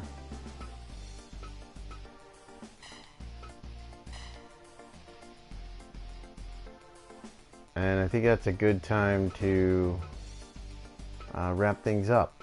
So that's going to do it for this edition of Fire Promoter, Fire Pro Wrestling World on PS4.